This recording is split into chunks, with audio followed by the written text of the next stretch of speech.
Okay, so they didn't say plus Roda. I'm unsure if I'm going crazy or not.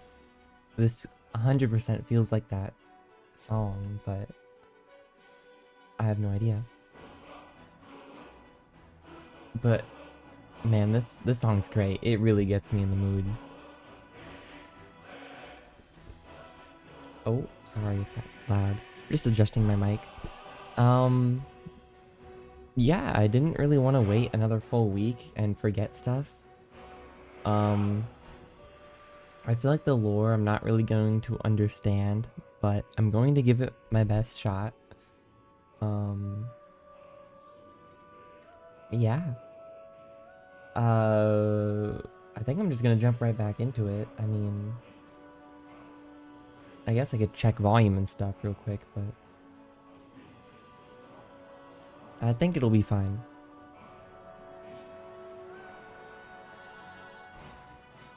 I'm just glad I got it to work pretty immediately. Continue from my last saved game. Yes. Oh, I forgot. Is this sensitivity okay? Oh, okay. Oh man, I thought it was gonna give me... Oh, okay, yes, I remember. Thought it was gonna give me like loading screen tips. That would have been really nice. Hey, what's this bar at the bottom of my screen? Is that my HP? I don't remember. But what I do remember is that this is like a grape. This is like grape cave, right? There's like rare grapes in here. What book did we learn that in? Oh, see, here are the grapes. These grapes only grow. Oh, what was that? In volcanic Jazz Bay, yeah. They only grow in volcanic soil. We learned this in one of the books, okay? And they make a super expensive wine. Um, I myself am not much of a drinker, but you know, I guess I wouldn't mind trying some of the world's most expensive wine. Yeah, I guess that's it. To be fair, expensive things are usually just rare. That doesn't really make them good. Like, honestly, I don't really have a good example now that I mentioned it. I guess diamond, there you go. Diamond is a good example. I don't want to leave this door, by the way. Um, last time we left, we almost died. Please don't kill me. Oh, Nords are 50% resistant to cold damage and some other stuff I didn't get to read. We didn't get camped? Okay, that's good. Yeah, I'm really interested in on like the temptation to look stuff up is very high, but I'm not gonna do that. We have an iron helmet, right? That's what we're using. Oh, embalming tool. If they're both the same, why wouldn't I take the smaller one? What's an embalming tool? Can I look this up? What is embalming? You know, I'm looking it up. Embalming. Oh, okay. To preserve a corpse from decay. Or give a fragrance to something. You know, that makes sense. Okay. See, sometimes you know what a word is once you, like, remember about it. Embalming a corpse. Yeah, that phrase rings a bell. Another embalming tool. Are we in, like, a crypt? Are they growing... I guess there was a giant spider. I don't know. Hey, how's my inventory looking? Whoops. Oh, right. Visit the Riften Fishery. Right. That's my overarching quest. What are we looking at? 303? I'm pretty sure every few levels we level up, we get a... Oh, whoa. The view up here, hold on, I'll unlock the chest in a sec. The view up here is very nice. So that's our house, right? I know it's like right there, right? Our house? No, our house is that big one right there, actually. I just remember going past this rubble pile here. I call it our house It's just the only place I've found I can store stuff. Um, that's cool. And then the village we were meant to go at is, yeah, right over there. You can barely see some of the houses. And then there's this cool thing that is northwest from me. Let me look at the map. It's not actually on the map. Ember Shard Mine cleared. North Skybound Watch cleared. So are these just different dungeons? Because I remember... general stats, maybe? There's like a dungeons cleared? Combat, maybe? Bunny slaughtered, brawls won. What the... Ooh, look at those sneak attacks, though. Undead killed, Daedra killed. Automaton. I think we learned about that last time. That rings a bell. Man, there was an automaton class, or race, rather. I instantly locking that one in. Quest, maybe? I could have sworn there was a...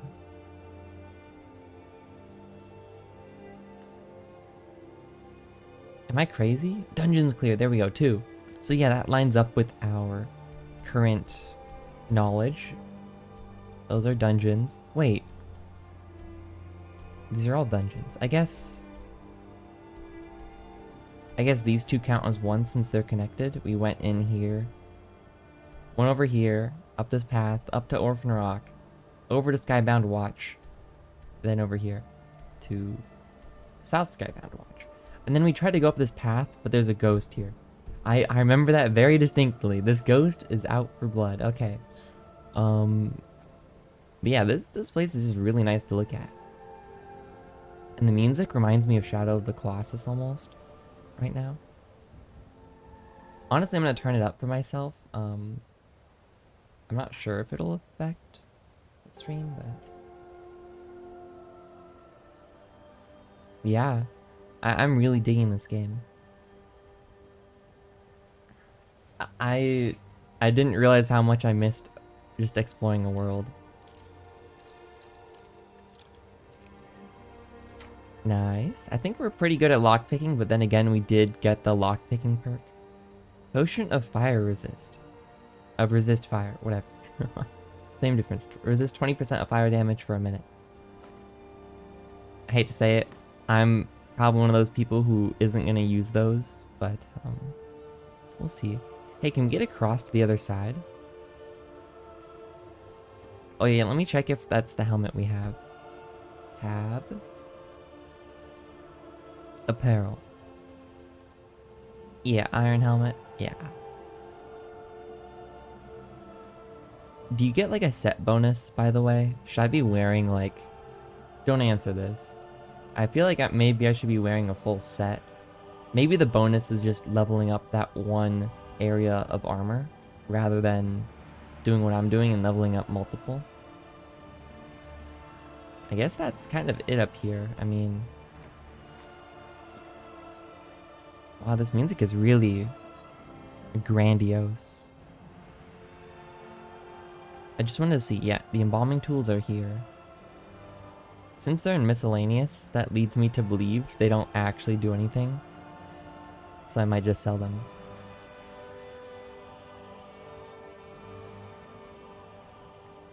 I want to see if I can get up there, but I don't think I can.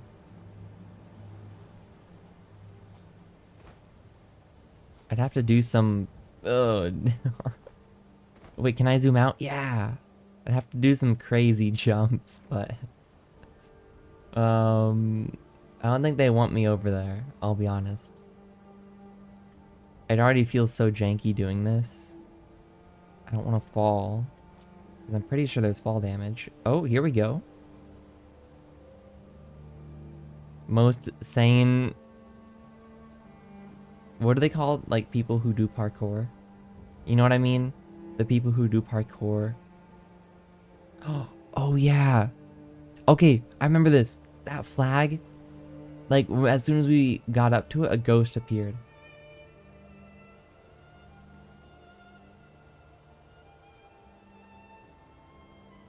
I look kind of silly in this.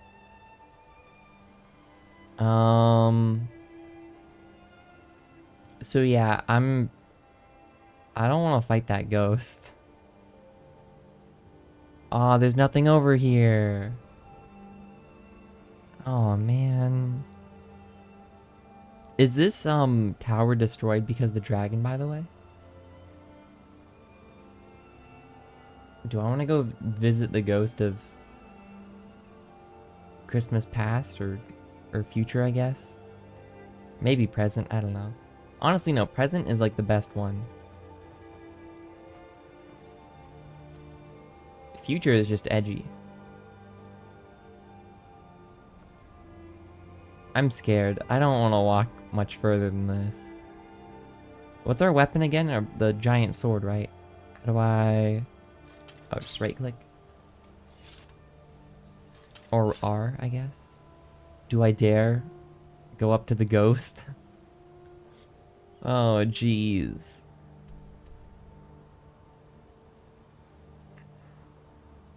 I don't know about this. Falk Reef? There's the giant lake. I mean, that's pretty cool. It looks like the rivers kind of converge at that lake. Maybe? It looks like ocean is to the north, so maybe... No. There's a river that goes to the north there, but... Weird. I feel like that river should probably empty out eventually, but maybe this is like a basin. And then this is like the top of a mountain, right? Because it like rolls down the hill here into this little volcanic looking area. I don't know. To me, this looks like volcanic activity. Could be wrong about that. Ah, jeez, I'm gonna do it. I don't want to take a longer way. Where are you? Can I take you? Like, Wisp, you have a health bar over you. That makes me kind of scared. Nope. Nope. I already took so much damage. Just keep running. Don't turn around. Just keep running. Look, we're healing. It's fine.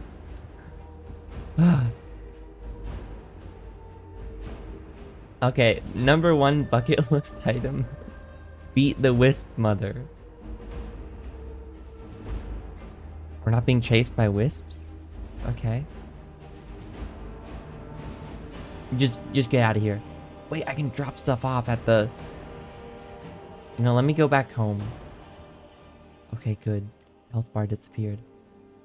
Why are there 2 little red things on my waypoint map thing? That's probably the ghosts. Helgen, yes.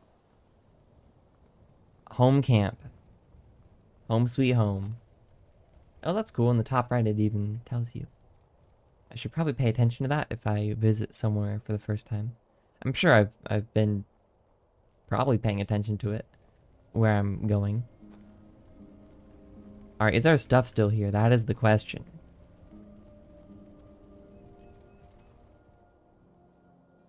Was this all we put in? Oh, no. I'm like, cool. Alright, let's dump some stuff off. Like these daggers. And... I mean, let's see. What do we not need? We don't need the iron war axe. I don't know why some of these things have triangles over them, by the way. What is the purpose of the triangle? I mean, if we're going to use the iron sword, we might as well use the steel war axe. At least in my opinion. Yeah, don't need a lot of this stuff. Hunting bow. Nah, our longbow is lighter and does the same damage. Probably because we upgraded it. Put that away. So we have our woodcutter axe, a single-handed weapon, double-handed pickaxe, some arrows. Yeah, this is good. Apparel. We can put in... These don't really weigh anything, so keep those on me. Level up available. Really?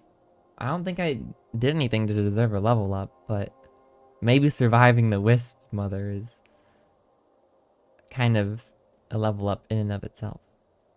Okay, let's throw in all this fur armor and hide armor. How much can this carry, by the way?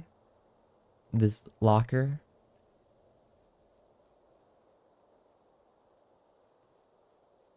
I really hope we can sell all this stuff one day. I'm not really sure if that... Look, we've leveled up our selling power, if I remember correctly, so... it's not the worst thing in the world. Hold on, let me read my potions. Now that I've remembered about them. A blood freezing poison that does 5 points of damage to health. And wait. Oh, okay, so it's a poison, not a potion. I'm like, well, how would I want to drink that? It's like, you don't. You want to give it to other people somehow. Invisibility, now that seems rare. Yeah, look at its value. Where did I get that?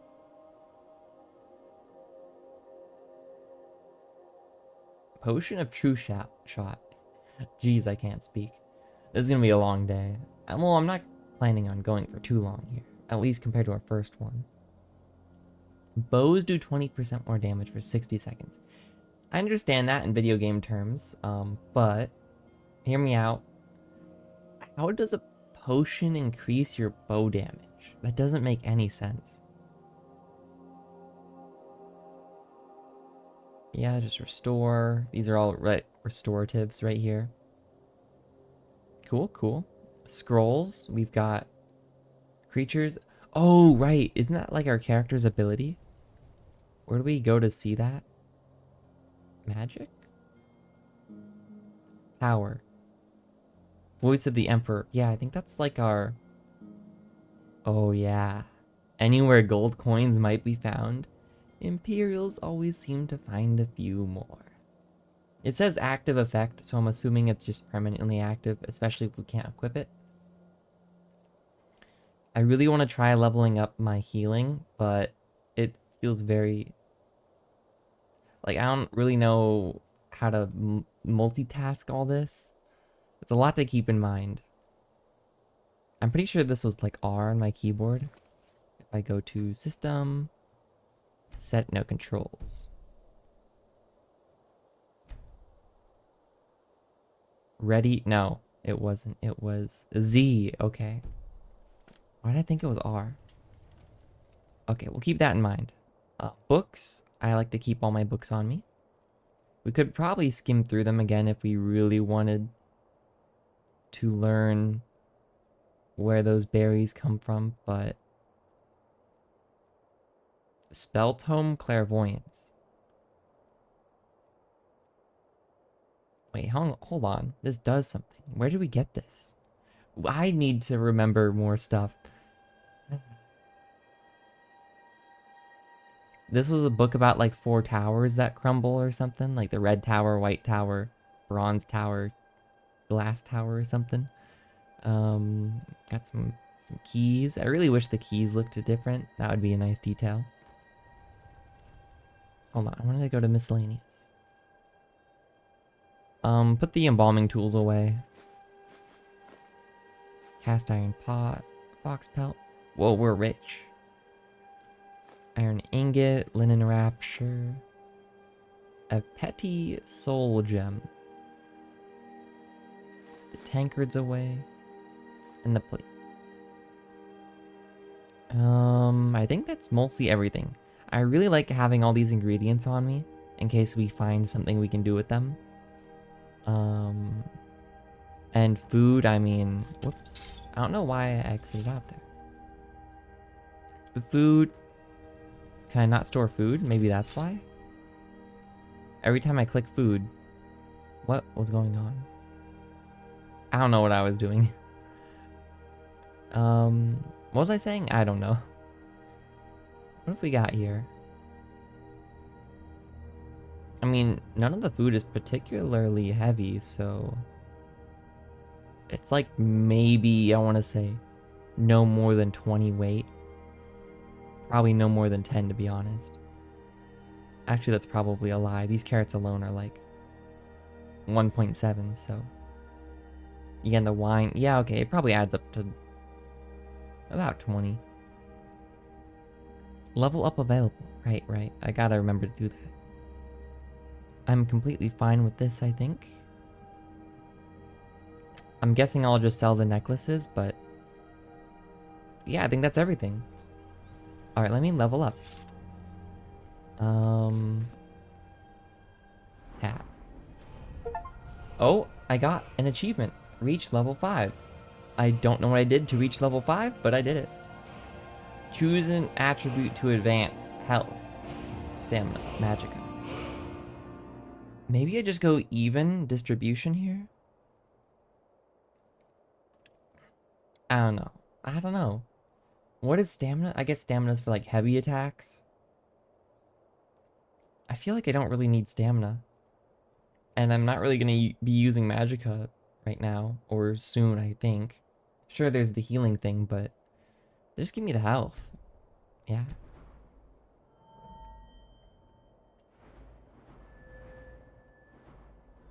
Alright, let me look here. Heavy armor's up to 21. Blocks up to 24. Two-handed, 22. One-handed. Deliver deadlier blows. I'm just reading the bottom real quick. Greater skill, the more deadly shots. How's our heavy armor in comparison to our light armor? 21 versus 17? Okay. A sneak.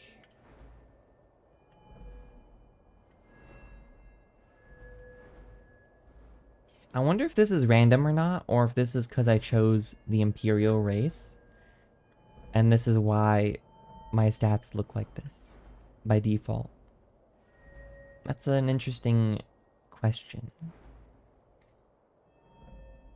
Alchemy seems like something really fun to mess with. But I don't really know how to do that, so... yeah, pickpocket. Right, pickpocket is the one where we want extra pockets.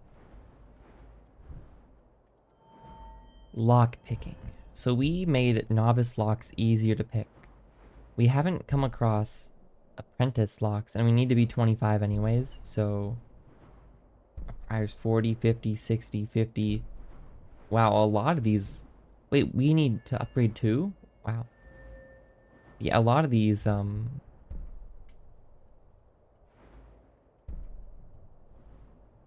need very, very high levels to increase. Like 30, 30, 40, 40, 50, 50. Like, we can really only get level 1 stuff here, which is probably a good thing for me right now, so I don't get too overwhelmed or too blindsided. Armor is kind of whatever in my opinion. Let me go to... I mean, for right now, it doesn't really seem too big a deal. Speech, there it is. So we got buying and selling. Oh, we can't get the next level. Requires 30, requires 30. Oh man.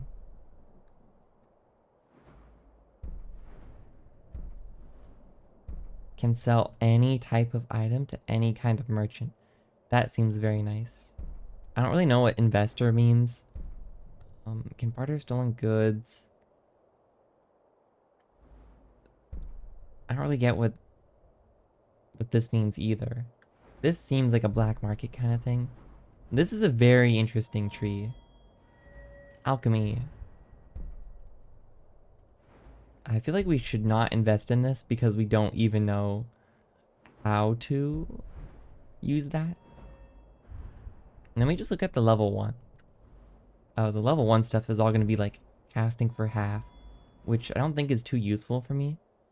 So, I don't know.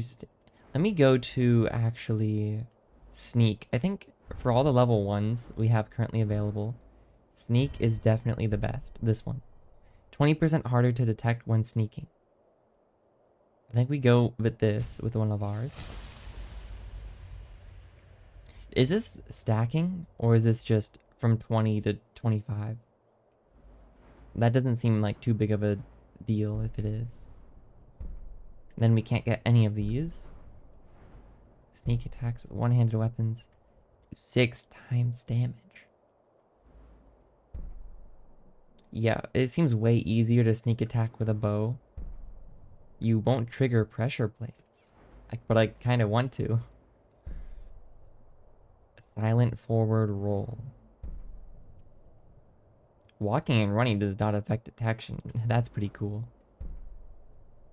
Crouching stops combat for a moment and forces distant. Whoa.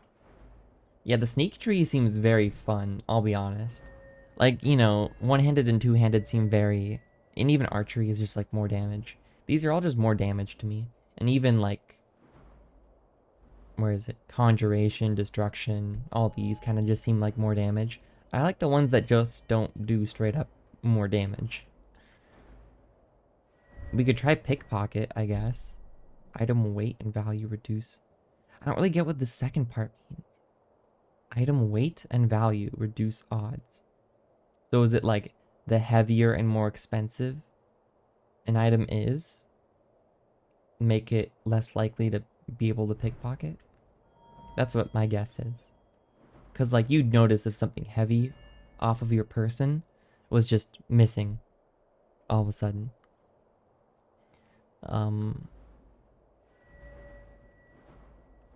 We could go restoration, but hold on. For half magicka, but I don't really know what that means. Healing spells also restore stamina. Cool. It's really hard to navigate this, by the way. Cure 50% more. Ooh. Wards. What is a ward? Avoid death. I really want this. But it requires 90. Never mind. Alliteration. Water breathing, magical protection. Wait. Physical world and its natural. How's that different from... Oh, conjuration is like a summoner, right? It reanimated undead, atronarchs. Yeah. To me, that's like a summoner. Someone who likes minions a lot. Illusion. Half magicka, right? Right. But we don't know of any illusion spells, is the thing. So this probably we can wait on.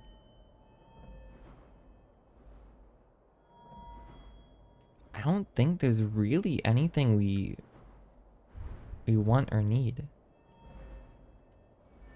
Also, it seems very difficult to level up smithing and maybe even enchanting. I mean, maybe we just go blocking is more effective. Two-handed weapons deal more damage. Maybe we just go that too, but... Like 20% is no joke. If we're dealing... What is it with this sword? No, weapons. Let's see. 20% of 19. Let me open up a calculator. 19 times 1.2. Nope, that is not a times symbol. Times 1.2. That's an extra 3.8 damage. Not too bad. That's like, what, 4 upgrades almost in an anvil? In a smithing area, assuming smithing only increases damage by 1. Which is probably not true, but that's what's been true so far. I mean, that's something. And early game, it could help. Honestly, pick up this pot. Pick up this. I'm gonna throw those in the wardrobe. You too? And you.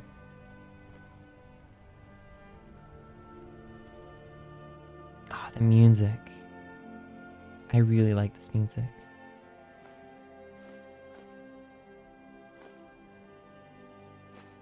There we go. My stash is now even more stashed. I don't see the point in sleeping, so I'm not gonna sleep. Should I decide now, or is it like normal to wait? What's the next level of sneak? Oh, honestly, I think this is the most, except maybe the weapon increased damage just seems good, but sneak attacks with one-handed weapons now do 6. Wow, that seems crazy. Then again, you'll probably get caught as soon as that happens, so... You know, I think I'm gonna do this. Maybe. If it's only an extra 5% though, it doesn't seem that good.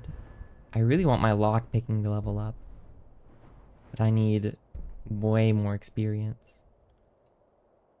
Then again, we don't really need this. Able to pick locks without being noticed. Where's speech at? Speech. There. Oh, I went all the way around. Okay. Yeah, we need 20%. How am I supposed to level up speech? I don't understand. Or alchemy, or... I don't understand half these things. I think I'm just gonna level up sneak.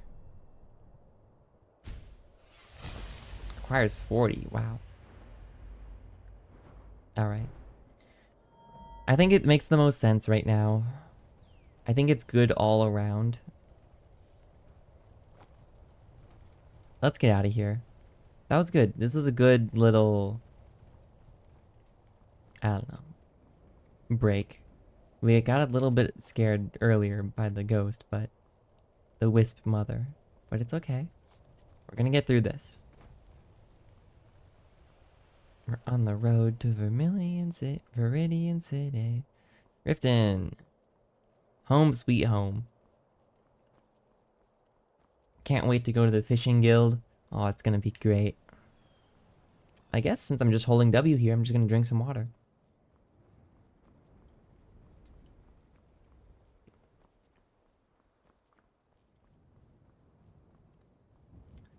I don't think we really need any more mountain flowers. I mean, or thistle. I think if we ever do need that stuff, we'll know where to find it. Like, that's probably more flowers. Yep. I wonder if I could just sell a bunch of this stuff. Well, I probably can. There's that one ability that lets you sell. Have we seen this before? No, because we got off there last time at these rocks. That's kind of like my... Oh, it's snowing. Good thing I didn't put survival mode on, I guess. That's a... These guys are dead. Time to end this little game. Okay. Bandit. I'll try and make this quick.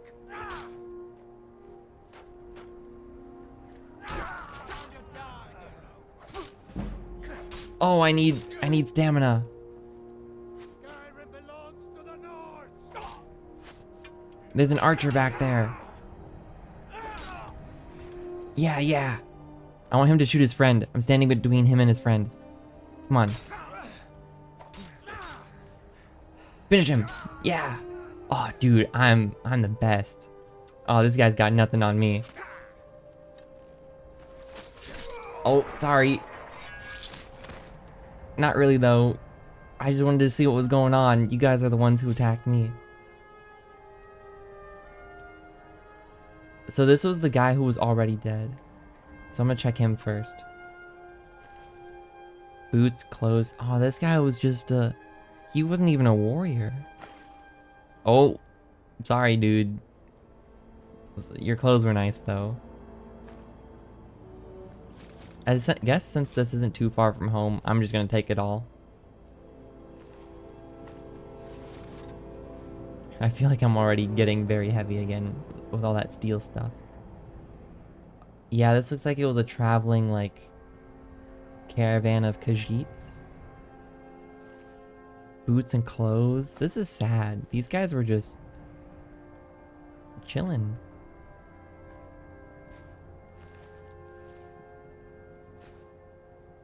They didn't really have much on them. Take the arrow. Oh, this guy had armor though. Not a lot, but...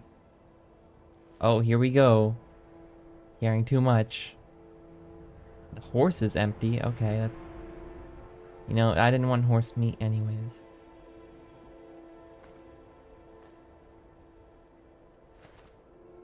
Ooh, tomato. Read the buying game. Ooh, now that seems good. A lockpick, always nice. I know my inventory is very bad, but you know, it's okay. So it looks like they set an ambush with that tree, is my guess. Why does it show my iron arrows in the bottom right? I wonder. A single gold? Oh, now they're not there. Weird. Oh, look, an arrow. We'll take that.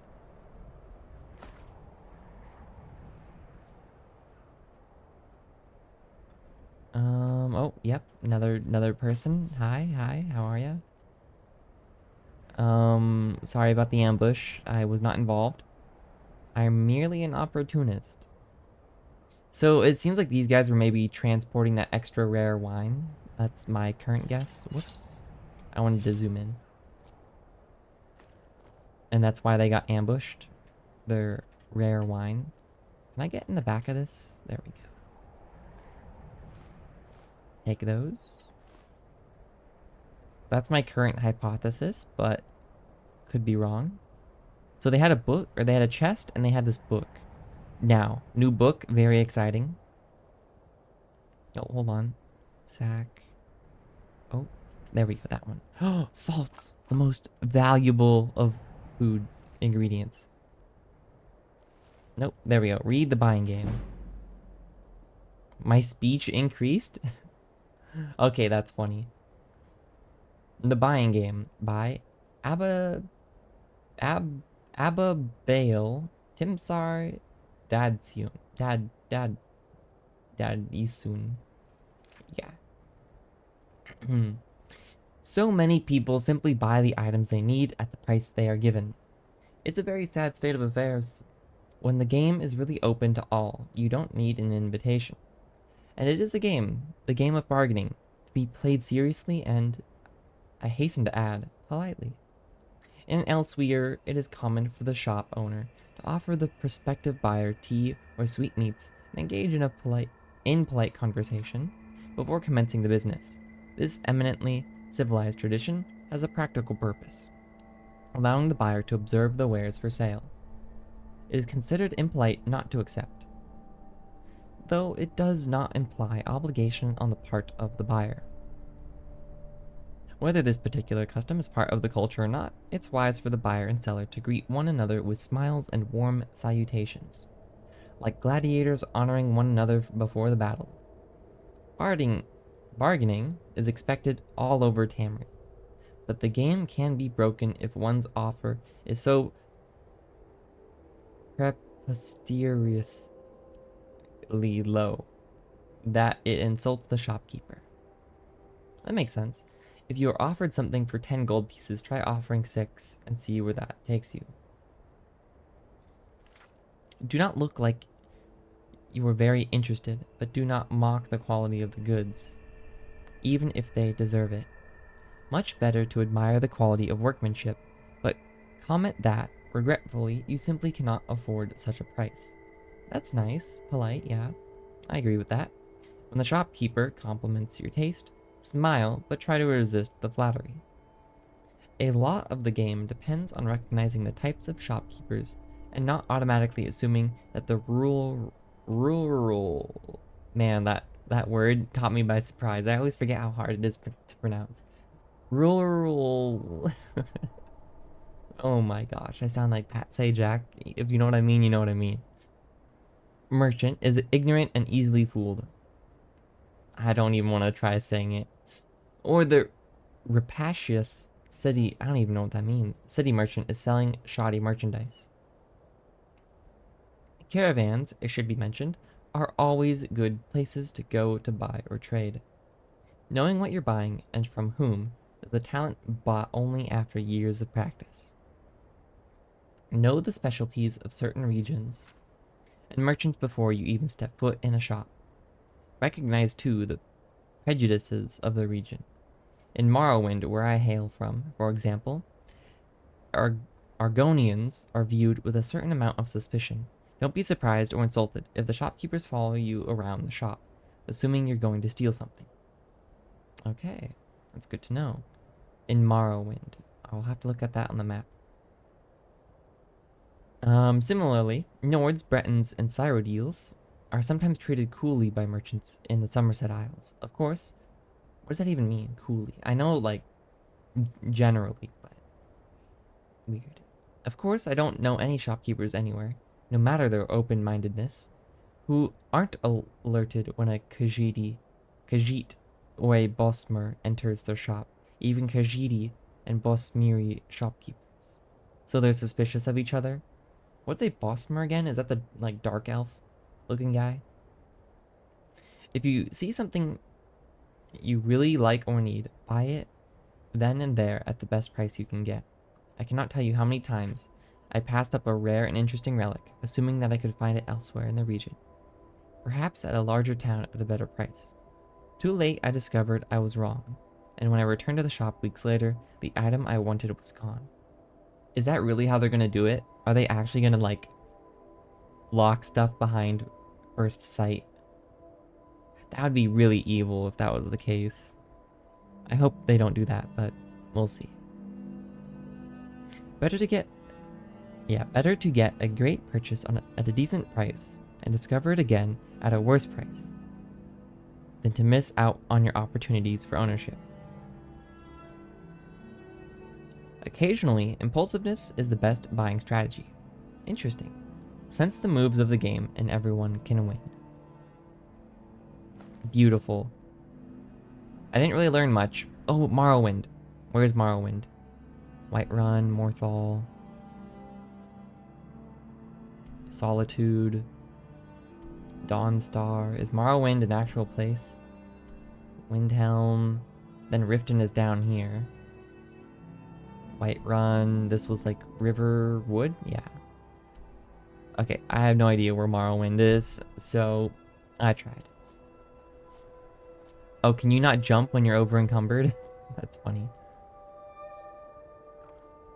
69 coins, a soul gem. Scroll of Hysteria, 500 value. Creatures and people up to level 12. Flee from combat for 60 seconds. I'm probably never going to use this, I'll be honest, but cool. Large sack. I am merely an opportunist. Salt. Nice. Alright, I think that's it. Honestly, I think I'm just gonna walk all this stuff back. I know it's heavy, but so be it. Wow, we really took everything, didn't we? Too bad there's no run button. Okay, this is pretty painful. Maybe I should take 2 trips. I don't mean to do that. Items. Okay, we're not actually that over encumbered right now. If we drop most of this iron stuff, and then maybe even a bit of armor, that should be it. Yeah, let me carry even 1 piece of iron again. Yeah, that's fine. We'll come right back. Perfect. If it's more than twice as fast, then this is worth it. I think. Technically, I guess it'd have to be... I don't know. Because we'd only have to go 1 time there, 1 time back. And we have to go... Yeah, okay. Twice makes sense. Always happy to see a new book, though. I want to be like a librarian when I retire from this Skyrim business.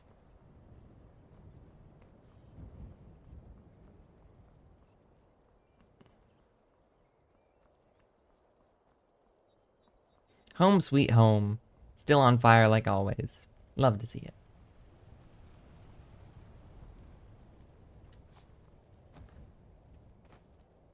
And there she is, the best home in the world, right next to that smoldering fire outside that somehow has not caught the roof on fire. Oh, and the one inside too. Can't forget about that one. Keeps me warm at night. Alright. Put those shields in. Oh wait, is this stuff in my wardrobe? Oh, that's stuff in my wardrobe. Whoops. Weapon. Oh. Let's start with miscellaneous. Why can't I? There we go. Weird. Okay, cast iron pot. Throw that in. Basket. A bucket. Well, we're rich. Lanterns. Yep. Tankards. Yep. All right. Let's go to apparel next. Am I supposed to be a loot goblin like this? I feel like it's just in the nature of the game.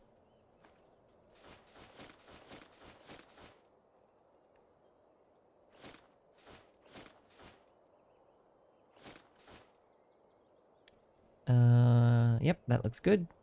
The shield, I mean, I could try going back to one-handed, but two-handed just feels so good, I'll be honest. You can basically two-shot people. And that, for me, that's very good. Until at least enemies start hurting me more, I guess, maybe. Alright, and then... was that it? No, we have a mace. I guess a mace is one-handed, right? Let me see. Let me equip the mace. This is our third ever steel weapon, so... yeah, see, look, we have our shield, too. Whoa, that used a lot of my energy. Okay, I think we'll stick with the mace instead, then. Instead of the war axe. So let's put the war axe away. Does one more damage. The weight, I don't think really matters. Too much. Everything else looks good. Whoops, I didn't mean to do that. Why did it do that? I'm clicking on the thing and it just exits me out sometimes. Very weird. Yeah, I think that's everything. The music, very nice.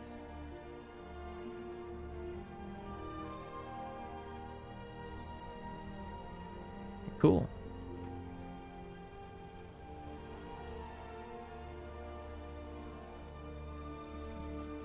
Do you think we have like our own private band following us around?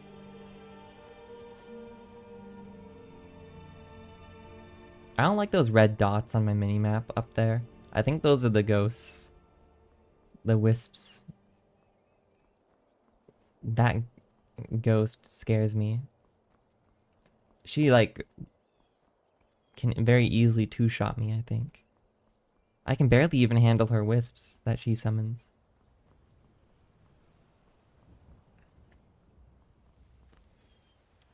Ivor Greed, is that what that says? And Riften.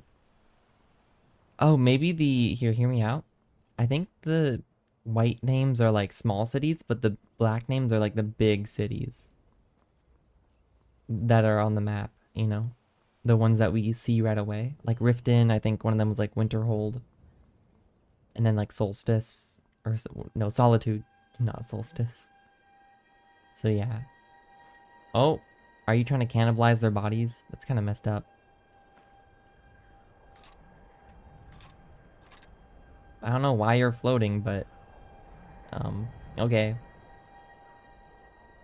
And I think that's everything. Oh, wait, you... oh, I didn't check you. Yoink. Or you. Ooh, 10 more gold, nice. Are we over 100? How do we check? Oh, so close. There's so many bandits around these parts. Okay, let's run back real quick since we're so close. I wonder if it's faster to save and exit. I know in a lot of games, saving and exiting is quite a valid strategy to get around faster.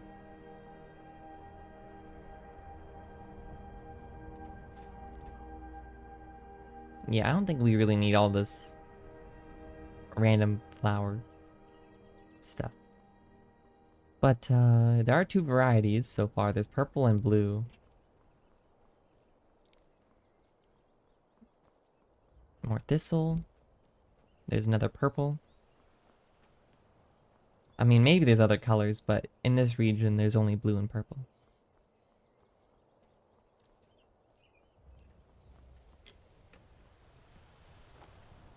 drink some more water.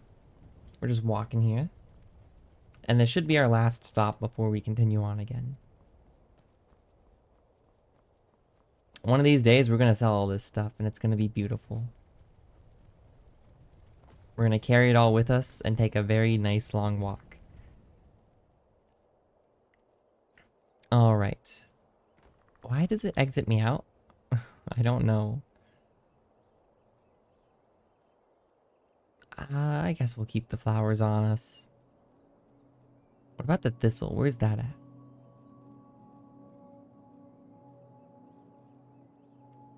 Thistle, thistle, thistle. Thistle branch. Okay, they're not that heavy. We'll keep it on us. We'll just try not to pick up too much more. Alright, let's throw in all this iron stuff. The longbow. Alright, and then apparel. More of this random junk we don't need.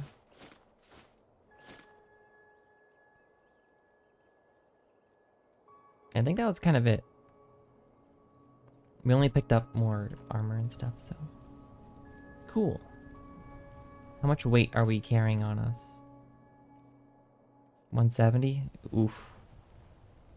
That's a lot. The music is very sad now. Very solemn and melancholic.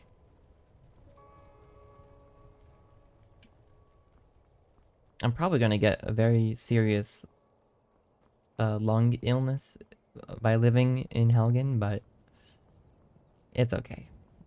If anything, what doesn't kill you makes you stronger. Including breathing in soot all day, like a coal miner or something. Gonna give myself black lung or something. This is nice though. Too bad these trees aren't too much bigger. They're quite small. Well, I say that. They're pretty big, don't get me wrong, but I'm a big fan of redwoods. One day I want to go visit them.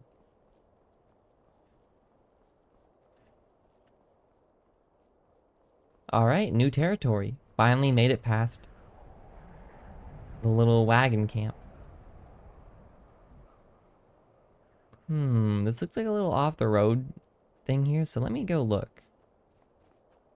Anything around here of interest? It looks like there's like a little path here, so. What are you doing?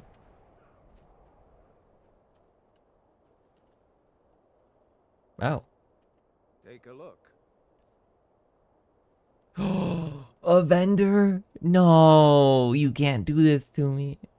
Items above the divider line belong to the vendor. Items below the line belong to you.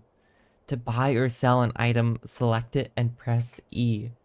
Honestly, I thought this guy was gonna try to attack me and he was just like a glitched bandit or something. Quartermaster gold. 11,000. 1,100 rather. Items above the divider line belong to the vendor. Okay, I see. To buy or sell an item, press it and select E. Man, I already got rid of all my stuff. Whoa, iron greatsword of fatigue. It costs so much. Sanctified hunting bow. Oh, I haven't seen any undead though. Steel arrows, whoa. 8 damage compared to 10. Eh. Whoa. Banded iron armor. What does banded mean? Steel Nordic gauntlets. Eh, none of this armor is... Is this better than mine?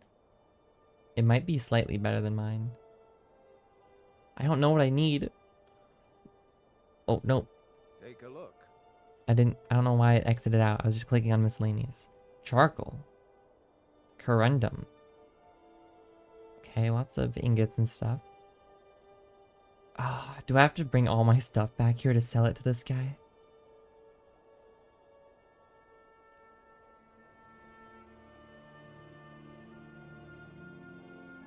I don't want to walk all the way back, but...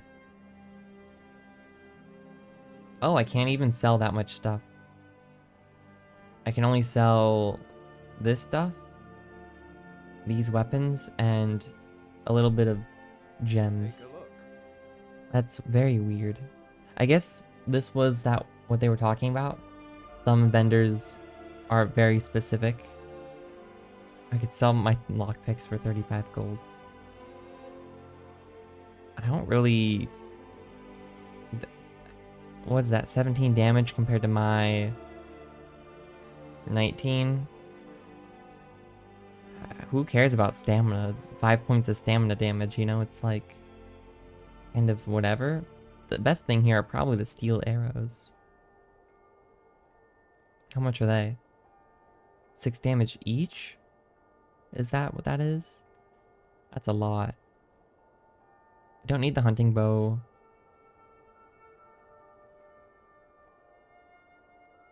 This guy's selling a lot of steel stuff. 22 on the warhammer. Sheesh. That'd probably knock some sense into somebody. Battle axe. Oh, that's so expensive though. So expensive. Why did it exit me What do you out? need? I don't know. Take a look. I'm very tempted to run back to my place, grab everything, and just bring it to this guy to sell.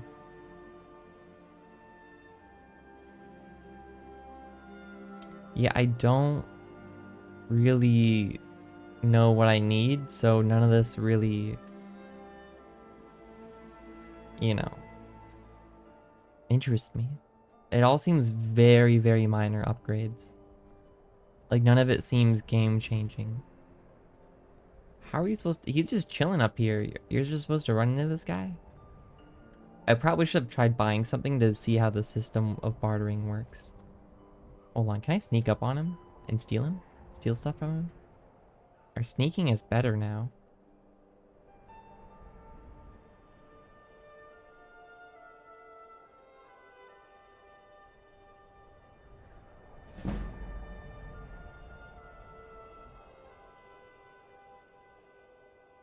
Hee hee ha ha ha ha ha. Oh, okay. He's like a tutorial kind of guy. Oh, see, look, there's our chances to steal. So the more rare things. Is it based here? Let's see something that's similar in value. So this is less value and it's more likely. This is more value and it's less likely. And this is even more value, so it's even less likely. But I can only steal these 4 things. Interesting. I'm gonna try to steal the arrows. Hee hee ha ha ha. Should I try to steal it all? 18%. I got lucky with the 50. You know, I'll leave it at that, I think.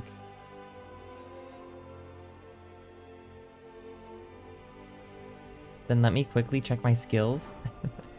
Is my pickpocket up? It is. Should I try to, you know, go for more? My sneak is also up to 25 now. Sneak feels very easy to level up compared to everything else. Because for, like, archery, you need to shoot things.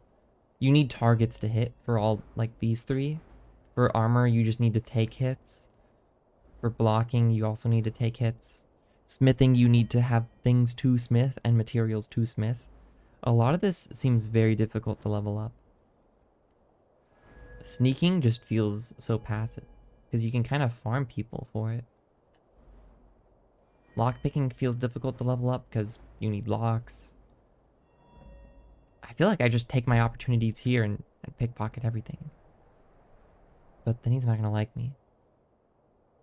Let's start with, like, the steel dagger. Sorry, buddy. Like, don't make me do this. Okay, just one sec. Did my pickpocket level up? I don't think it did. I'm gonna let him live, and maybe he'll forgive me by the time I come back here. Thanks for the stuff, though. Look, man, don't make me do it. I'm sorry. Look, you can have it back. Really, I don't want to hurt him. All right, it's over for him.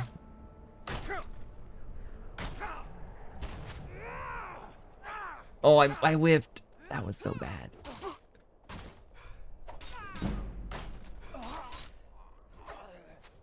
Why are there so many bandits all of a sudden? Why? I need stamina.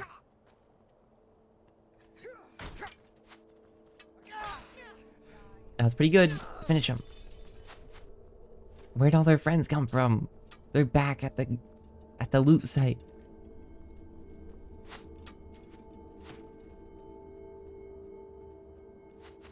Oh, this guy's not gonna know what hit him.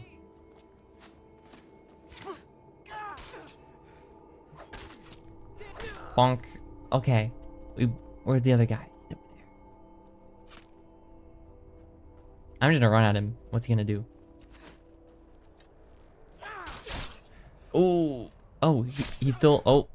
Did I stun him? Is that why I was able to finish him off like that?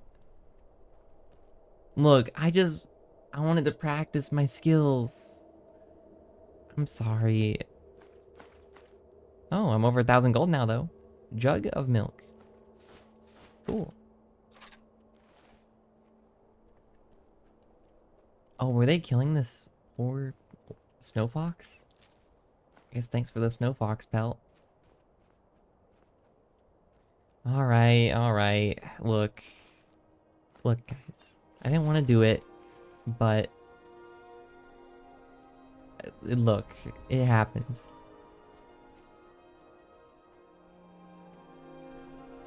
Then there were 2 more people up here, I think. Yeah. I better get all this guy's stuff. Aw, man. I don't get all of his cool stuff. 'Cause he's dead.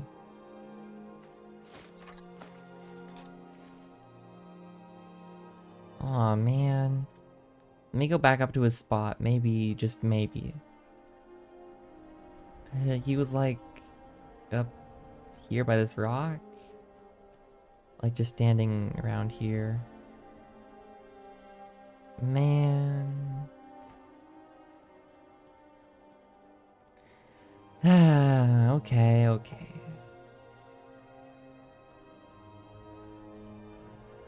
This music really is really sad. Look. Oh, is that a big wolf?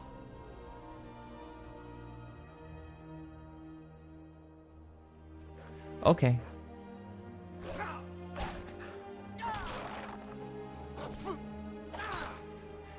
I'm sorry. I just wanted to see the world, you know? Wolf pelt. It feels bad, but also like... Or, you know, I just want to explore. Coin purse. Oh, you know what? Worth. Sorry, but worth. Wolves don't need money, so... Is that it? Just... Oh, they ate some... Oh, whoa. I don't feel too bad anymore. Why? It's very kickable. Okay, okay. Let me see what's on this person. A book. Halgurd's Tale. Worth.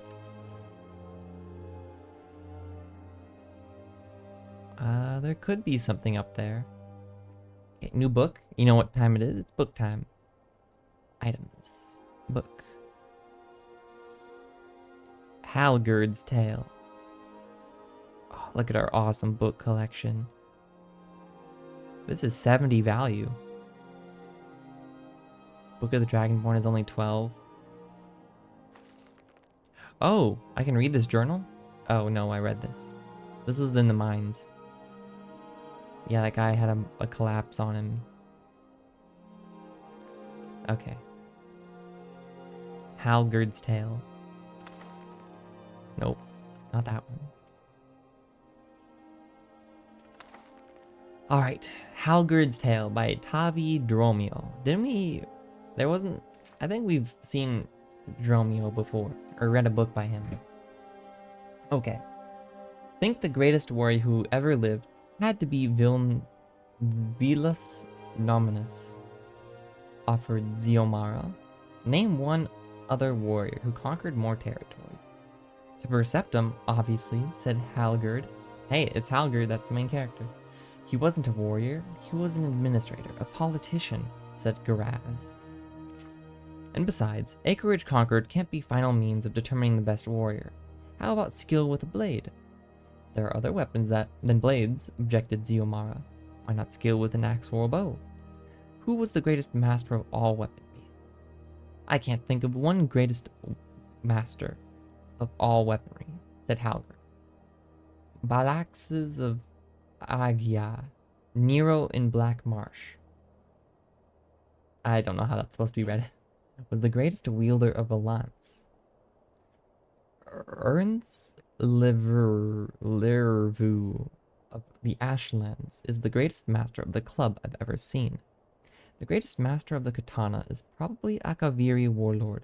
An Akaviri Warlord. We've never heard of. As far as archery goes, Delinal Whitestrake supposedly conquered all of Tamriel by himself. Interrupted Ziomara. That was before the First Era, said Graz. It's probably mostly a myth. But there are all sorts of great warriors of the modern eras. This is very hard to read sometimes. Like the English is just slightly off. The Camoran Usurper, the unknown hero who brought together the Staff of Chaos and defeated Jagar Tharn. We can't declare an unknown champion as the greatest warrior. What about Nandor Barade, the Empress Kataria's champion? Suggested Ziomara. They said he could use any weapon ever invented. But what happened to him? Smiled Graz. He was drowned in the Sea of Ghosts because he couldn't get his armor off. Call me overly particular, but I think the greatest warrior in the world should know how to take armor off. It's kinda hard to judge ability to wear armor as a skill, said Ziomara. Either you have basic functionality in a suit of armor or you don't. That's not true, said Halgerd. There are masters in that as well. People who can do things while wearing armor better than we can out of armor. Have you ever heard of Halalu Dasorth, the king's great-grandfather? Ziomara and Garaz had admitted they had not. This was hundreds and hundreds of years ago, and Dasorth was the ruler of a great estate which he had won by right of being the greatest warrior in the land. It's been said, and truly, that much of the house's current power is based on Dasorth's earnings as a warrior. Every week, he held games at his castle, pitting his skill against the champions of the neighboring estates, and every week, he won something. His great skill wasn't in the use of weaponry, though he was decent enough with an axe and a longsword, but in his ability to move quickly and with great agility, wearing a full suit of heavy mail. There were some who said that he moved faster while wearing armor than he did out of it. Some months before this story begins, he had won the daughter of one of his neighbors, a beautiful creature named Mina, who he had made his wife. He loved her very much. He was intensely jealous, and with good reason. She wasn't very pleased with his husbandly skills, and the only reason Mina never strayed was because Dasorth kept a close eye on her. Okay, so this guy's kind of like controlling, kind of creepy. Okay. She was, to put it kindly, naturally amorous and resentful of her position as a prize. Yeah, I would be too, especially with that guy. Wherever he went, he always brought her with him. At the games, she was placed in a special box so that he could see her even while he competed. But his real competition, though he didn't know it, was from a handsome young armorer. He also had won at one of his competitions. Mina had noticed him, and the armorer, whose name was Taran, certainly noticed her. This has all the makings of a dirty joke, Halgard, said Ziomara with a smile. I swear that it's entirely true, said Halgard. The problem facing the lovers was, of course, that they could never be alone. Perhaps because of this, it became a burning obsession to both of them. Taran decided that the best time for them to consummate their love was during these games. Mena feigned illness, so she didn't have to stay in the box, but Dasroth visited the sick room every few minutes between fights, so Taran and Mina could never get together. The sound of Dasroth's armor clunking up the stairs to visit his sick wife gave Taran the idea. He crafted his lord a new suit of armor, strong and bright, and beautifully decorated. For his purposes, Taran rubbed the leg joints with Luca dust, so the more he sweated, the more he moved them. The more they'd stick together. After a little while, Taran figured, Dasroth wouldn't be able to walk very quickly, and wouldn't have enough time in between fights to visit his wife.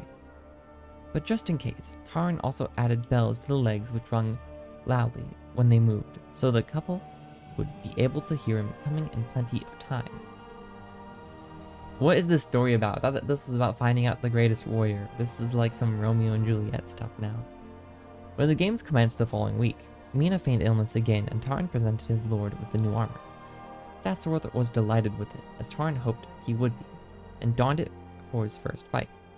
Taran then stole upstairs to Mina's bedchamber. All was silent outside as the two began to make love. Suddenly, Mina noticed a peculiar expression on Taran's face, and before she had a chance to ask him about it, his head fell off at the neck. Yikes. Dasroth was standing behind him with his axe in hand. How did he get upstairs so quickly with his leg joints gummed up? And didn't they hear the bells ringing? Asked Garaz. Okay, so this is one of the people who this tale is being told to. Yeah. Well, you see, when Dasroth realized he couldn't walk on his legs very quickly, he walked on his hands. I don't believe it, laughed Ziomara. What happened next? Asked Garaz. Did Dasroth kill Mina also? No one knows exactly what happened next, said Halgard. Dasroth didn't return for the next game, nor for the next. Finally, at the fourth game, he returned to fight, and Mina appeared in the box to watch. She didn't appear to be sick anymore. In fact, she was smiling, and a light flushed to her face. They did it? Cried Ziomara. I don't have all the salacious details, except that after the battle, it took 10 squires 13 hours to get Dasroth's armor off because of all the Luca dust mixed with sweat. I don't understand. You mean he didn't take his armor off when they... But how?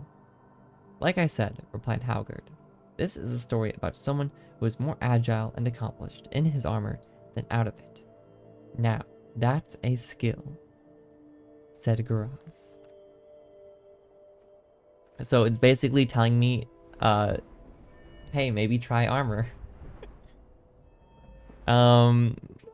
Let's see. Light armor, heavy armor. I'm assuming it was heavy armor. Increases armor. 25% bonus if wearing all heavy armor. 50% less stagger when wearing only heavy armor. Additional 25% armor bonus. 10% chance to reflect melee damage back to the enemy while wearing all heavy armor. Heavy armor weighs nothing and doesn't slow you down when worn. That's the one. Half damage from falling. Like, it's so crazy. Some of these skills are like so much better than others. I guess it is like a whole, what, 40 levels up? 20 levels up from cushioned? I don't know. Unarmored attacks with heavy armor gauntlets. What are heavy armor gauntlets? Do their armor rating and extra damage. Heavy armor gauntlets? Have we seen heavy armor gauntlets? Maybe I should just go like full King Boomy, you know? If you know what I mean, you know what I mean. But, you know, just maybe go all in on like old man buff guy, you know, kind of stereotype almost. That could be kind of funny. Interesting. Honestly, a funny story nonetheless, but you know, I don't think it taught me very much. I'm always excited for these books, and then they don't really teach me too much. But I guess, I don't know. We'll get some more interesting books as we get out into the field a bit further. I'm assuming all the books around me right now are going to be more starter books. And it doesn't really look like there's anything hiding up here, so... I mean, maybe behind this rock, but... Okay. We'll keep going. A new book is always welcome. Put this away. I'm not really sure how I'm feeling the one-handed weapon, but we'll just keep it for now. Zoom out all the way while we're exploring here. First person is kind of disorienting. I'll be honest. Maybe it's just because... I don't know. Maybe my monitor is just very big. And I don't really play full screen games too often. So maybe those two factors combined. Alright, up the mountain pass we go, though.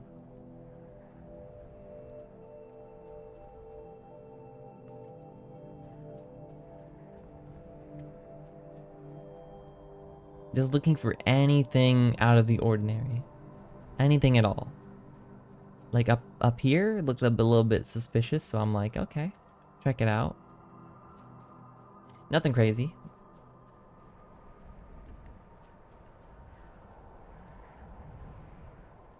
I guess we can keep checking our map. Yeah, we're going through some kind of mountain pass right now. There's some place called Ivergreed this way, but I'm looking for Riften. Oh. Alright, you don't seem too hostile. Path down there, I'm guessing that's where we're going. Are you some kind of trader? Merchant? I've been hunting and fishing in these parts for years. It's not like my poaching is hurting anyone. The Jarl can hardly eat every deer now, can he? Yep. Take a look. Okay, so you're a hunter. I don't think I need food. Whoops. I don't know why it exits Take a out. look. I wanted to click on food, but... Or miscellaneous, rather. Take a look. There we go, miscellaneous. Deer hide, ice wolf. I don't really know if that's valuable or not, so... Yeah. You just sell food and... Oh! Okay. They are also magical. They are gone. Okay. We didn't need them. Haymar's shame? Who is Haymar? And why is he shamed? What was that? Snowberry? Snowberry. Oh, person on a horseback. Hold on. I'll check out Haymar's shame. What? You got yourself a horse? Impressive. Hey, let me talk to you. It's not like my poaching is hurting anyone. The Jarl can hardly You've eat already every said deer. this. Take a look. Is this the same person? It is the same person. That's really funny. Where did you get this horse from? Yeah, Okay, see you later. Mountain flower? I'm like, what? What is here? Okay, we're going first person again. Checking out this Haymar's shame. Anything in the back of the wagon? Alright, nothing outside. Guess we're going in. Haymar's cavern. Haymar. Are you a bandit? Are you gonna attack me? Yep. Okay. They asked for it. We'll wait around this corner. The red dot is moving on the minimap above us. Yep, here they are. Guess I was just hearing things. What do you mean you were just hearing things? You saw me. Okay. You gonna turn around now? It'd be really fun to try to get a sneak attack in or something. With a melee weapon for once. This could be good practice. Are you gonna turn around, or... I guess I could leave, but...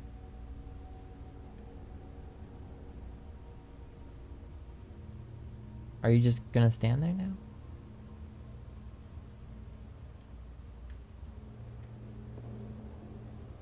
How do you not see me? What was that?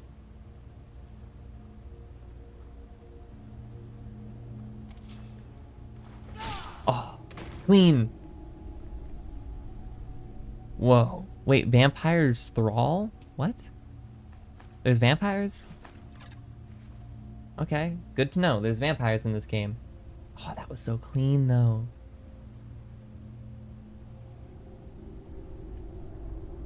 Anyone? Okay.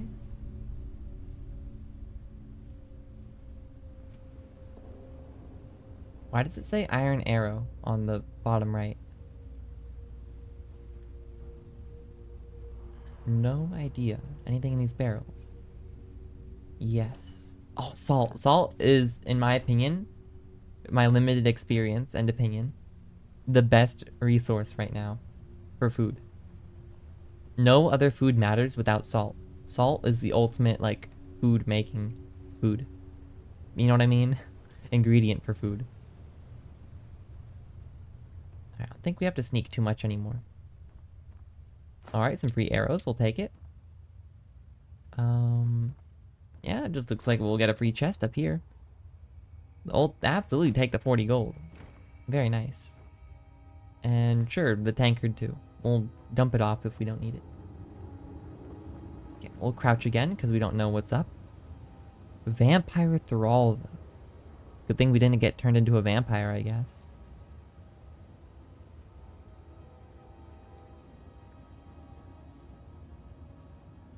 Anyone?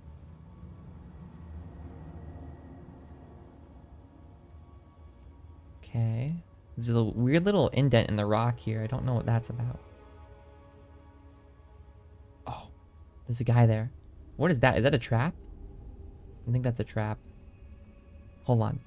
We must feed again today. Oh, you found me. Oh, jeez. Hey. Oh, jeez, you're good. Run. Stop crouching. Don't step on that. That looks like a trap. Okay. Look. Let me try something. I never do this. Let me try it. Healing. Equip with mouse 1, I guess. Let me try healing for once. Your blood calls. Ooh, that's good. And then we switch back. Weapons. Let's go full in attack with the iron greatsword, or steel greatsword rather. Or, yeah, that actually is the best for pure raw damage. Oh. Whoa. Whoa, we're good. Nice. Okay, I didn't expect to one-shot them, but cool. Amethyst, gold, lockpicks, vampire dust. You. Okay. Vampire armor of minor destruction. Whoa. Destruction spells cost 12% less to cast. Magicka regenerates 50% faster. Cool. Silver ring, I guess you were prepared for werewolves or something. Vampire boots. Whoa. Okay, we're leveling up now. These guys got some good stuff. Let me actually compare that to some of the stuff I'm wearing. That was a little bit scary there, but we remembered our spells for once. Vampire armor of minor destruction. 27 armor and 5 weight. Compared to our 25 armor, 6 weight. Well, it's a light armor, so it's a straight upgrade. I'll take it. And it looks kind of cool. And then we also got these vampire boots. 8 armor compared to 7 armor. And they weigh the same. Cool. Swap over to vampire boots. And then I think that's kind of it. We got this cool ring though. That's cool. This blacksmith apron, I don't think that's actually for blacksmithing, so we can probably throw that in our locker eventually. Our weight is getting up there though. We are very heavy right now.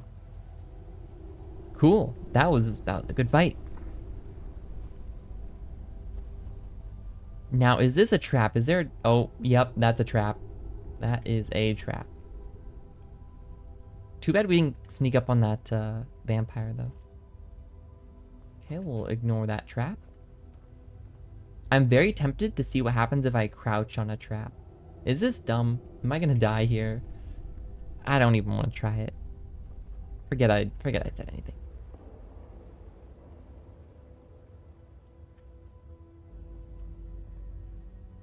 I'm just looking for anything out of the ordinary. People, traps. Maybe we should take out our bow if we see someone at a decent enough distance. Okay, no one's here so far. No traps that I can see. There's a person down there. Are we gonna be able to sneak up on them? No, I don't know. They didn't hear their friend shouting, so... Let me try sneaking up on them with my awesome sword of awesomeness. Ooh, nice. Yeah, it feels very easy to level up sneak. Okay. Oh no, it's you again. Okay, hold on. You know, I'm just gonna use an item. That's very low. Potion. Minor healing. Sounds great. Food, you know, we could use some food. I know I've got cooked vampire fish, or maybe both of these. Oh, that's worth a lot, though. I don't really want to eat that. I know I've got some food here. A pheasant or roast.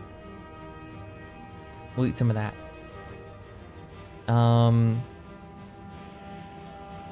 We'll eat the cooked glass catfish. I like how we're just eating in front of this person in the middle of a fight. Okay, and then we go... Do we need to equip the spell? Okay, hold on. We're gonna need to equip that spell. Magic, restoration, equip. Then we'll slowly walk out of here. Maybe don't crouch. That's good. Okay, and now we... I don't know how they healed... I guess they're a vampire, but... Okay, where is it? A steel, awesome sword. Wait around the corner.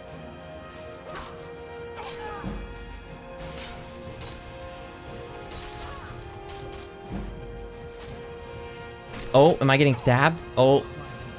Okay. We tried. Oh, they're good. I don't know how we took out the other one, but... What did we lose?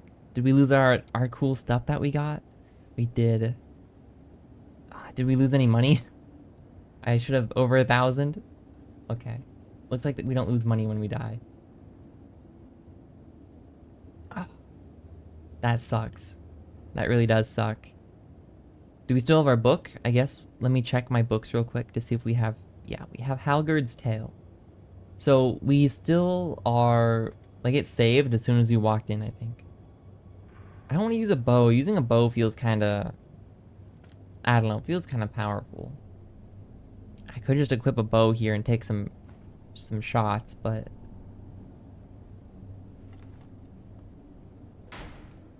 Whoops.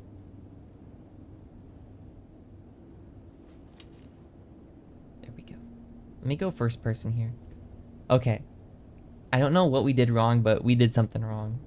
Maybe we needed to drink some stamina potions.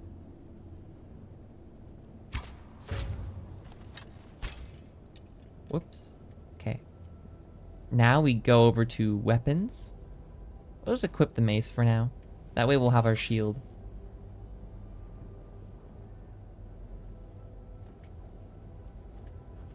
Nice.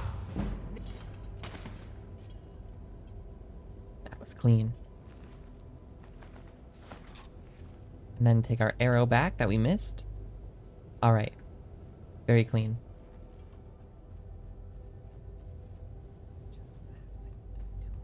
Who's talking? Probably that vampire over there. Alright, and then there was gold in here. Yep. Alright, this time, I don't know what we're going to do differently, but we're going to do this differently. Maybe start with a bow, actually. Item, weapon. I wonder if this game is meant to be played like this. Because it feels kind of cheap, almost, but, you know, just pausing, doing a lot of stuff. But I don't know. Oh, I should try my once per day shout, maybe. Okay, let me go first person.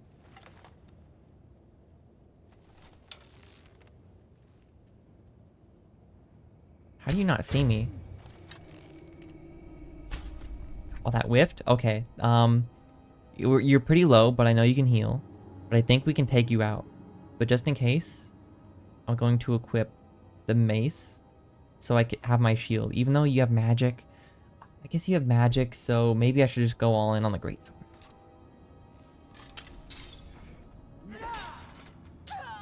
Clean. You died right on the trap, though. That's not cool. Okay. And you dropped something, I think? No? Maybe I picked it up. Okay.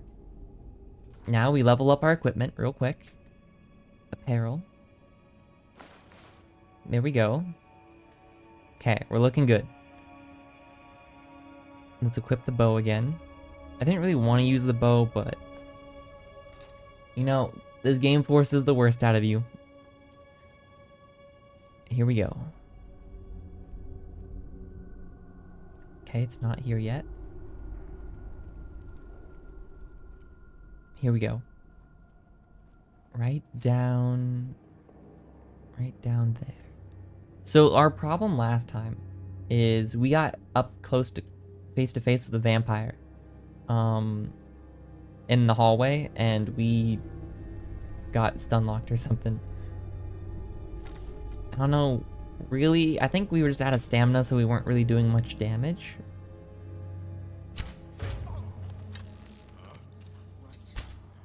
That didn't hit? Okay. Let's go with a mace here, just because they look more melee heavy. Wait for the vampire to catch up with us. Oh no, there's the vampire. Okay, run. Stop crouching. Just run.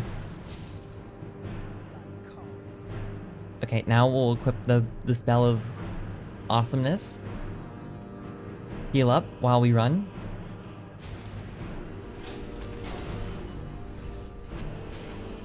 Beautiful. And then go back to items. Okay.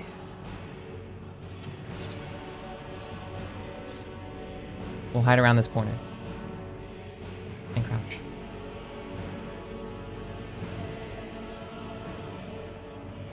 This music is very intense. I don't like it. Where'd they go? They lost me. What? How'd you lose me? Wow, sneak feels very... oh, geez! You lived that? Okay, that's not good. They are very strong. Hey, I leveled up. That's cool. Magic. I think we just gotta book it out of here. Walk. Start walking.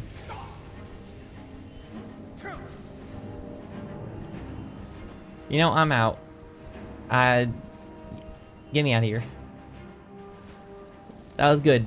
We got some stuff. You know, I think that vampire is just stronger than the first vampire. Okay. We leveled up though. You know, I'll take it.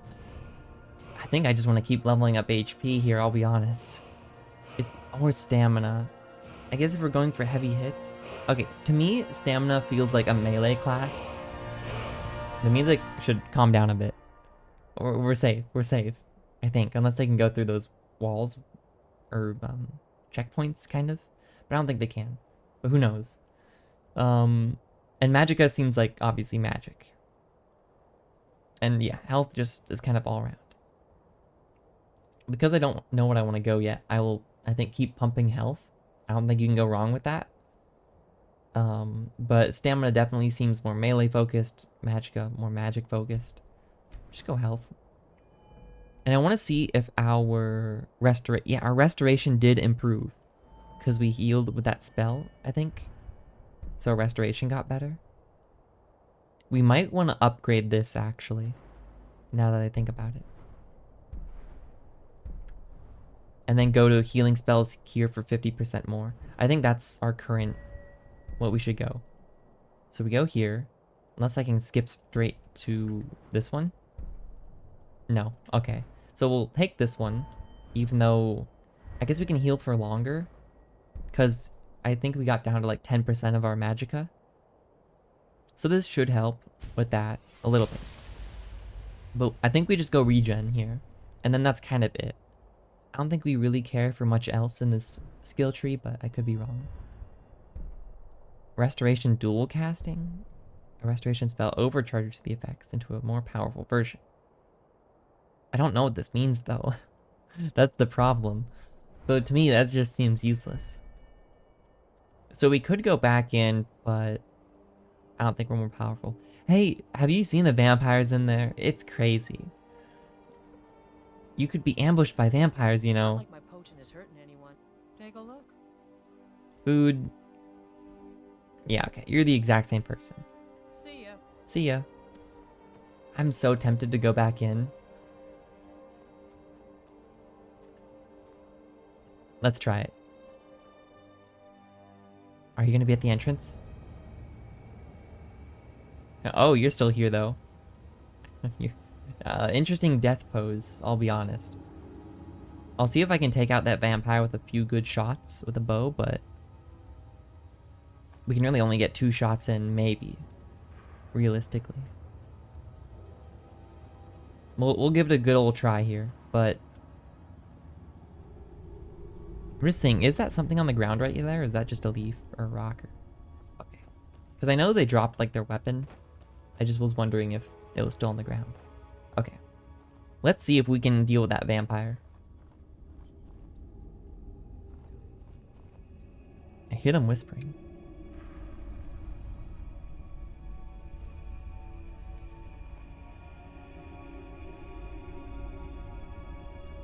Oh, they're cooking. Okay. Look. I don't know what I'm gonna say, honestly. Okay. We take a free shot. Oh, didn't mean to drop that arrow. We take a free shot, we back up. Easy as that.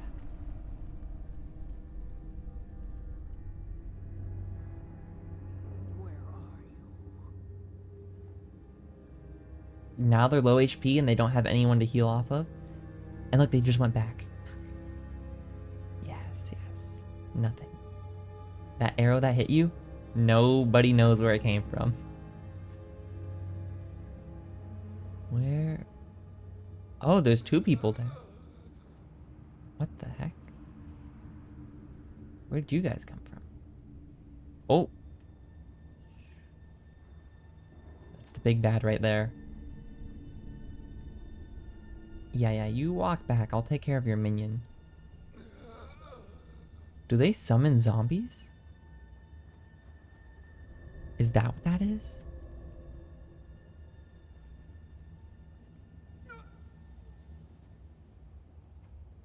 Where did he go? Oh, he just died in like a pool of... Okay. Well, let's get ready with the next shot.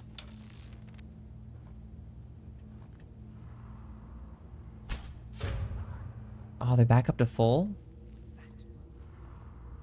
Hmm.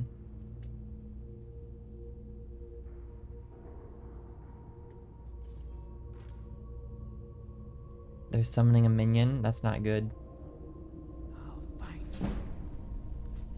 I'm sure you will.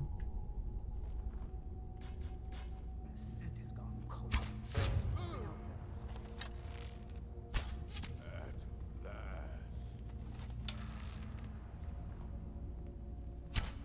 Uh-oh. Now your blood is mine. Nope. Start walking. Soon your blood will be. Whoa, I don't know what you're saying. I'm out. You know, I'm really trying here.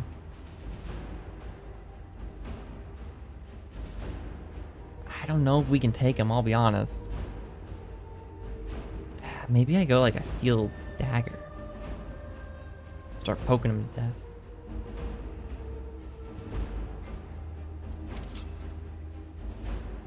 I don't know. We're close enough to the exit that I think we can run if we come into any serious trouble. Oh, jeez. You have summons. Okay. Stop struggling. Maybe I'll wait around the corner? Oh, that's a summon. I'm out.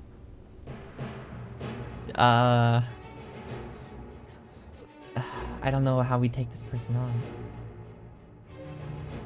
Okay, then if we go back in, are you gone?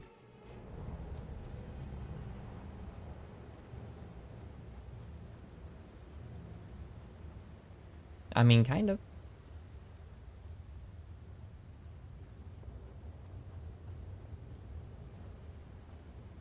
I don't know if a shield is the play here. We could try some magic spells, I guess. Hey, that body is finally gone.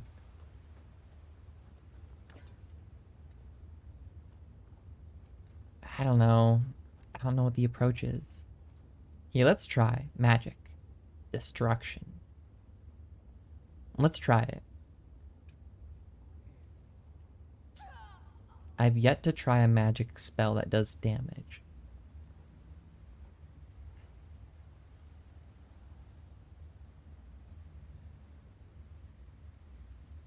Where did they go?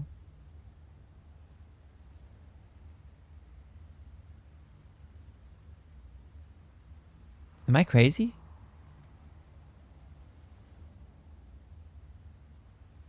Is that a... Oh, there they are. Okay. Is this like a sniping thing? Can I snipe with this? Only one way to find out. Nope, it's close range. Good thing they don't see that, I guess. Man, really wanted to try that. Okay. Longbow. Here we go again. Knock an arrow. Let it fly. Maybe I can pelt them with arrows. Oh, not if I miss. Start walking. All right. Get me out of here.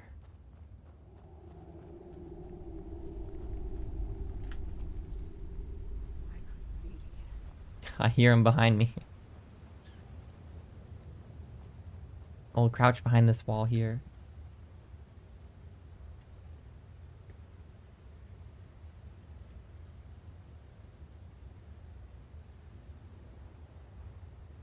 Okay, they did not follow us this far. Is this annoying to watch? I don't actually know. This feels like it would be annoying to watch. Am I just underprepared, underleveled for this little dungeon here? This one person in particular? It feels doable, but they just heal a lot. I beat the other vampire, so that's kind of where my confidence is coming from.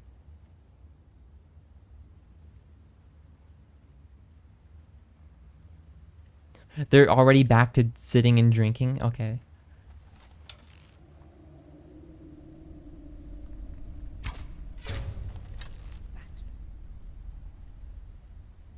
They move so fast. Now your blood is mine. Oh, and you're already back up to full health. Why don't you just stay injured? It'd be so nice. I will find you. We'll wait here. We don't need to go all the way back, I don't think. I don't see them. Let's keep moving. This is one way to farm. Oh. Hey, turn around. I'll find you. Don't worry. Don't worry about what? Fool. Okay, let me try the magic spell. Destruction. Here we go. Fool. You should have run. Give you a swift and beautiful death. Just melt them.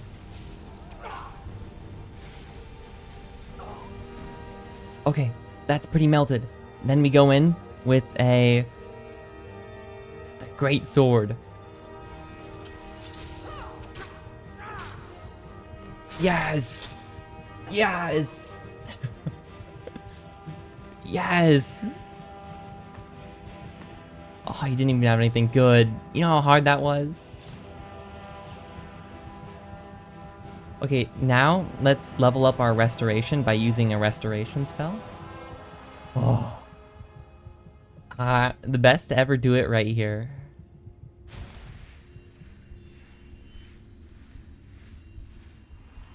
I think we get more heal out of this now because we leveled up our restoration. So it's like twice as long because they cost half magicka. That's good. Why am I crouching? Oh, it's because I'm over, right. Oh, that felt good. What do we not need? I don't know. We have 2 pickaxes? Why? Drop one of them. They're heavy. 2 bows. Oh, feels good. Some baskets.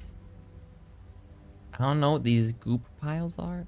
Birch ash pile? Huh?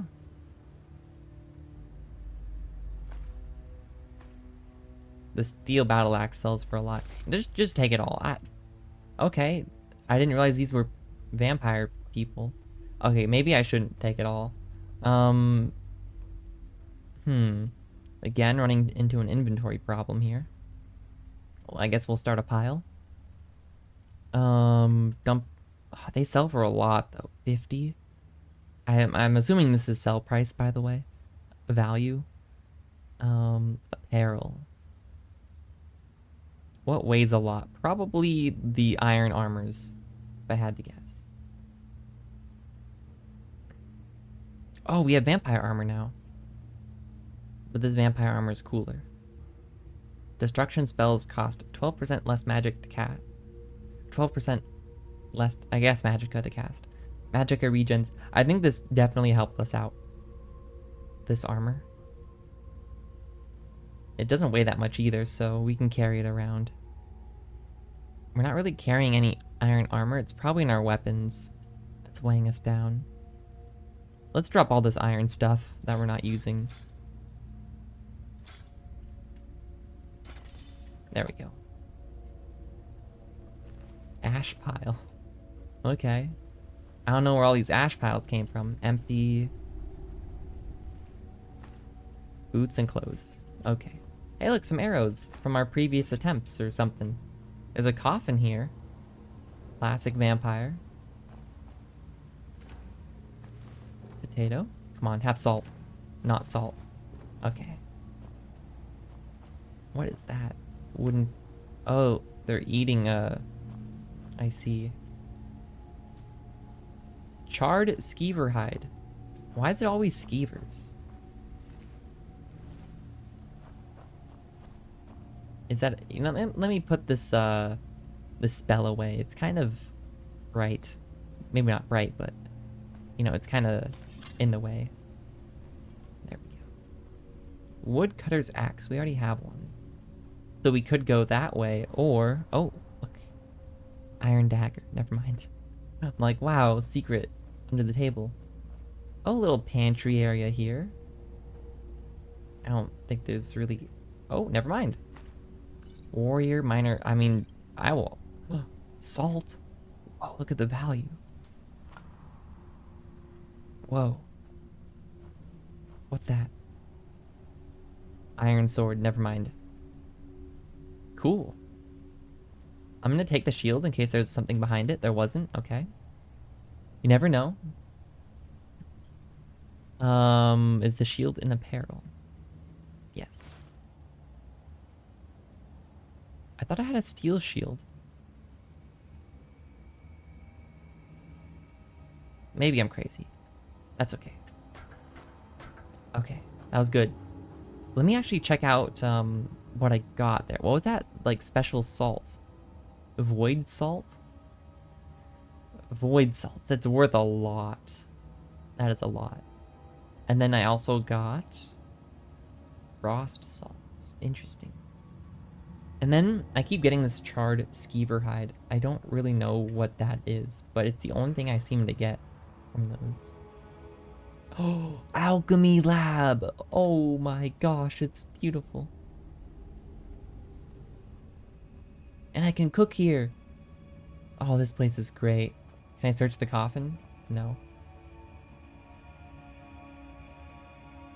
Boy's red tunic. That is creepy. Girl's yellow dress. That is creepy. I like the charcoal. Why do you have these? That is weird. That's a skull. Is that a runes of? That's a book though. I wanna what's this? Oh, there, petty soul gem. But I want to take this cool thing it was inside of. Can I not take this cool, like, no? Okay. It's like a display case or something. I'll drop the tankard later. Oh, look at all the books here. It's a book heaven. Alright, we'll take it. More golden stuff. Oh, there's so much stuff here. What's that? Oh, bird? Okay. So I just discovered like a vampire cult. Okay. I guess it's time to read. Strap in, because we got like, what, 5 books here? What do we read first? The Song of Pelennial? Volume 1. Biography of Baron Zaya, Volume 1. And Volume 2. Cool, we got both the volumes here. The Madmen of Reach and the Runes of Camel Z. Which one's the most valuable?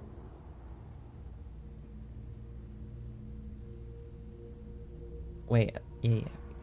I'll start with the least valuable and start with Baron Zaya, Volume 1 and 2. Hopefully this isn't too long, but yeah, hopefully it's good if it is long. Biography of Baron Zaya, Volume 1 by Stern Gamboge, Imperial Scribe. Let me drink some water.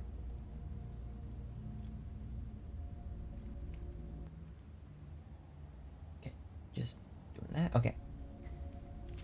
Yeah. Next page. Okay. Late in the Second Era, a girl child, why'd they phrase it like that? Baron Zaya was born to the rulers of the kingdom of Mournhold, in what is now the imperial province of Morrowind. We still don't know where that is. She was reared in all the luxury and security befitting a royal dark elven child, until she reached 5 years of age. At that time, His Excellency Tibur Septim I, the first emperor of Tamriel, demanded that the decadent rulers of Morrowind yield to him and institute imperial reforms. Trusting to their vaunted magic, the Dark Elves impudently refused until Tibur Septim's army was on the borders. An armistice was hastily signed by the now eager Dunmer. Not before there were several battles, one of which laid waste to Mournhold, now called Almalexia. Also sounds familiar. Little Princess Baronzaya and her nurse were found among the wreckage. The Imperial General Simachus, himself a dark elf, suggested to Tibur Septim that the child might someday be valuable, and she was therefore placed with a loyal supporter who had recently retired from the Imperial Army. Isn't she dead? Or she was just found in the wreckage? Fallen Kingdom style. Okay. Sven Advinson had been granted the title of Count upon his retirement. His fiefdom, Darkmoor, was a small town in central Skyrim. Count Sven and his wife reared the princess as their own daughter, seeing to it that she was educated appropriately, and more importantly, that the imperial virtues of obedience, discretion, loyalty, and piety were instilled in the child. In short, she was made fit to take her place as a member of the new ruling class of Morrowind. The girl Baranzaya grew in beauty, grace, and intelligence. She was sweet-tempered, a joy to her adoptive parents and their 5 young sons, who loved her as their elder sister. Other than her appearance, also, that's a big family, but I guess, I don't know, most medieval times have big families, so, I don't know, kind of makes sense, I suppose. Other than her appearance, she differed from young girls of her class, not only in that she had a strong empathy for the woods and fields, and was wont to escape. Oh, okay, I see. And was wont to escape her household duties to wander there at times.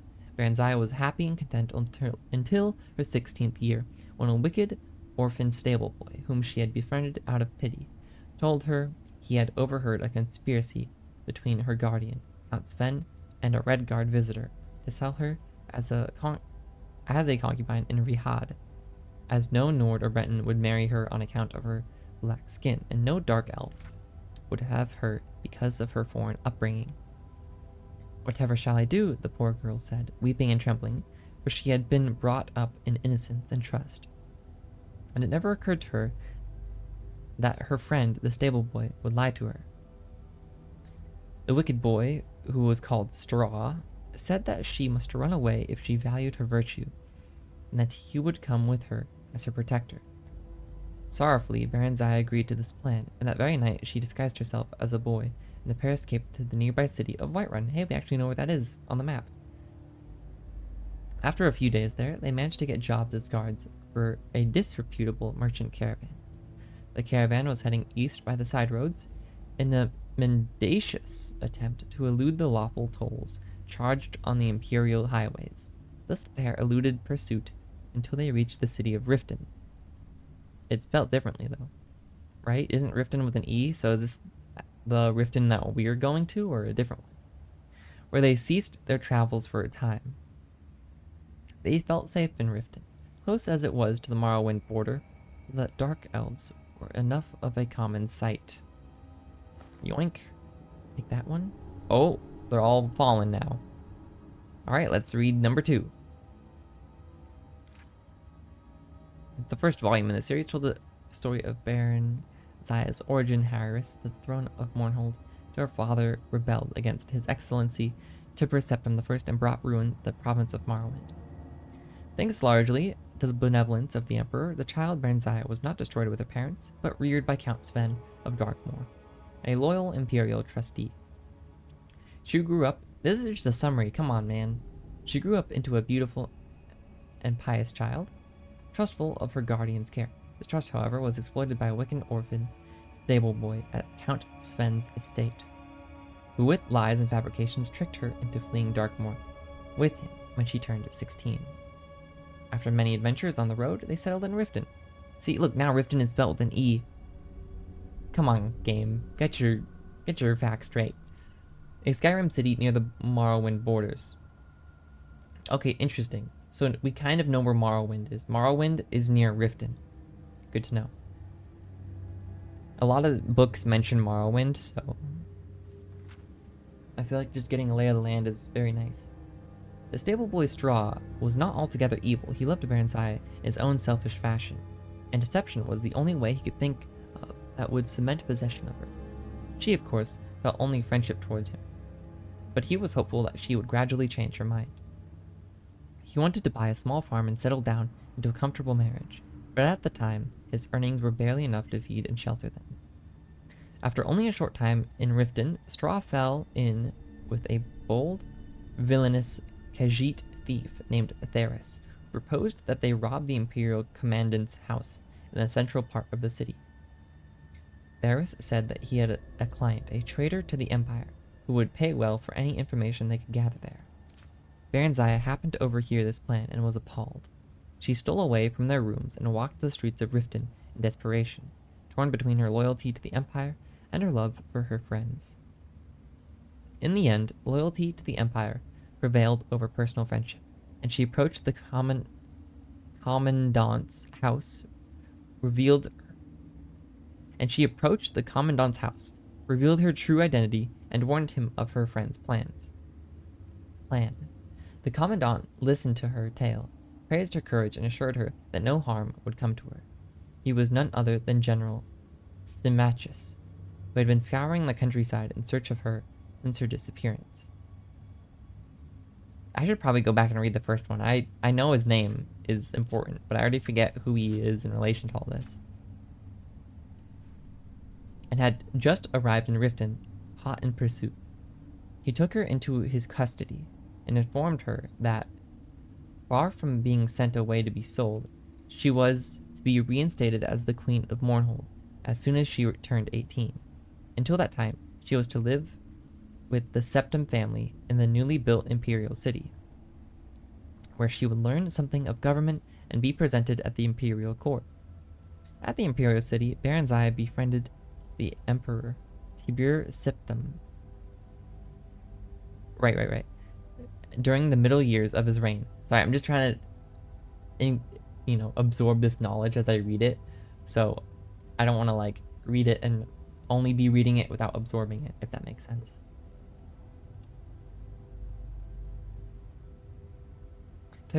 Tiber's children, particularly his eldest son and heir Delagius, came to love her as a sister. The ballads of the day praised her beauty, chastity, wit, and learning. On her 18th birthday, the entire imperial city turned out to watch her farewell procession, preliminary to her return to her native land. Sorrowful as they were at her departure, all knew that she was ready for her glorious destiny as sovereign of the kingdom of Mournhold. Okay, those books didn't really seem to tell me much, but alright. This is volume 1, but it's the least valued one here, so we'll start there. The Song of Delinal, volume 1 on his name. Okay, I thought that was the entire book. Volumes 1 through 6? There's 6 of these? Editors note, the volumes 1 through 6 are taken from the so-called Raman manuscript located in the Imperial Library. It is a transcription of older fragments collected by an unknown scholar of the early Second Era.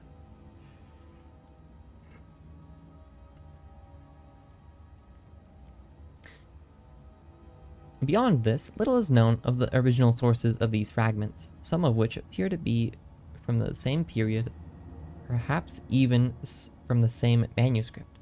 But as no scholarly consensus yet exists on dating these 6 fragments, no opinions will be offered here.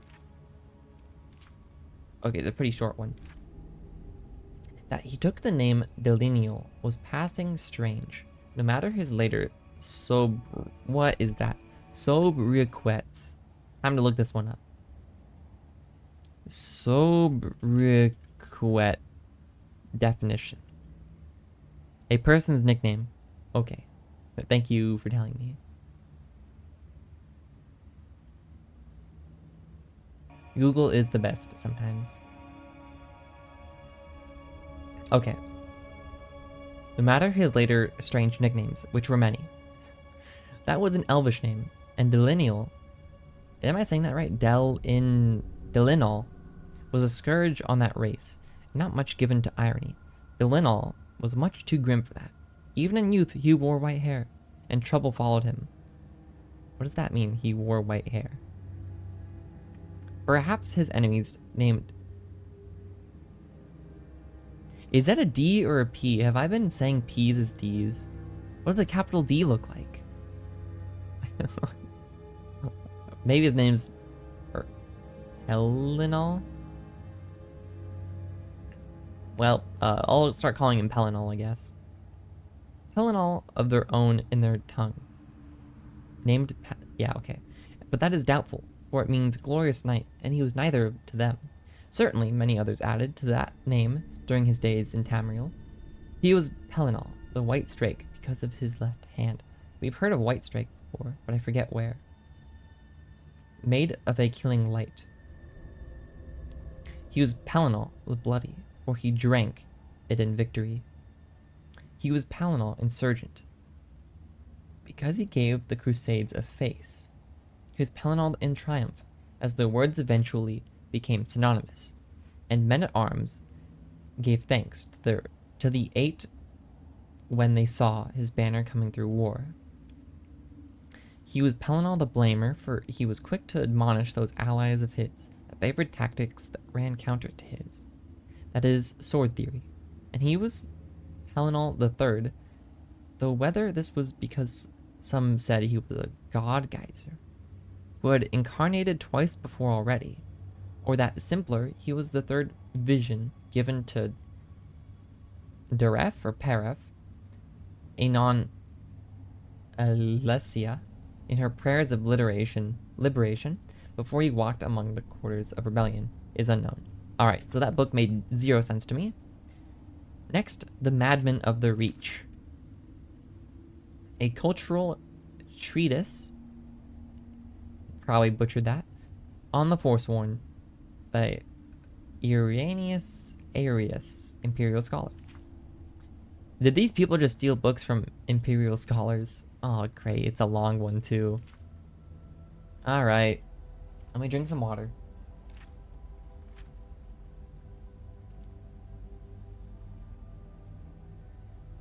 Since the legendary victory of Tiber Septim over the barbarian natives in the Battle of Old Krolden, I think that's a K, Imperial and Nord scholarship has cast the people of the Reach as little more than savages. Again, we don't really know where the Reach is. Prone to irrational fits of violence, worshipping old heretical gods, and fetishizing beasts and nature spirits that any civilized person would best well avoid. In truth, these accounts are little more than Victor's essays, a perspective narrowed by the Empire's constant strife with the ancient proud people that lived in this land far before Tiber Septim walked the soil of Tamriel. In light of this, I hope to create a more complete, accurate, and fair assessment of a group that has long suffered under the role of enemy, troublemakers, and them. Let us begin with the Forsworn, the so-called Madmen of the Reach. Hey, that's what the book is called. The Imperial Legion classifies them as little more than brigands, noting their constant raids and ambushes within the hold, but none of their military reports asks the question of why. If they were merely a group of bandits, surely they would be focused on acquiring gold and minimizing deaths among their own. But the opposite is true in Forsworn attacks. Large sums of coin are often left behind, and their fighters easily throw away their lives, rather than risk capture by Imperial soldiers. It is this incongruity that led me to Markarth, the capital city of the Reach. Again, we don't really know what that is. In search of answers. There I met one of the native peoples, an old woman who preferred not be named in my writings. She told me of her family's long history, how she believes they originally came from High Rock, home of the Bretons, which would explain the similar faces and stature of the two peoples, how the Nords came and took their lands, their gods, and their culture from them. When asked about the Forsworn, the old woman would say that they are the real men and women of the Reach, those that refuse to give in to the Nords, those that still practice the ancient traditions. My speech is slowly getting slurred. Those that still practiced the ancient traditions that the rest of their people had abandoned in exchange for peace. In time, I was able to create trust with many more natives in my search that corroborated the old woman's story. By chance, one of them arranged a meeting between myself and what I thought was an elder member of his village. I was shocked to find that I was led to a camp filled with the animals' skulls, severed heads, and still beating hearts that I had read about from the military reports back in the Imperial city. This scholar is really going out of their way, by the way. I think it's the scholar, right?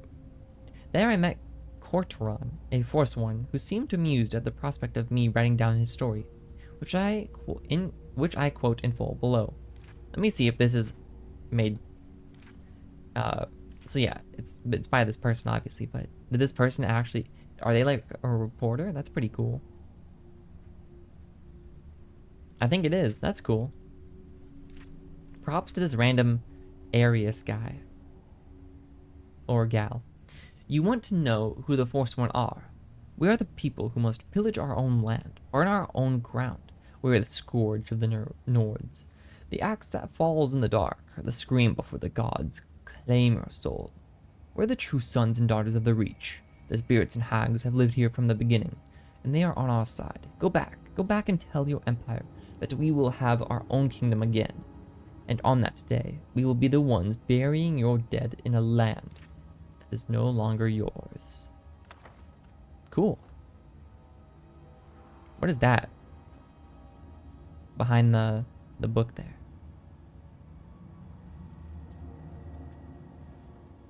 I just opened up. Why is there children's clothes in these cupboards? That is so weird.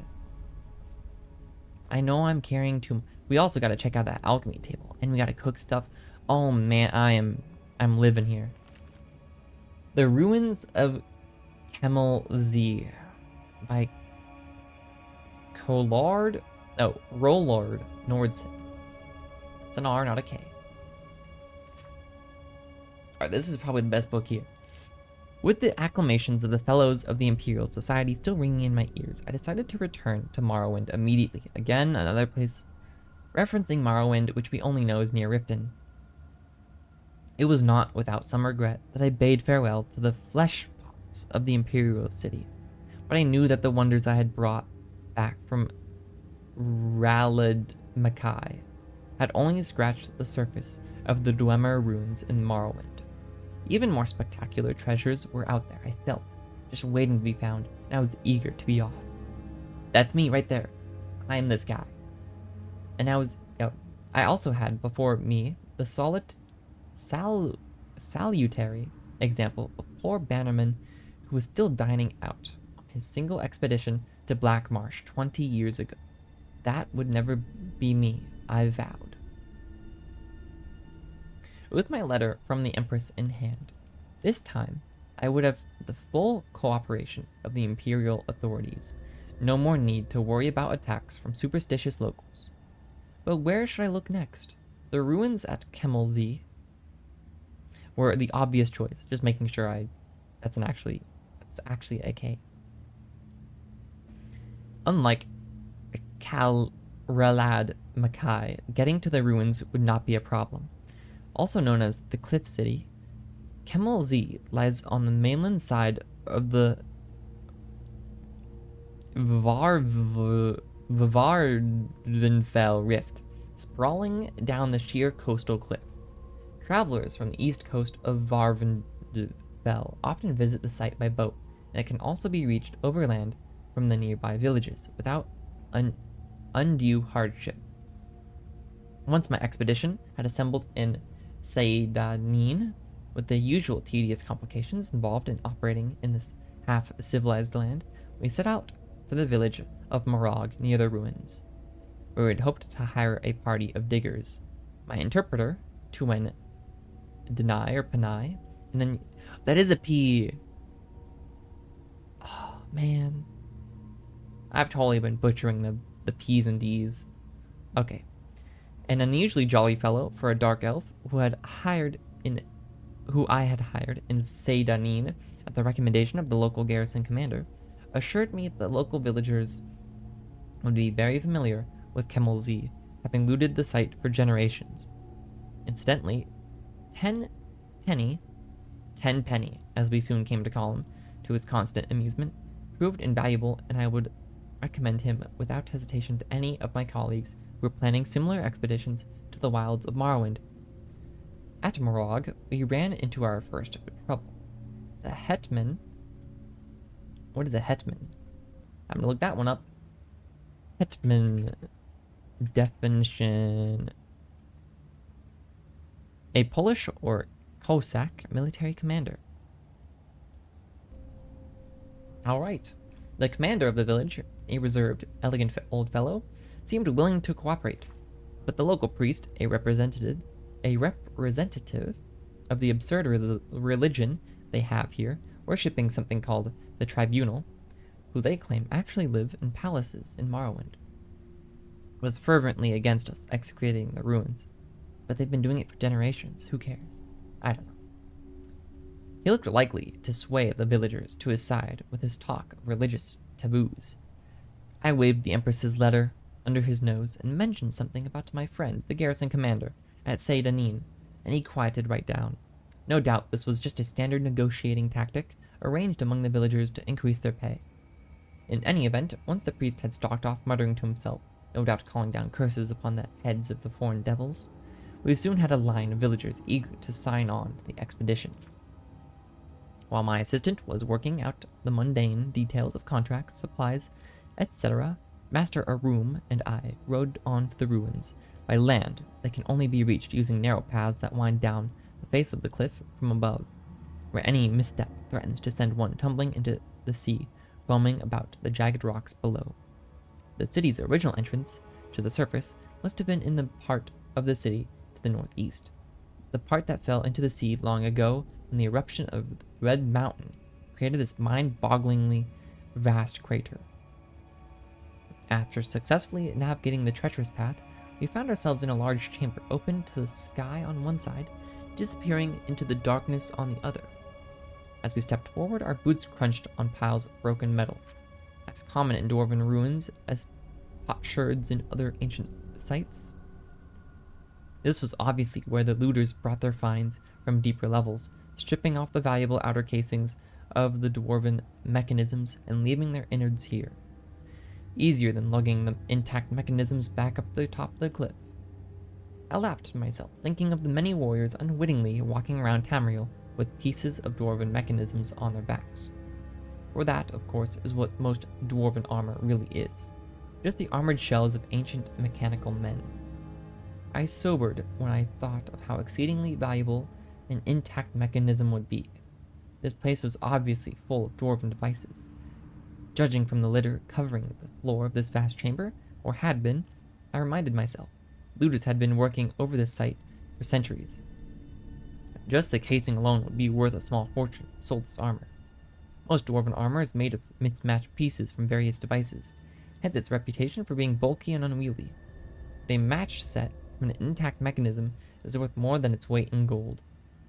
For the pieces all fit together smoothly and the wearer hardly notices the bulk.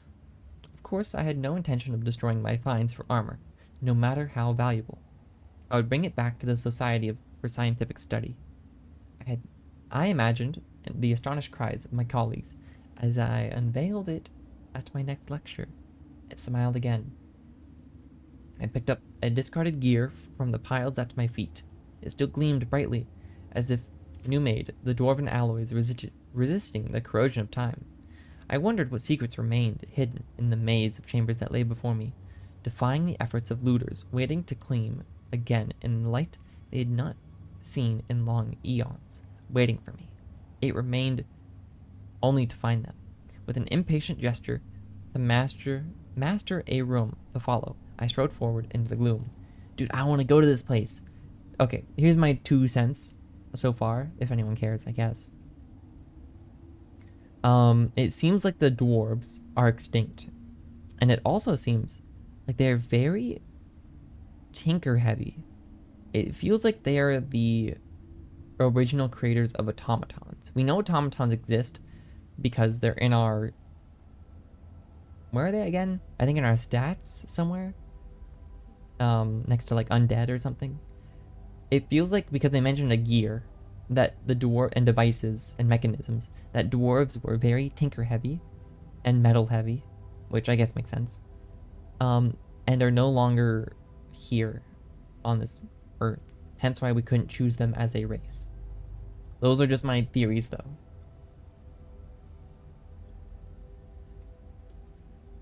I want to know where this place is though.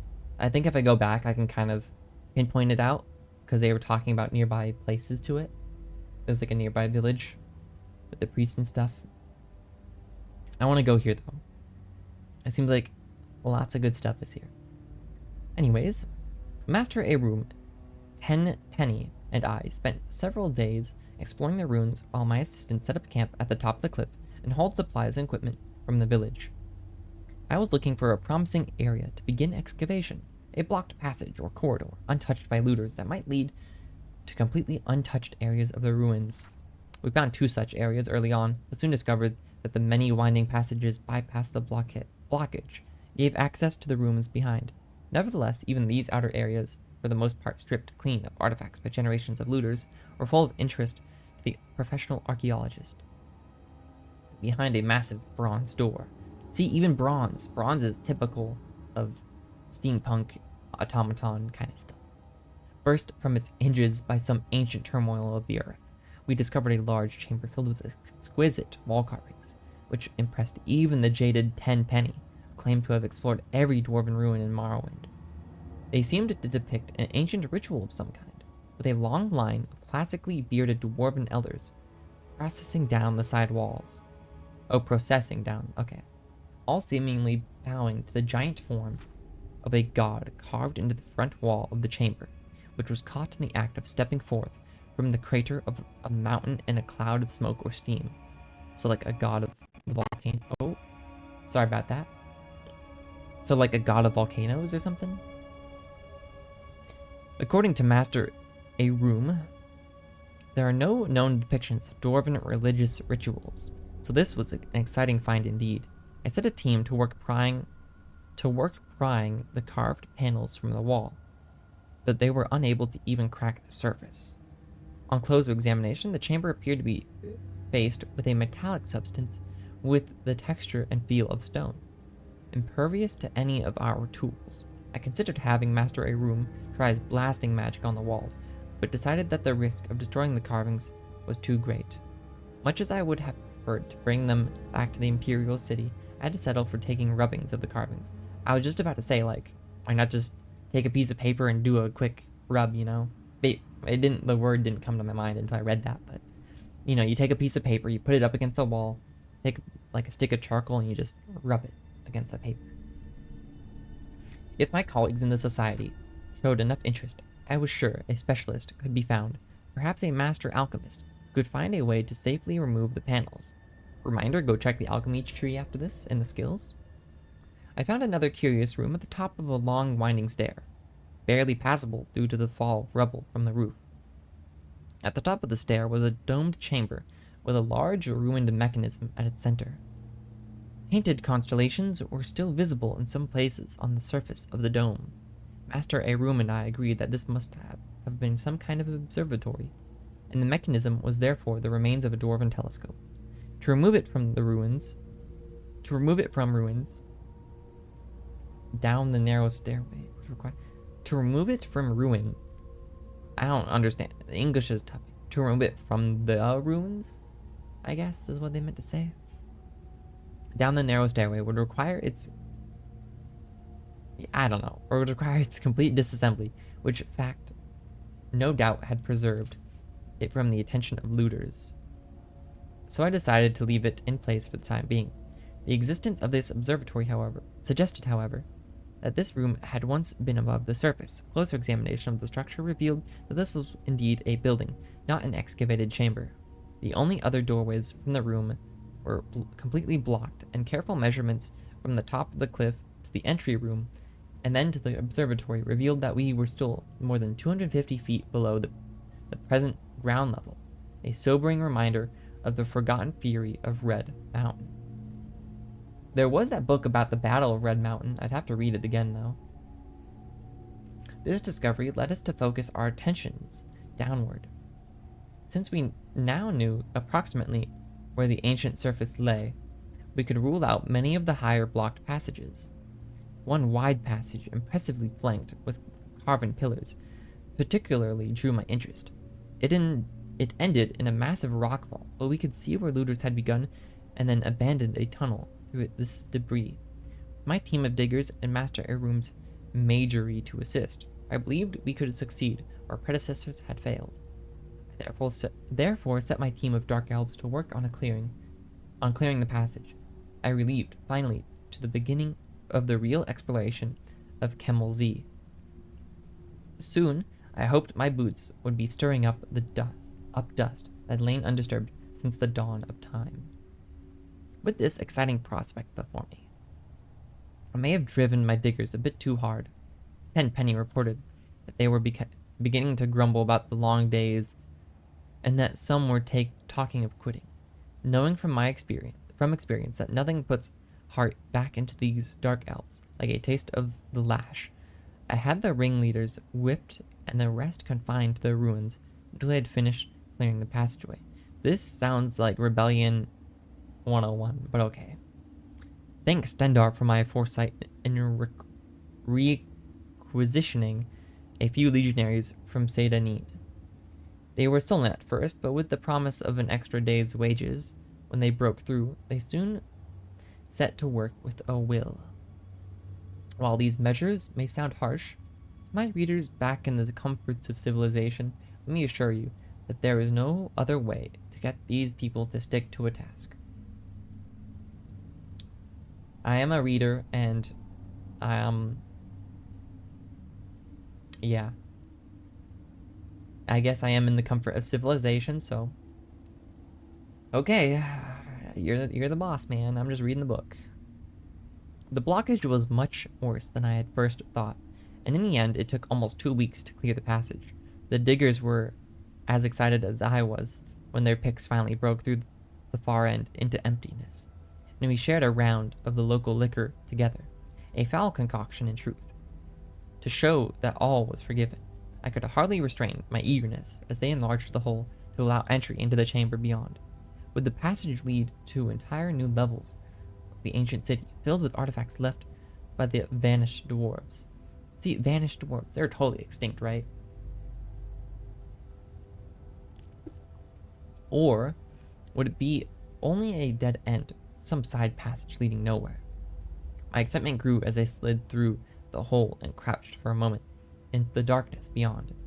In the echoing sounds of the stones rattling beneath my feet, I was in a large room, perhaps very large. I stood up carefully and unhooded my lantern. As the light flooded the chamber, I looked around in astonishment. Here were wonders beyond even my wildest dreams. As the light from my lamp filled the chamber beyond the rockfall, I looked around in astonishment. Everywhere was the warm glitter of dwarven alloys. I had found an untouched section of the ancient city. My heart pounding with excitement, I looked around me. The room was vast, the roof soaring up into darkness beyond the reach of my lamp, the far end lost in shadows, with only a tantalizing glimmer hinting at treasures not yet revealed. Along each wall stood rows of mechanical men, intact except for one oddity. Their heads had been ritually removed and placed on the floor at their feet. This could mean only one thing. I had discovered the tomb of a great dwarven noble, maybe even a king. Burials of this type had been discovered before, but most famously by Ransom's expedition to Hammerfell. But no completely intact tomb had ever been found until now. But if this was truly a royal burial, where was the tomb? I stepped forward gingerly, the rows of headless bodies standing silently.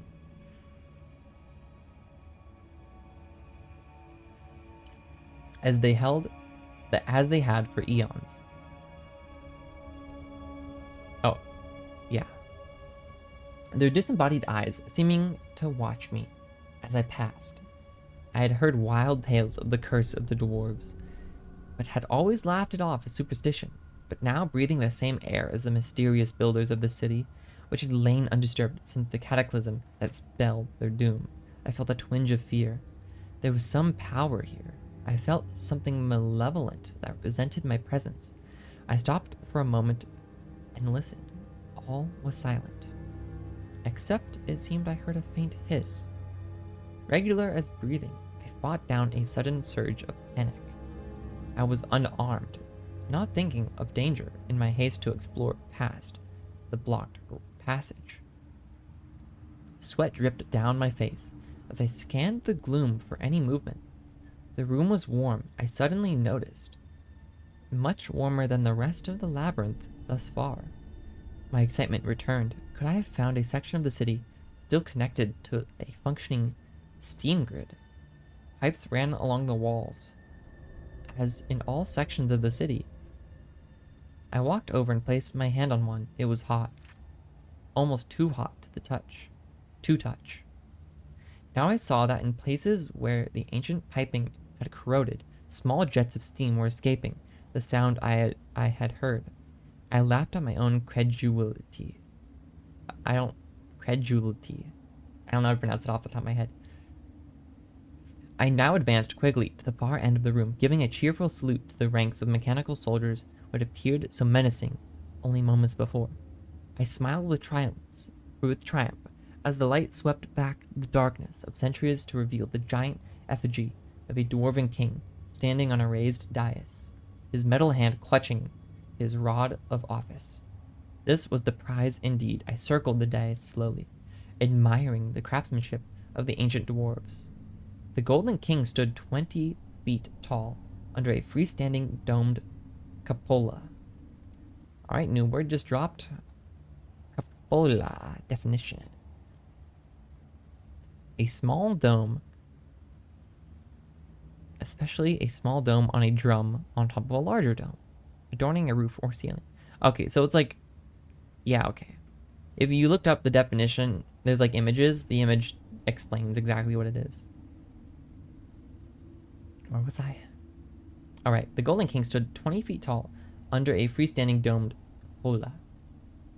His long, upswept beard jutting forward proudly as his glittering metal eyes seemed to follow me. But my superstitious mood had passed, and I gazed benevolently on the old dwarven king, my king, as I had already begun to think of him. I stepped onto the dais to get a better look at the sculpted armor. Suddenly, the eyes of the figure opened, and it raised a mailed fist to strike. I leaped to one side as the golden arm came crashing down, striking sparks from the steps where I had stood a moment before. With a hiss of steam and the whir of gears, the giant figure stepped ponderously out from under its canopy and strode towards me with frightening speed, its eyes tracking me as I scrambled backwards. I dodged behind a pillar as the fist whistled down again. I had dropped my lantern in the confusion, and now I crept into the darkness. Outside of the pool of light, hoping to slip between the headless mechanisms and thus escape back to the safety of the passageway.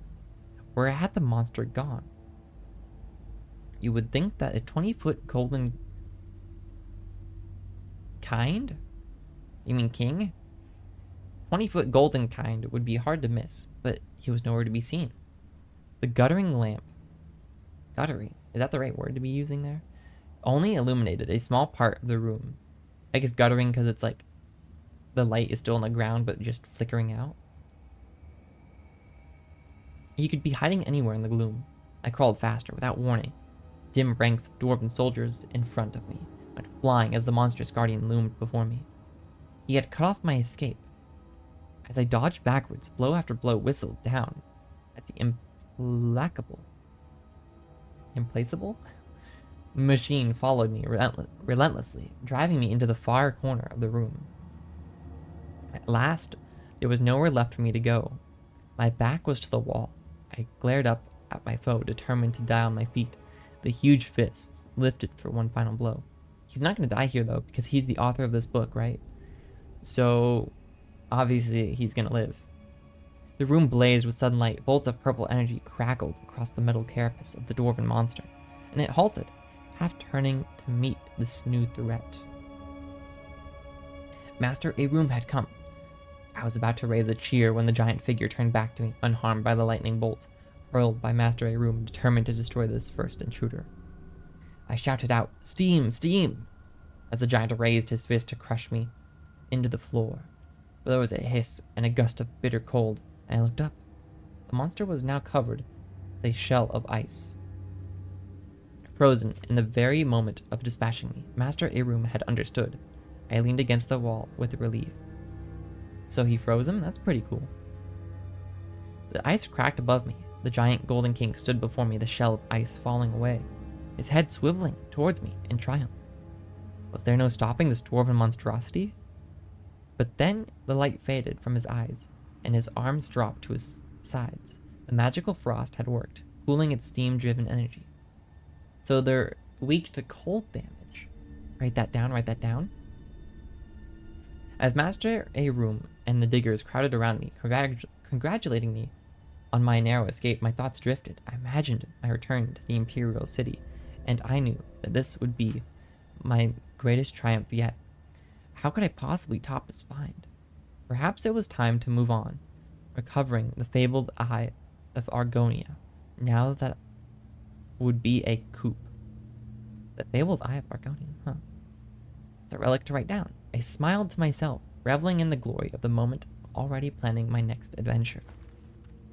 Now that was a book.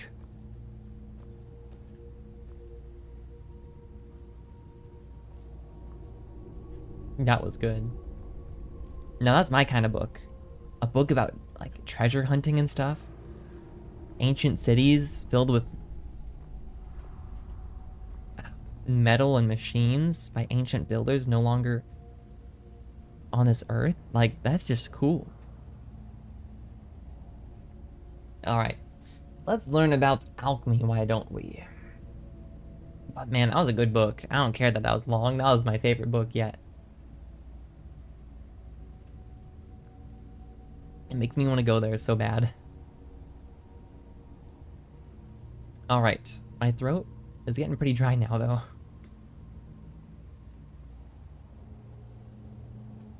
Alchemy Lab.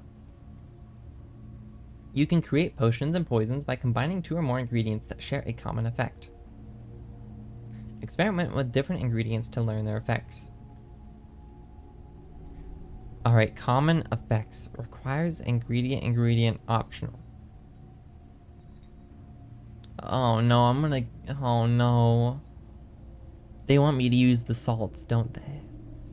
I bet frost salt plus void salt would make something, but it's so risky. Vampire dust. Maybe frost salt, void salt, and vampire dust would make something.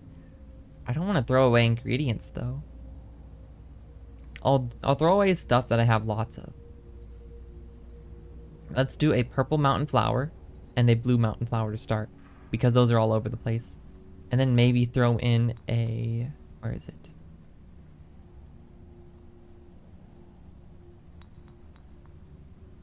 I like how I'm using the mortar and pestle. That's so nice. That's a nice touch. The thistle branch. There we go. I want to craft this. Potion of unknown effect. Purple mountain flower, blue mountain flower, thistle branch. Do I have to make like a spell, like a potion journal? Created potion of resist frost. Discovered effects. Resist frost. Thistle branch. Resist frost. Purple mountain flower. Okay.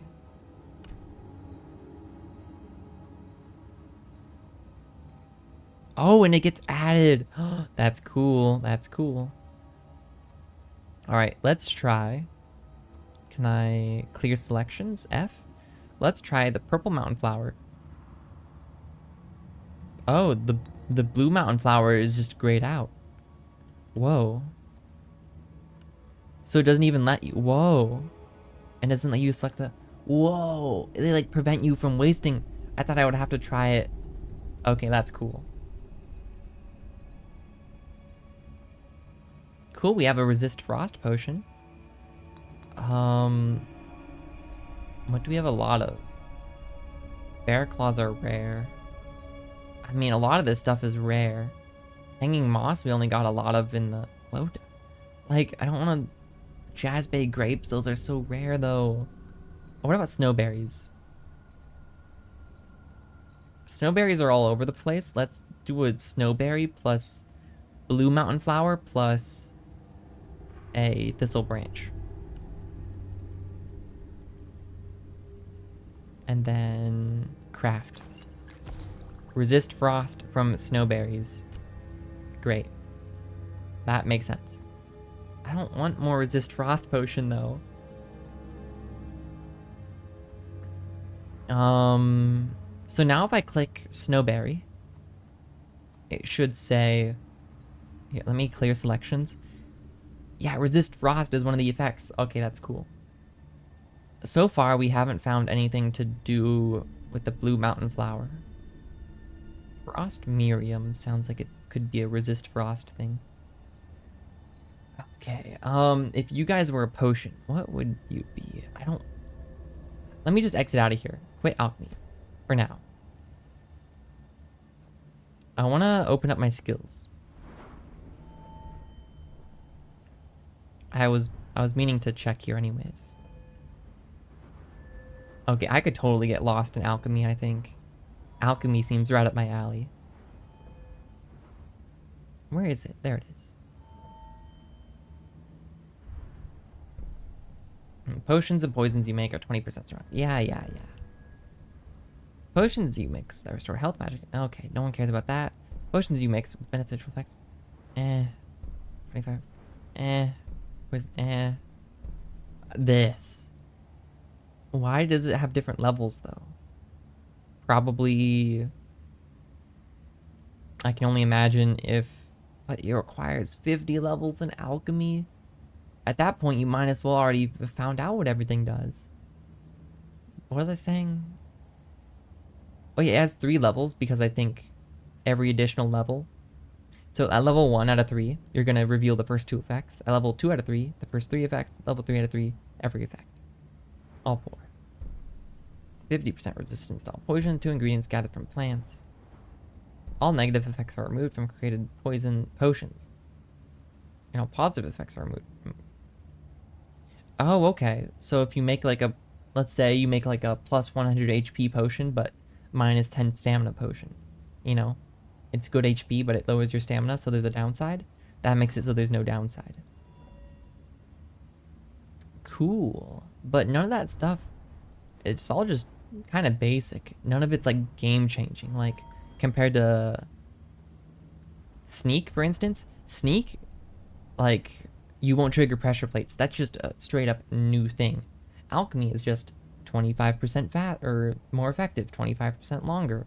You know, there's very little new stuff. Speaking of, we're almost level 30.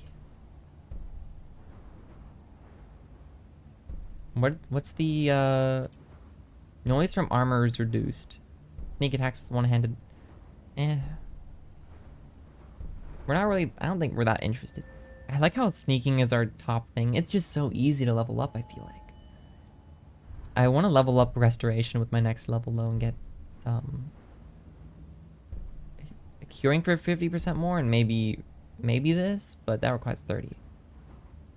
I think we just go for healing spells, cure 50% more. That feels very strong. Alright. We are carrying a lot here. What is that? Iron helmet? Okay. And then we can cook. Oh, but I don't want to use all the salt now. Poisoned green apple. We need chokeberry though. This is going to use up all of our salt though. Oh, hold on. No. We have 9 salt. 5 points of health. 5 points of health. Rabbit weighs less. The cooking just feels like potions, but easier to get is what I'm learning. Oh, if we could learn how to make a healing potion, oh man, we would be going crazy. Maybe I should experiment more so I can figure out if I can make a healing potion. Salmon steak. Restore 5 points of health. How many salmon? I've only got 1 salmon left. I've got 6 rabbits though. Potato soup. 10 points. Ooh. That's pretty good, but it weighs a lot more.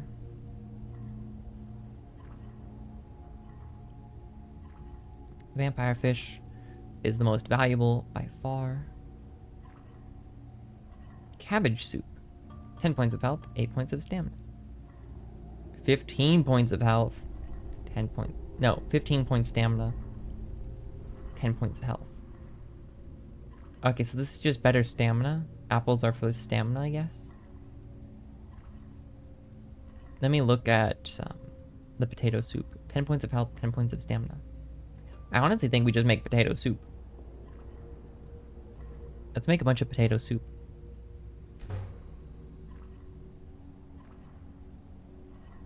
Oh, it's gonna weigh me down a bunch though, isn't it? Oh, man. I don't want to use all. I'll save like 5 pieces of salt. But that could be good. I probably wanted to clear this pot out. It probably had like human remains in it, so, you know.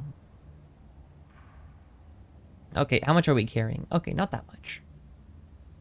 If we just drop like a... There we go, a hunting bow. Oh, they're worth so much, though.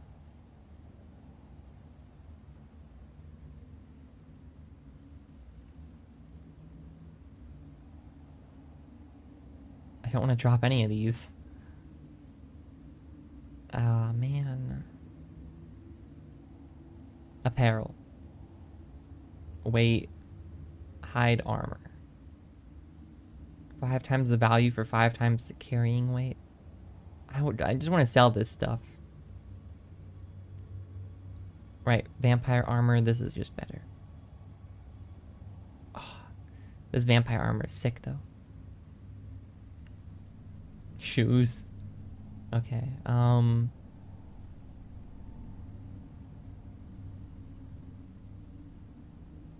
yeah, just dump the...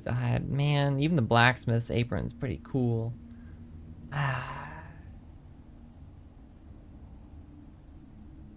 Weapons are heavier. Dump a weapon. 12 away at 17. I'm not getting rid of that, though. That's... Ooh, steel battle axe. Just get rid of the hunting bow. It's fine. I could sell you for 50 though. Wait, aren't I carrying like a tankard or something? Miscellaneous. Petty soul gem. Petty soul gem petty. Huh? Filled with petty soul. What does this even mean? Okay, I don't know what that means. Charcoal, cool. Fox pelt, cool. Yeah, dump the tankard. Keep the pelt.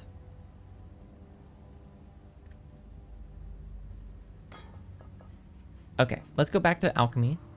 I think we should experiment while we're here. We don't know when we're gonna find another alchemy table. So we still don't know what blue mountain flowers do, so we should definitely combine that with something. What? Maybe the mushroom and the frost miriam? Sure. Craft. Oh, that hurts. Okay. Hanging moss? Maybe. And jazzbay grapes? Using the grapes, though. Hold on. Clear selections? Wait, the grapes aren't actually worth that much. What? I thought the grapes were like ultimate primo grapes. Blue mountain flower and hanging moss. Whoa. Poison of damage magicka regen. What is that? Blue mountain flower and hanging moss. Whoa, whoa, whoa. Blue mountain flowers for damage magicka regen and fortify health. What does the fortify health potion do? And the hanging moss is for also those things. Why are blue mountain flowers more valuable than hanging moss? Hanging moss is way more rare. Hold on. I want to look at the potion again. Potion of unknown effect. Well, hold on. Quit alchemy. Yeah. What did we make? We made a...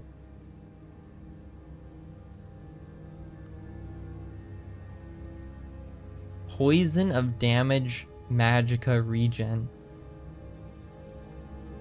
Decrease the target's magicka regen by 100% for 22 seconds. Health increased by 17 points for 60 seconds. Interesting. This sells for a ton, by the way. Could we just be a potion salesman? That sounds pretty good. Being a potion, like, it's more than invisibility. This took nothing to make, though. It took hanging moss and blue flowers. Whoa, that's my most valuable one? Crazy. Maybe I should just make a bunch of these. I can only make one more. But it's a poison. So this is very good if we don't plan on using our magic. 17, basically 22 extra hit points. Okay, let's think about this. 22 seconds of decreased magic regen, but a minute of 17 more hit points. Honestly, it doesn't sound that good. 17 hit points is almost nothing. It's like a less than a 10% increase at this point, right? Maybe somewhere around 10%. It's not that much. But then again, the downside isn't that bad either, so I guess I'll treat it as a free, like, 17 hit points. Because by the time we use that magic regen, we'll probably be out of that 22 seconds or so. Anyways. Bone meal is pretty rare. I don't really want to use that. A lot of this stuff is just rare. And that's why I don't want to use it. Jazzbay grapes plus these two. Wait, these two don't go together, so let's not do that. Jazzbay grapes plus the mushrooms plus juniper berries. Why not? Oh, that hurts. These grapes plus the frost miriam. What's this? Oh, these are also mushrooms. Plus those mushrooms. Craft. Oh, jeez. These grapes suck. Am I getting, quit alchemy. Am I getting progress in my skills for alchemy for failing potions? I mean, I'm leveled up a little bit. This hurts. This really hurts. Using ingredients like this. I guess that's why we saved them up, though. We only have one ingredient for this. Okay, with our last mushroom of the Mora Capilmena, let's combine that. And then throw in... We only have one elf's ear. Let's throw in a purple mountain flower with the mushrooms. Why not? Craft. Ooh, okay.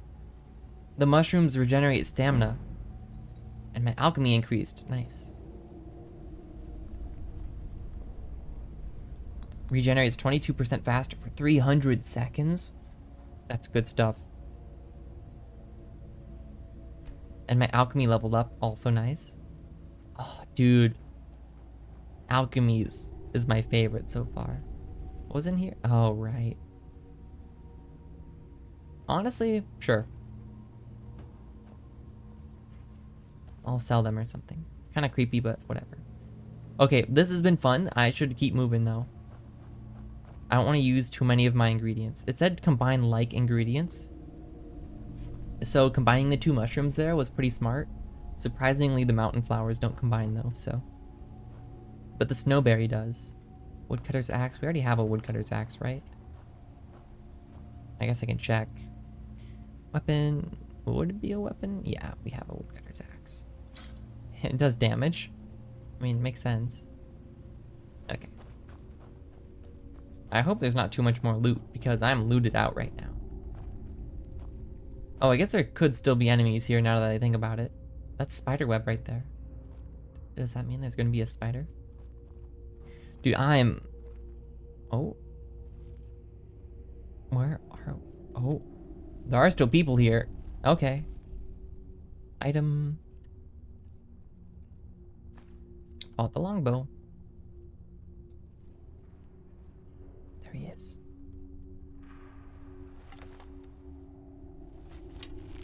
Okay. Here we go. Sneak.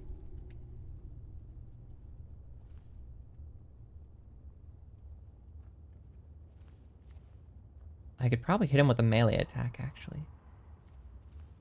When he turns around. Item. Weapon. Here we go, here we go. Can I sneak up with a greatsword?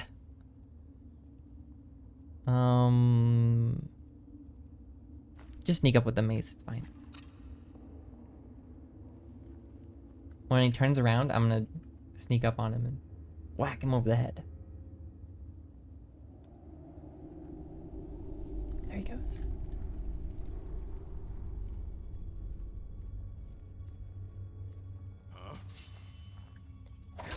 No, you weren't supposed to see me. That's why I should have shot him. Oh no, a vampire's on their way. Okay, you know what? We can do this. Magic, destruction, flames. We know flames melt vampires.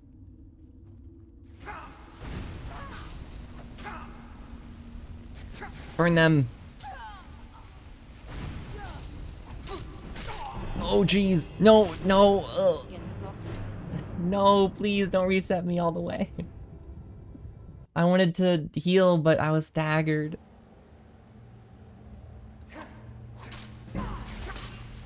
Oh, wait, you're strong. No, am I actually all the way back? That would be tragic if so. Just burn them. Get out of here. Ash pile empty. Oh. Is my alchemy all the way... No, it resets your skills. Wait, there is an upside here. I still have more ingredients now. So, you know what? If you think about it, it's actually, meta. I'm so sorry for being so bad. It was not my intent. Just checking up here. I could sit if I want. Ah, I'm so sorry. Should I have cut my losses, saved, and come back in? Probably. Alright, we can beat this vampire, though. We've done it before. We can do it again.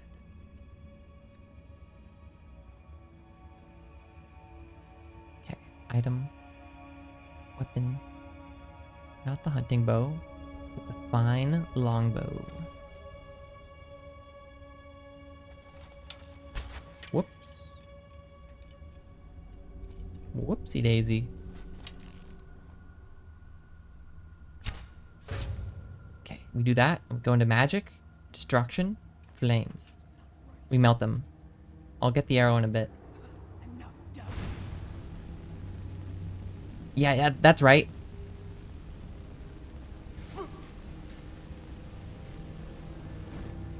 Okay, now they're low. We finished them. While they're trying to sap my life force. Let's go with a steel dagger.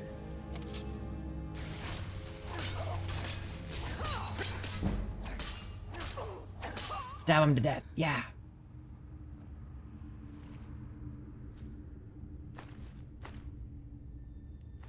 All right, we'll dump some of this stuff off. Feels good. Oh, you gotta level up at all times, I feel like. Restoration, healing.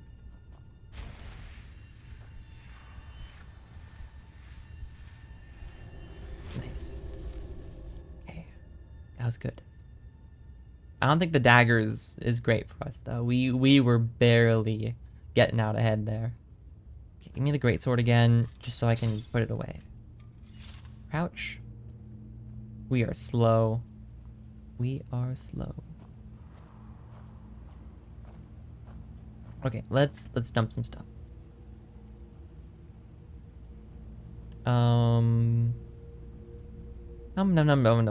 The iron stuff. Iron war axe, sure. Regular longbows, sure. Okay, good enough. Oh man, now I've got to read the books again. Good stuff there.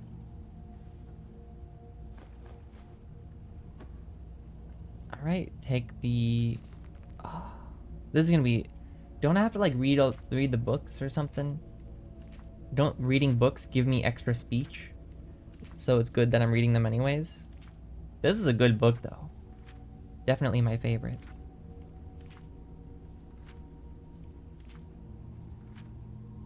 Wow, this was long.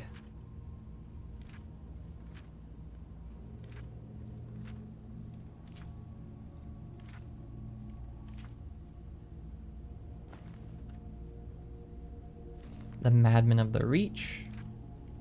But they were just looking to get back their homeland. Makes sense.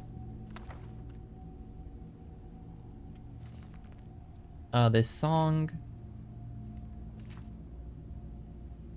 This book meant nothing to me. Biography number 1. Sorry about that car outside if that came through. Alright, awesome.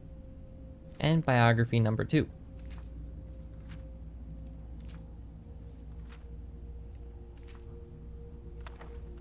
Honestly, that biography was pretty good too. I want the gem, please. Nice. Alright, unless I can get inside this.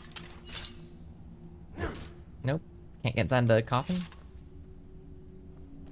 I don't think there was anything else special here except cooking and stuff, so... Okay, good news, we don't have to waste so many ingredients now. I can create potions and poisons by combining 2. Okay, let's read this again. Potions and poisons by combining 2 or more ingredients that share a common effect. Experiment with different ingredients to learn their effects. Alright, first, start out, we do the 2 mushrooms. The fly amantia plus the mora tapulina.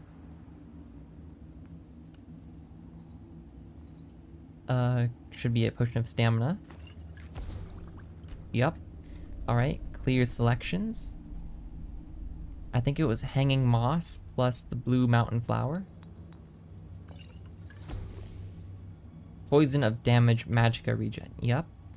And then there was one more that I totally remember. Oh, the potion of frost. It was like juniper berries. No, it was purple flower. Where's the purple one? Purple flower, snowberry, and something else. The thistle. That's what it was. Thistle branch and the snowberry. Let's throw that in.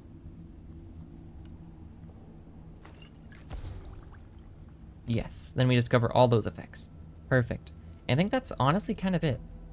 Yes, quit alchemy. Am I leveled up in alchemy? Maybe failing potions also gives you XP? Why is my health red? That doesn't seem good. Am I, like, cursed by the vampires? I think I'm 30 or 15 health down. Alright, with our extra ingredients, we can probably keep discovering stuff if we want.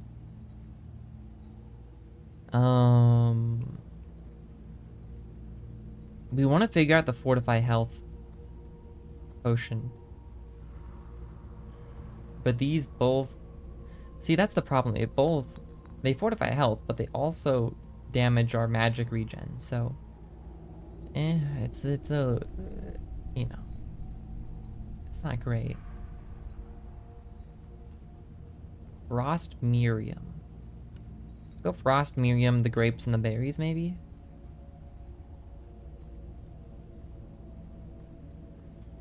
Sure. Damage stamina regen from juniper berries and Frost Miriam. Hey, there we go. Okay, it said to try similar ingredients. We could try the rock warbler egg.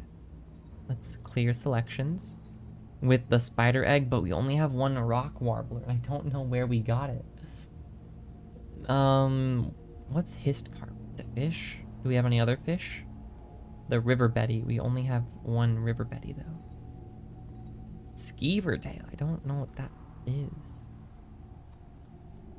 Torch bug thorax. We only have one of those. Not using it. We only have one bear claw from the very beginning of the game, basically. I wish we had more ingredients. Only one. Garlic plus vampire dust probably does something. Just, you know, using typical... Nothing with Jazzbay grapes yet, by the way. Guess we've only tried once, but... Nightshade is probably a poison. Just saying. But what would we combine with Nightshade to make a poison, you know? What here looks poisonous besides maybe the spider egg? That seems poisonous, right? Sure, throw a Nightshade in with a spider egg plus like a...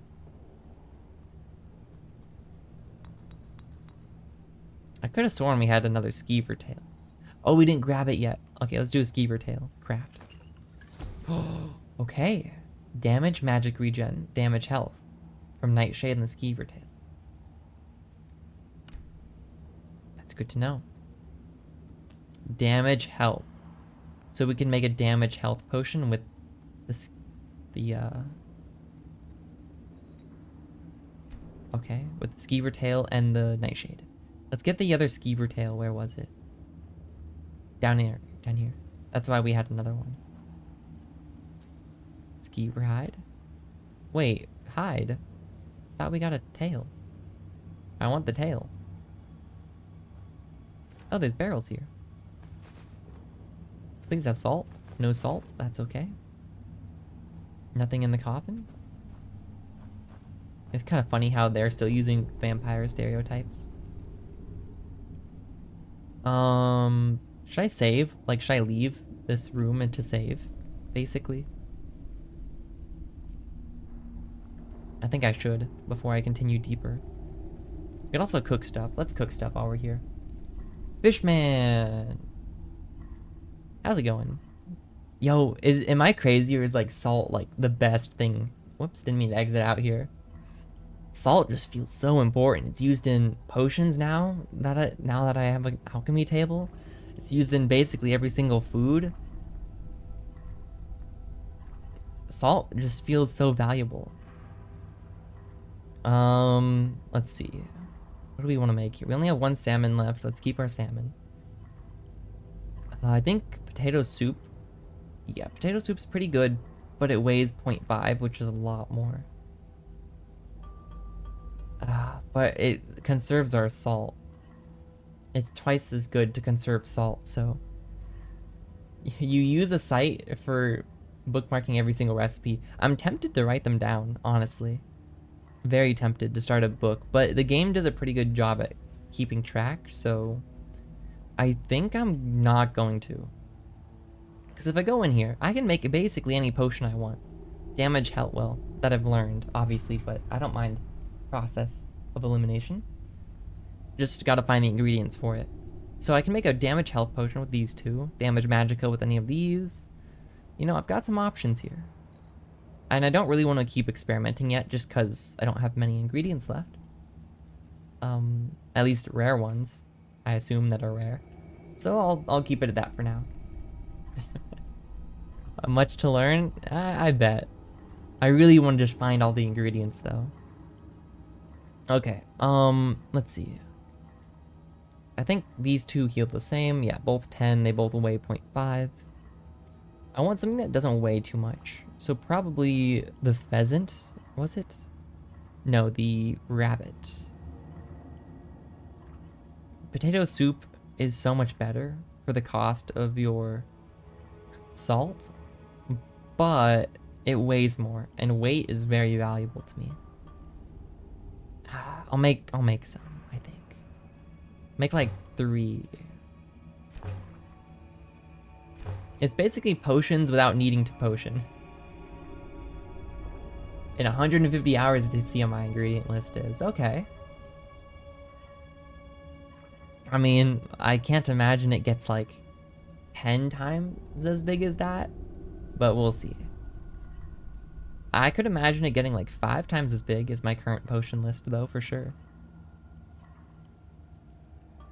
Okay, then I think 1 rabbit haunch.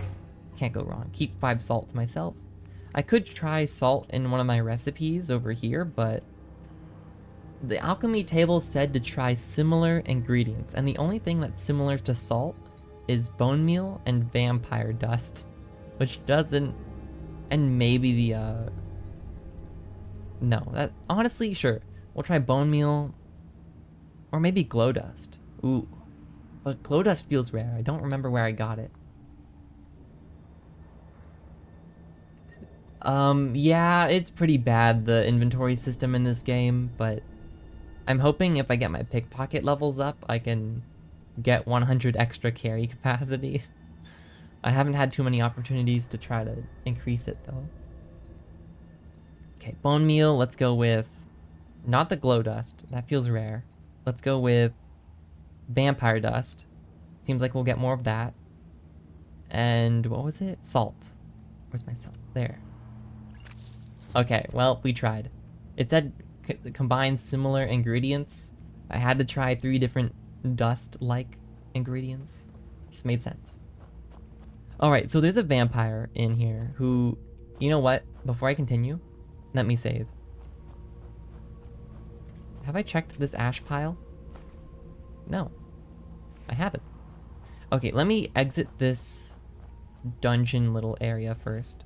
Oh. Man, that's worth a lot. I assume value is sell price. I can carry it. I just gotta drop something. I think I'm carrying tankards, right? Yeah, dump that. Jeez. Do I need the tunics? It's kind of creepy. Maybe I don't need them, but they felt rare. So, you know, just dump all that stuff. We don't need extra hide armor. Alright.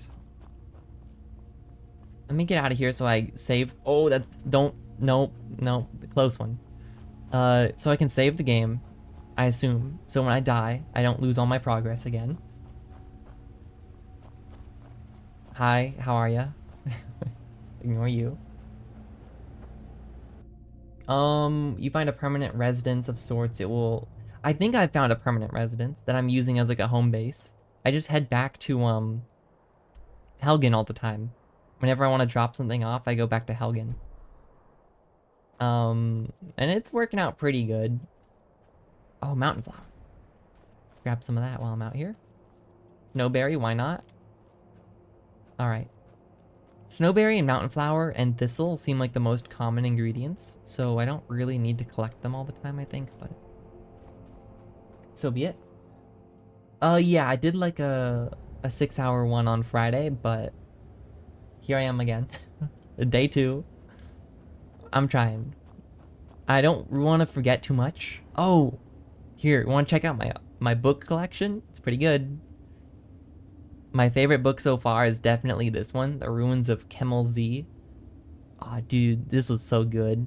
Line and Lure was just funny to read. It sounded like someone's fishing blog. Definitely the funniest one so far. And there's a ghost, somewhere over... Whoops. World map. There we go, never mind. There's a ghost somewhere over here, near South Skybound Watch, and they're very scary. So I kind of... Oh, that's on the bucket list of things to do. Go kill that ghost. Alright.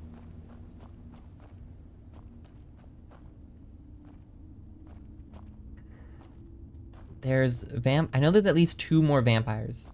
Maybe 3. Let's crouch. There should be a vampire patrolling on the left.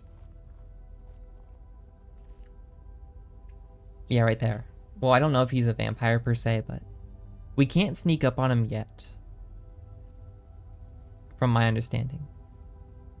I've tried to sneak up on him before with a melee weapon. It never works. So... What are they whispering about? Oh, there's people over there too. Who's more important? The guy on the left? I think these guys over here.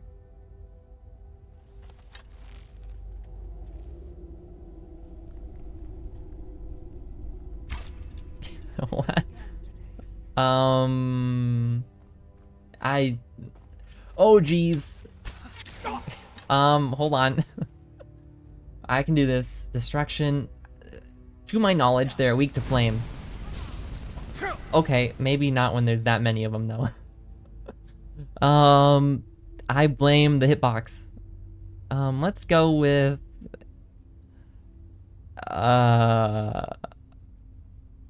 I really need to figure out how to make a minor healing potion. Drink one of these. Go to food. This is what we prepared for. I should have some rabbit. Yeah, why not? Restore... Are these cooked? Yeah, they're cooked. Snack up on those. Immediately escape. And then... Okay. You know... how do I walk here? I imagine this is how you're supposed to fight in this game. Just constantly manage your inventory. Go on. Okay, it's only him. I can handle him. Let's see. And then we go over here. We pick up the great sword. Classic.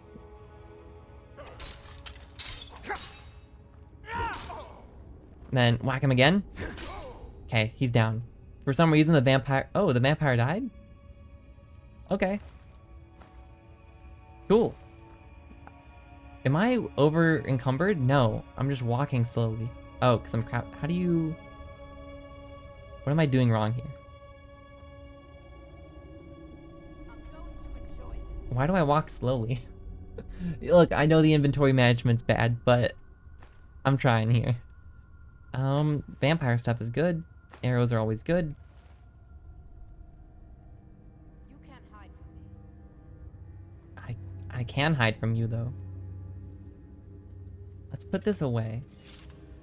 Maybe it helps me sneak go a little bit better. English is... You can't hide from me. They're over on the left for sure, right? No? I hear them from the left though. I think that's... Guess it's all clear now. Oh, sneak increase. Sneak feels so easy to increase in comparison to everything else. I've mentioned that before, but it's almost crazy how easy sneak is to level up. Well, I don't know where they... Oh, they're down there. How are they supposed to get to me in a timely fashion? Oh, my arrow. Pick that up for later. Okay, if I sneak over to the outside of this fence...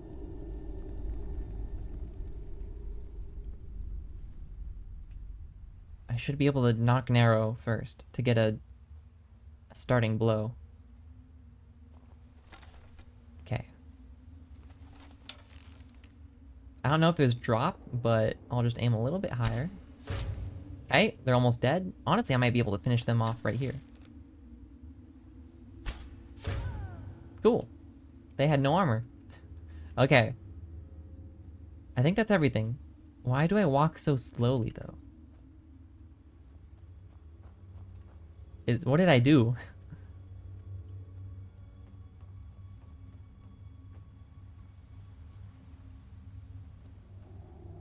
Huh. I think caps lock is, for some reason, my running button. Gotta go into controls for that one. Toggle always run. Why would that be caps lock? Make that... What am I not using here? Quick map. Oh, geez. What am I not using? The tilde? We'll make it tilde. We're not using tilde for anything. I was wondering why it was... That button is... Okay, hold on. Something is using tilde, apparently. Don't know what.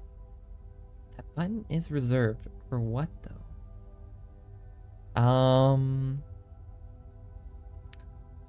Looked like a headshot. It might have been. It felt a little bit high, but... I wouldn't be surprised. F, Z, C... What's X used for?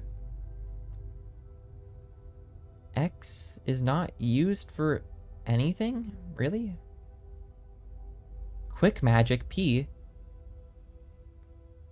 Hold on, what are these controls? Wait is T? What is wait? Quick load, quick save, favorites, auto move? I guess I'm going to go with X. For some reason, nothing is on X, so I'll go with X. Okay. Cool. Let's see if they've got any stuff on them. A cheese wedge. Beautiful. Alright, no problem. Sack of flour. Ooh.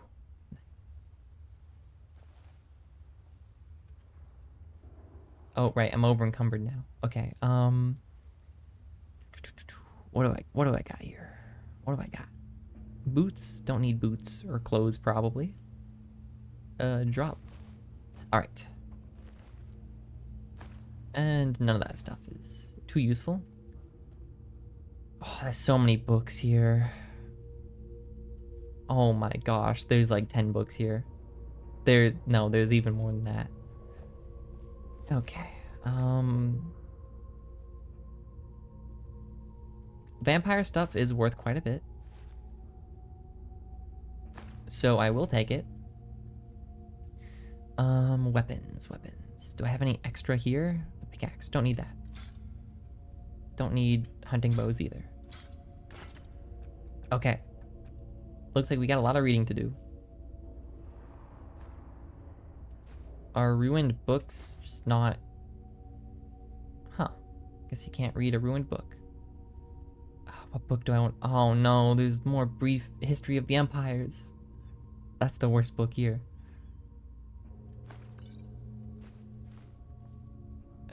Response to...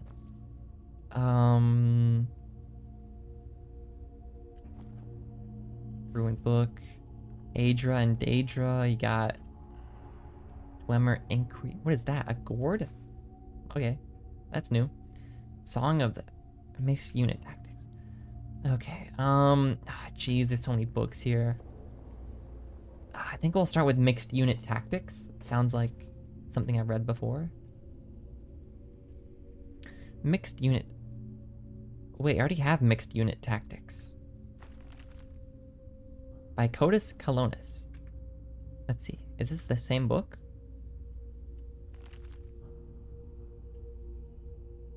I think this is the same book.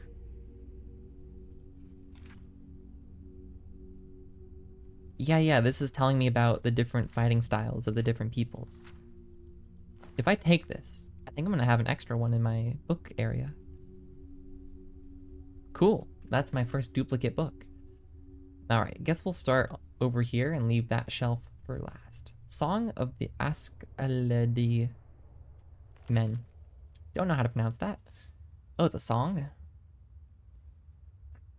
Translation, 3rd era, year 213. Athena monks at Old Anthem. Don't know where that is. Okay, 50 nights from home at last awoke upon a sky-flung cliff in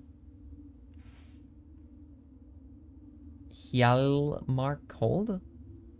Is that a... What if I've been thinking K's word? That's an H, then what's a K? Huh.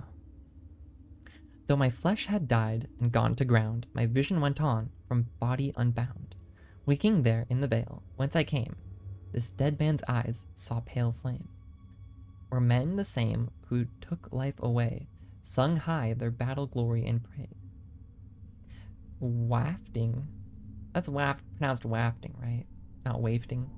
Went I, a shade or a white, through stoic pines pitched ink of night. Ere I came upon the pyre, burning throng, I heard carried on wind's wing their song. Sing high and clear, bandsmen born of sky, let Psalm guard hear and join our cry. These honored dead shed blood upon the fen, ending orc and elf and traitor men. Your spirit went unto and filled their heart. You sped them to glory. Hail, spirit wolf heart. Then oil from urns fed greedy flames, burning what few my legion and I slayed. Wordlessly they chanted, then until dawn. Every flake of ash gathered ere they marched on. Swept along unseen, so too went I, meekly haunting these children of the sky. How long is this? Okay, it's not that long, because we got a lot of books to read. Tireless, they went over hearth and hill. Exhaustion seemed only to spur them still. Unflagging they went, a whirl of rage, soon finding our camp loaded with prey. My dead heart ached, for I knew men within, doomed, never knowing how close was their end. Again the gnawed chest swelled up in refrain. I screamed unheard, I wept with horror plain. Hear us, our ancestor, Ash King Ysmir. Honor this warband, as we to glory repair. Those dead to whom you spoke and heard, we bear them upon us, your valor conferred. And so it was, to the man each was smeared, with ash of a brother's bone, blood and beard. These ashen brutes, the Ascalad men, set to a gruesome task, each bowstring bent. I bellowed then a cry of desperate rage, a futile howl among those men, an empty page. Yet one elder turned, and unblinking stared into the vaporous soul of me. His nostrils flared. He bellowed ancient words, his beard aflame, and my vision fell away. Peace at last came. So they were attacked by the Ascaled men, I suppose? Dwemer Inquiries Volume 3. Well, I didn't get the first 2 volumes, so... You know... we got a lot here. I'm not looking forward to the History of Empire Volume 3 and 4. The Wolf Queen Volume 7? Where are the other 6 volumes? The Song of Pelennial? Pelinal? Oh, jeez. Alright. Dwemer Inquiries Volume 3. Their Architecture and Civilization by Dwell Boeheline Scholar.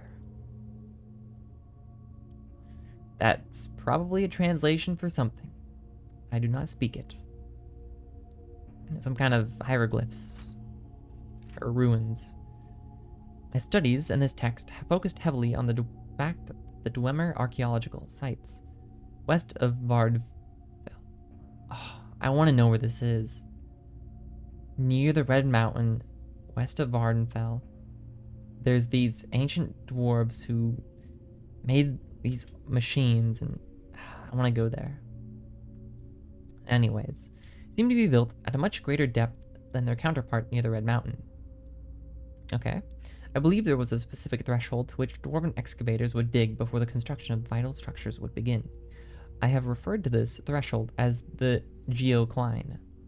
But I have found that too often to be redundant. The English in these books is kind of weirding me out. Is that just me? Be redundant with the deep venue of a colony. Still, there is some variation in the actual depth of a deep venue, whereas the geocline is always the marker where I reason the city proper begins. Tunnels and chambers at more shallow depths, while often grand in their architectural style, appear to have served little in the way of critical civic purpose. Surplus stores of food, warehouse chambers that may have been used in trading with nearby surface settlements, or barracks for topside patrols are common above the geocline. That all makes sense. These tunnels, I have observed, can meander in seemingly more random patterns than those planned structures beneath. I hypothesize that this may be due to the unpredictable nature of any excavation, even to a race as clever as the Dwemer. Surely, unexpected deposits of stone or geological events could make that effort difficult.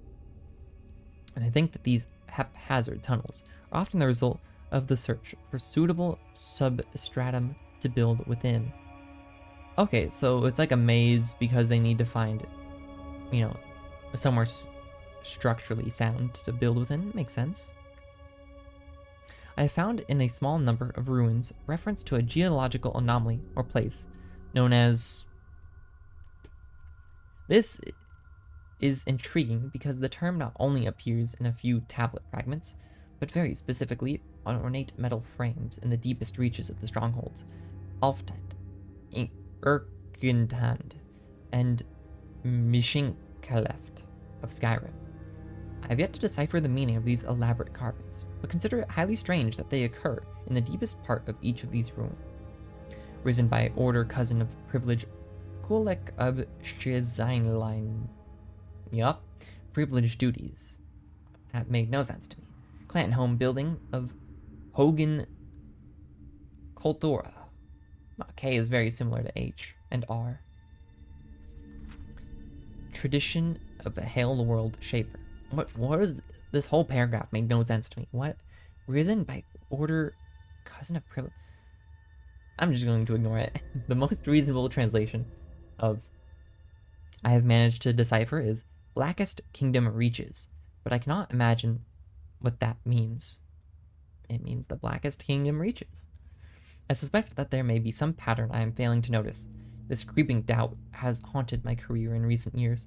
I have begun to doubt if I'll unravel some grand secret of the dwarves in my lifetime, though it lies just under my nose, or indeed under my feet. That was a good book, nice and short, while also giving me some lore. And that was volume 3 though, so who knows where the other volumes are. Aedra and Daedra. There's no author. Interesting. The designations of gods, demons, Aedra and Daedra are universally confusing to the layman. Oh, finally, some god talk. Aedra and Daedra are not relative terms. They are elvish and exact. Azura is a Daedra, both in Skyrim and Morrowind. Aedra is usually translated as ancestor, which is as close as Cyrodiilic can come to this elven concept. Daedra means roughly not our ancestors. Okay. This distinction was crucial to the Dunmer, whose fundamental split in ideology is represented in their mythical genealogy. Aedra are associated with stasis. Daedra represent change. Okay, Aedra is ancestor and stasis. Daedra, change, not ancestor. Aedra created the mortal world and are bound to the earth bones. Daedra, who cannot create, have the power to change. Interesting. As part of the divine contract of creation, the Aedra can be killed. Witness Lorcan and the moons. The Protean Daedra, for whom the rules do not apply, can only be banished. Huh.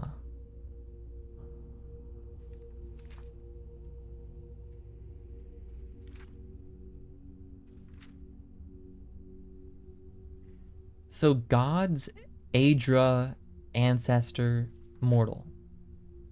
Right? And then Daedra, demon, not your ancestor, banished. That's kind of what I got out of that. Those are all kind of one and the same. Antecedents of Dwemer Law. Ooh, more dwarf stuff. And then we got a speech. Why is that one so much more valuable? Sounds boring. Antecedents of Dwemer Law. This book is a historical account on the development of Dwemer law and custom from its roots in High Elven culture. In short, so far as I am able to trace the order of development and the customs of the Bosmiri tribes, I believe it to have been in all ways comparable to the growth of Altmiri law. The earlier liability for slaves and animals was mainly confined to surrender, which, as in Somerset Isles, later became compensation. Okay, so they keep mentioning places like Somerset Isles, Morrowind. I don't know where these places are, though. There's no islands on the map. Anyways. And what does this matter for a study of our laws today, so far as concerns the influence of the Altmiri law upon our own, especially the Altmiri law of master and servant? The evidence of it is to be found in every judgment which has been recorded for the last 500 years. It's been stated already that we still repeat the reasoning of the Altmiri magistrates, empty as it is, to the present day. And I will quickly show how Altmiri custom can be followed into the courts of the Dwemer. In the laws of... I just realized Dwemer is not dwarf. I just see W-E and I go, dwarf. No, not dwarf. In the laws of Karndar, watch. I don't know. PD... something date. What does PD mean again? Predicted date? 1180? It is said, if one who is owned by another slays one who owns himself, the owner must pay the associates 3 fine instruments and the body of the one who is owned. There are many other similar citations, and the same principle is extended even to the case of a centurion, by which a man is killed. If, at the common workbench, one is slain by an animunculi, sure, the associates of the slain may disassemble the animunculi and take its parts within 30 days. What does that even mean? It is instructive to compare what Dark has mentioned concerning the rude beasts of the Tenmar forest. If a marsh cat was killed by an Argonian, his family were in disgrace till they retaliated by killing the Argonian, or another like it. But further, if a marsh cat was killed by a fall from a tree, his relatives would take their revenge by toppling the tree, and shattering its branches, and casting them to every part of the forest. That book made no sense. Cool. This person is just chilling. What is this sword again? Is this steel? Hey, can you move out of the way of the book? Or the sword? No? Okay, we'll read the response to the speech. Hey, increased to 21. Pretty cool, I guess.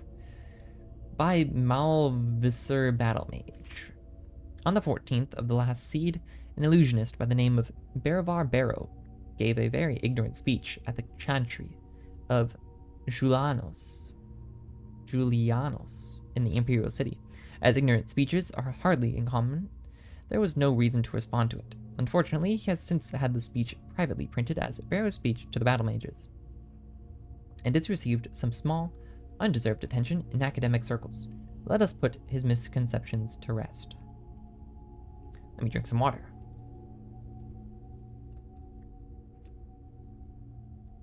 Barrow began his lecture with an occasionally factual account of famous battle mages from Thurin Arctus, Tipper Septim's Imperial Battle Mage, to Jagar Tharn, Uriel Septim the 7th? Imperial Battle Mage? I think that's 7.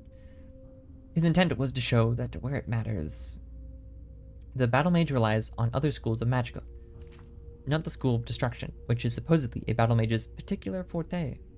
Allow me first to dispute these so-called historical facts. Turin Arctus did not create the golem Numundium by spells of mysticism and conjuration, as Barrow alleges. The truth is that we don't know how Numidium was created, or if it was a golem or atronach in any traditional sense of those words. Uriel V's battle mage Tethtoth,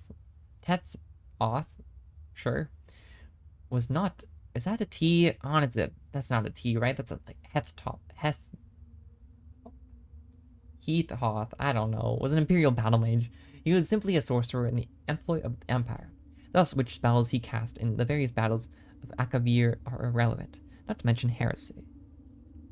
Barrow calls Empress Morihatha's battle mage Welek, an accomplished diplomat but not a powerful student of the School of Destruction.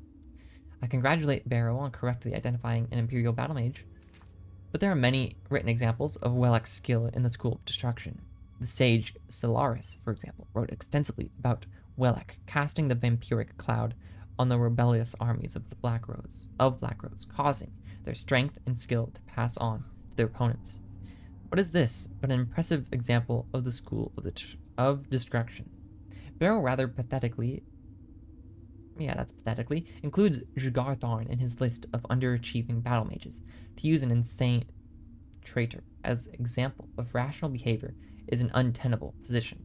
What would Barrow prefer? That Tharn used the School of Destruction to destroy Tamriel by a more traditional means? Barrow uses his misrepresentation of history as the basis for his argument, even if he had found 4 excellent examples from history of battle mages casting spells outside of their school, and he didn't. He would only have anecdotal evidence, which isn't enough to support an argument. I could easily find 4 examples of illusionists casting healing spells or nightblades teleporting. There's a time and place for everything. Barrow's argument, built on this shaky ground, is that the School of Destruction is not a true school. He calls it narrow and shallow, as an avenue of study, and its students impatient with megalomaniac tendencies. How can one respond to this? Someone who knows nothing about casting a spell of destruction, criticizing the school for being too simple, summarizing the School of Destruction as learning how to do the maximum amount of damage is the minimum amount of time, is clearly absurd, and he expounds on his ignorance by listing all the complicated factors studied in his own School of Illusion. Allow me in response to list the factors studied in the School of Destruction. The means of delivering the spell matters more in the School of Destruction than any other school. Whether it is cast at a touch, at a range, in concentric circles, or cast once to be triggered later, what forces must be reined in to cast the spell, fire, lightning, or frost? And what are the advantages and dangers of each? What are the responses from different targets from the assault of different spells of destruction? What are the possible defenses, and how may they be assailed? What environmental factors must be taken into consideration? What are the advantages of the spell of delayed damage? Barrow suggests that the School of Destruction cannot be subtle, yet he forgets about all the curses that fall under the mantle of the school, sometimes affecting generation after generation in subtle yet sublime ways. The School of Alteration is a distinct and separate entity from the School of Destruction, and Barrow's argument that they should be merged into one is patently ludicrous. He insists again, a man who knows nothing about the schools of alteration and destruction is the one insisting that damage is part of the changing and reality dealt with by spells of alteration. The implication is that levitation, to list a spell of alteration, is a close cousin of shockbolt, a spell of destruction. It would make as much sense to say that the school of alteration, being all about the actuality of change, should absorb the school of illusion, being all about the appearance of change. It certainly isn't a coincidence that a master of the school of illusion cast this... Whoops. Nope. For some reason the scroll wheel... Okay, there we go. Cast this attack on the School of Destruction. Illusion is, after all about masking the truth. Okay. Finished the first little zone of books. Wasn't too long. Now we got 2, 4, 6. We got 9 more books. Oh no.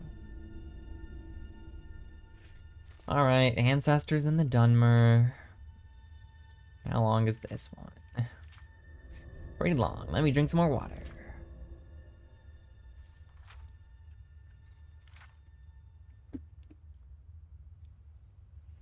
Ghosts walk among them. The departed spirits of the Dunmeri, and perhaps those of all races, persist after death. The knowledge and power of departed ancestors benefits the bloodlines of Dunmeri houses. The bond between the living family members and immortal ancestors, partly blood, partly ritual, partly volitional. A member brought into the house through marriage binds himself through ritual and oath into the clan and gains communication and benefits from the clan's ancestors. However, his access to the ancestors is less than his offspring, and he retains some access to the ancestors of his bloodline, his own bloodline. The family shrine. Each residence has a family shrine. In poorer homes, it may be no more than a hearth or alcove where family relics are displayed and venerated. In wealthy homes, a room is set aside for the use of the ancestors. This shrine is called the Waiting Door, and represents the door to oblivion. We've heard that before. The door to oblivion? Something about sealing it away. Here the family members pay their respects to their ancestors through sacrifice and prayer, through oaths sworn upon duties, and through reports on the affairs of the family. In return, the family may receive information, training, and blessings from the family's ancestors. The ancestors are thus the protectors of the home, and especially the precincts of the Waiting Door. Interesting. The Ghost Fence. It is a family's most solemn duty to make sure their ancestors' remains are interred properly in a city of the dead such as Necron. Here the spirits draw comfort from one another against the chill of the mortal world.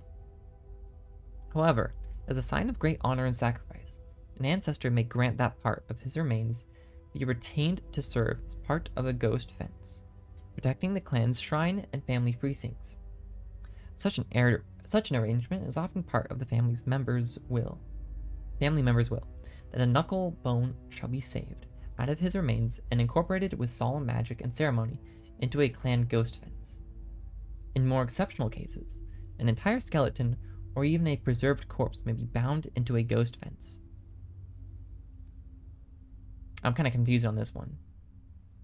These remains become a beacon and focus for ancestral spirits, and for the spirit of the remains in particular, the more remains used make a ghost fence, the more powerful the fence is, and the most powerful mortals in life are the most powerful remains.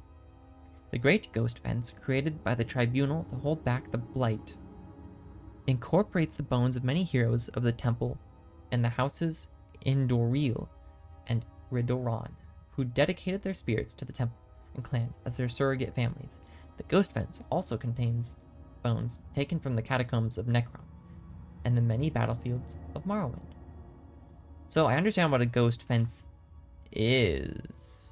It's like a ward almost. Huh. Sorry about that. The mortal chill.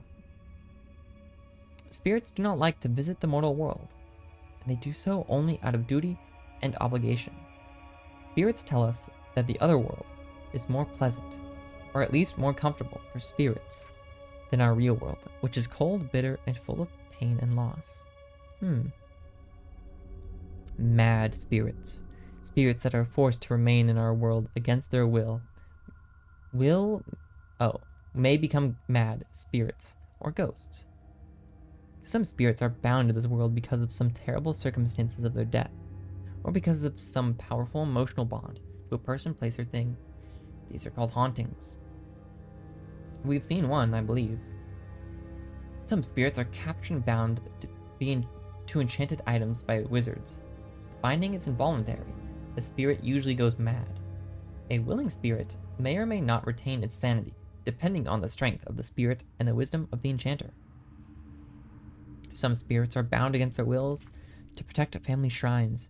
This unpleasant fate is reserved for those who have not served the family faithfully in life. Dutiful and honorable ancestral spirits often aid in the capture and binding of wayward spirits. These spirits usually go mad and make terrifying guardians. They are ritually prevented from harming mortals of their clans, but that does not necessarily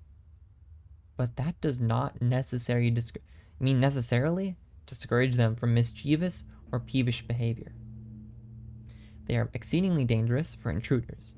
At the same time, if an intruder can penetrate the spirit's madness and play upon the spirit's resentment of his own clan, the angry spirits may be manipulated. Interesting. If an intruder can penetrate the spirit's madness and play upon the spirit's resentment, how do you manipulate a spirit? How do you talk to enemies? I need to figure that out. Oblivion. The existence of oblivion is acknowledged by all Tamriel cultures. There's little agreement on the nature of that other world, other than it is the place where the Aedra and Daedra live, and that communication and travel are possible between this world and oblivion through ritual and magic.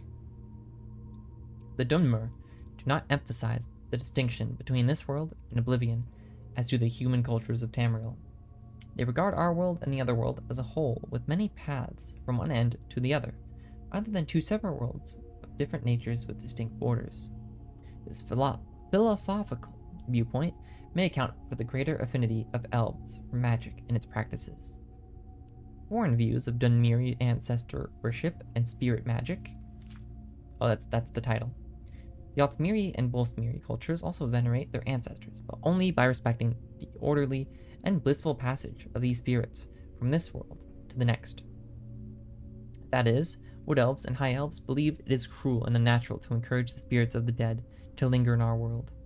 Even more grotesque and repugnant is the display of the bodily remains of ancestors in ghost fences and ash pits. The presentation of finger bones in a family shrine, for example, is sacrilegious to the Bosmer, who eat their dead. And barbaric to the Altmer, who inter their dead. Well, I didn't mean to exit out. Just wanted to look up inter.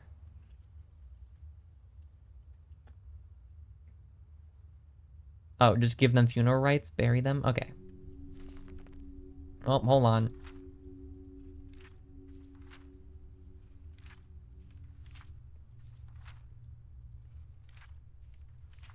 Here we go. The human cultures of Tamriel are ignorant and fearful of dark elves and their culture, considering them to be inhuman and evil, like orcs and Argonians, but more sophisticated. The human populations of Tamriel associate Dunmeri ancestor worship and spirit magic with necromancy. In fact, this association of the dark elves with necromancy is at least partly responsible for the dark reputation of Dunmer throughout Tamriel. This is generally an ignorant misconception, for necromancy outside The acceptable clan rituals is a most abhorrent abomination in the eyes of the Dunmer.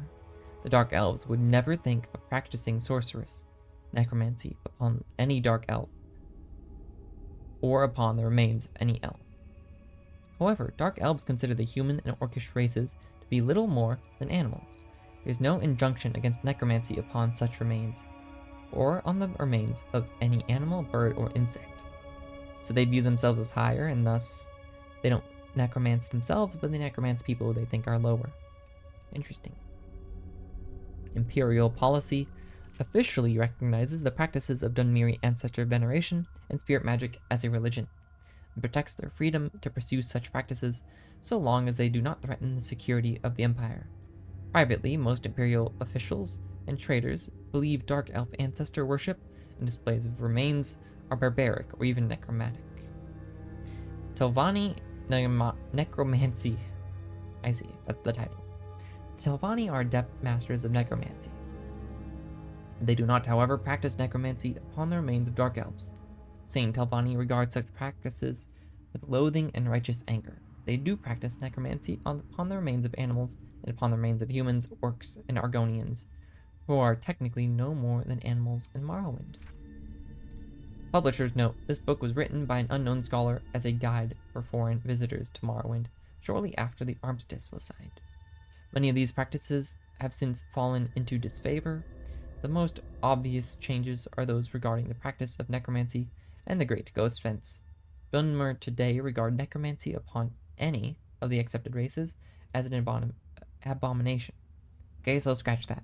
The Ghost Fence has forced many changes in the practice of ancestor worship, with the vast majority of ancestors' remains going to strengthen the Great Ghost Fence around the mountain of Dagoth-Ur. There are very few clan ghost fences in Morrowind. The temple discourages such practices among the houses as selfish. The upkeep of family tombs and private waiting doors has also fallen into disfavor, as very few remains have been buried in these tombs and shrines since the armistice. In recent years, most Dunmer venerate a small portion of their ancestors' remains kept at a local temple. Sorry, it's talking so long, you start losing your mind a bit. That was a long book. The Book of Daedra. Oh, I thought it was one page for a second. I was like, oh man, that's the best book yet. Azura, whose sphere is dusk and dawn, the magic in between realms of twilight, known as Moonshadow, Mother of the Rose, and Queen of the Night Sky. We get to learn about the gods. Let's go. Alright, we're going to go through all the gods. Is there one for every letter of the alphabet? Got A, B, and C.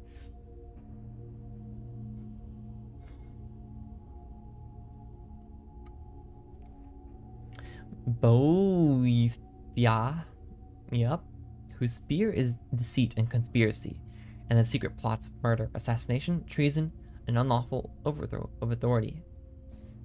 Clavatius Vile, whose sphere is the granting of power and wishes through ritual, invocations, and pact. Is that an H? Hermaeus Mora, whose sphere is scrying of the tides of fate, in the past and future as read in the stars and heavens, and in whose dominion are the treasures of knowledge and memory. Hearsine, who knows, whose sphere is of the hunt, the sport of Daedra, the great game, the chase, known as the huntsman and the father of man-beasts. I'm assuming that these are both letter H's. Malakath, whose sphere is the patronage of the spurned and ostracized, the keeper of the sworn oath and the bloody curse. Meruns Dagon, whose sphere is destruction, change, revolution, energy, and ambition. A lot of M's. Mephala, whose sphere is obscured to mortals, known by the names web spinner, spinner, and spider, whose only consistent theme seems to be the interference in the affairs of mortals for her amusement. Meridia, whose sphere is obscured to mortals, who is associated with the energies of living things. A lot of M's. Molagbal, whose sphere is the domination and enslavement of mortals, whose desire is to harvest the souls of mortals and to bring mortal souls within his sway by spreading seeds of strife and discord in the mortal realms. Namira, whose sphere is the ancient darkness known as Spirit Daedra, ruler of sundry dark and shadowy spirits associated with spiders, insects, slugs, and other repulsive creatures which inspire mortals with an instinctive revulsion. Nocturnal. Dude's name is literally just Nocturnal, okay. Whose sphere is the night and darkness, who is known as the Night Mistress. Is that a P? Perit, whose sphere is the ordering of the lowest orders of oblivion known as the Taskmaster. Sanguine, whose sphere is hedonistic revelry and debauchery, and passionate indulgences of darker natures. Seogorath, whose sphere is madness and whose motives are unknowable. Vaernima, whose sphere is the realm of dreams and nightmares, from whose realm issues forth evil omens. Especially marked for special interest under the heading Makaleth, you find a reference to Scourge. Is this like a... Is this my brain talking? Who did someone write this? Blessed by Makaloth and dedicated to the use of mortals. In short, the reference suggests that any Daedra attempting to invoke the weapon's powers will be expelled into the void streams of oblivion. Only of the legendary artifacts of the Daedra, many are well known, like Azura's Star and Shilgorath's Wabashak. Others are less well known, like Scourge, Makkan's Hammer, Bane of Daedra. Yet though Malakath blessed Scourge to be potent against his Daedra kin, he thought not that it should fall into Daedric hands, then to serve as a tool for private war among Caitiff and Forsaken. Thus did Malakath curse the device such that, should any dark kin seek to invoke its powers, that a void should open and swallow that Daedra, and purge him into oblivion's void streams. From thence to pathfind back to the real and unreal worlds, in the full order of time. Alright, we got 7 more still. Oh yeah. How's it going, buddy? You going good? That's nice. Let me drop off a few more things.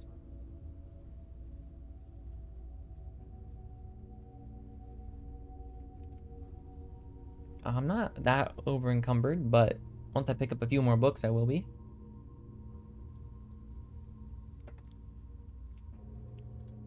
Vampire armor sells for a lot.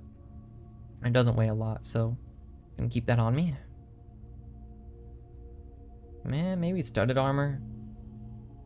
It's never gonna be any better than my vampire armor.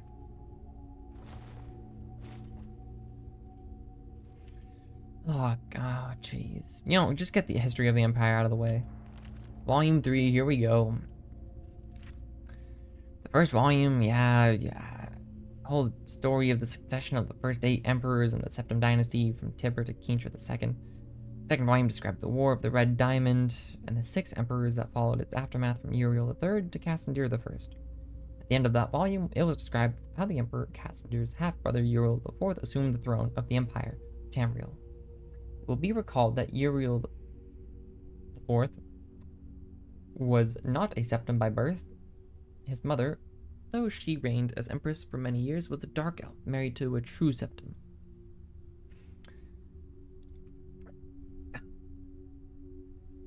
Sorry about that. Sometimes your throat just catches something. Okay. For many years was the dark elf married to a true septim emperor Pelagius III. Uriel's father was actually Cataria, the first consort, after Pelagius' death, a Breton nobleman named Baliver Lariat, before taking the throne of empire. Cassandir I had ruled the kingdom of Wayrest, but poor health had forced him to retire. Cassandir had no children, so he legally adopted his half-brother Uriel and abdicated the kingdom. 7 years later, Cassandir inherited the empire at the death of his mother. 3 years after that, Uriel once again found himself the recipient of Cassandir's inheritance. Uriel IV's reign was a long and difficult one. Despite being a legally adopted member of the Septim family, and despite the Lariat family's high position, indeed, they were distant cousins of the Septims, few of the Elder Council could be persuaded to accept him fully as a blood descendant of Tiber.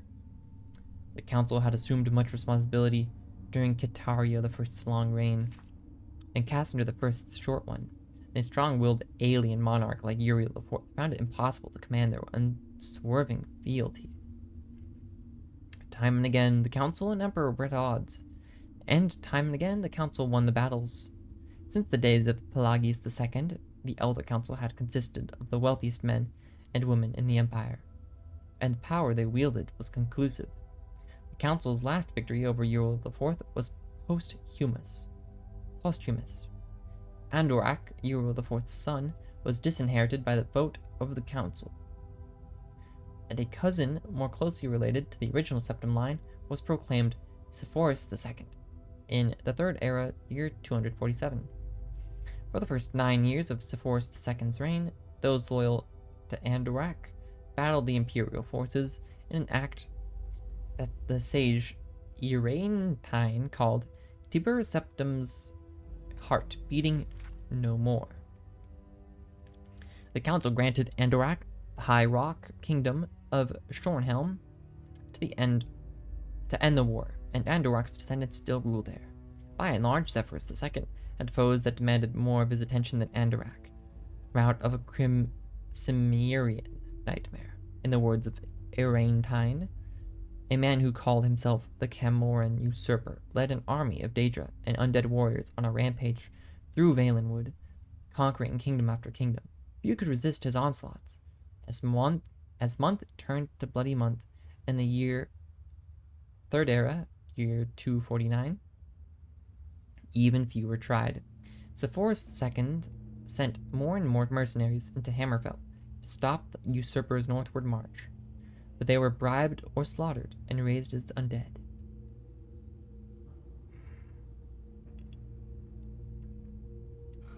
The story of the Camoran usurper deserves a book of its own. It is recommended that the reader find Palaux. I don't want to find that book, dude. I do, but I don't. Elithir's The Fall of the Usurper for more detail. In short, however, the destruction of the forces of the usurper had little to do with the efforts of the emperor. The result was a great regional victory and an increase in hostility toward the seemingly inefficacious empire. Uriel V, Sepphoris II's son and successor, swiveled opinion back toward the latent power of the empire. Turning the attention of Tamriel away from internal strife, Uriel V embarked on a series of invasions, beginning almost from the moment he took the throne in Third Era, year 268. Uriel V conquered Roscrea, in 271, Cathnoque in year 276, Yinseli in 279, and Esroniet in 284.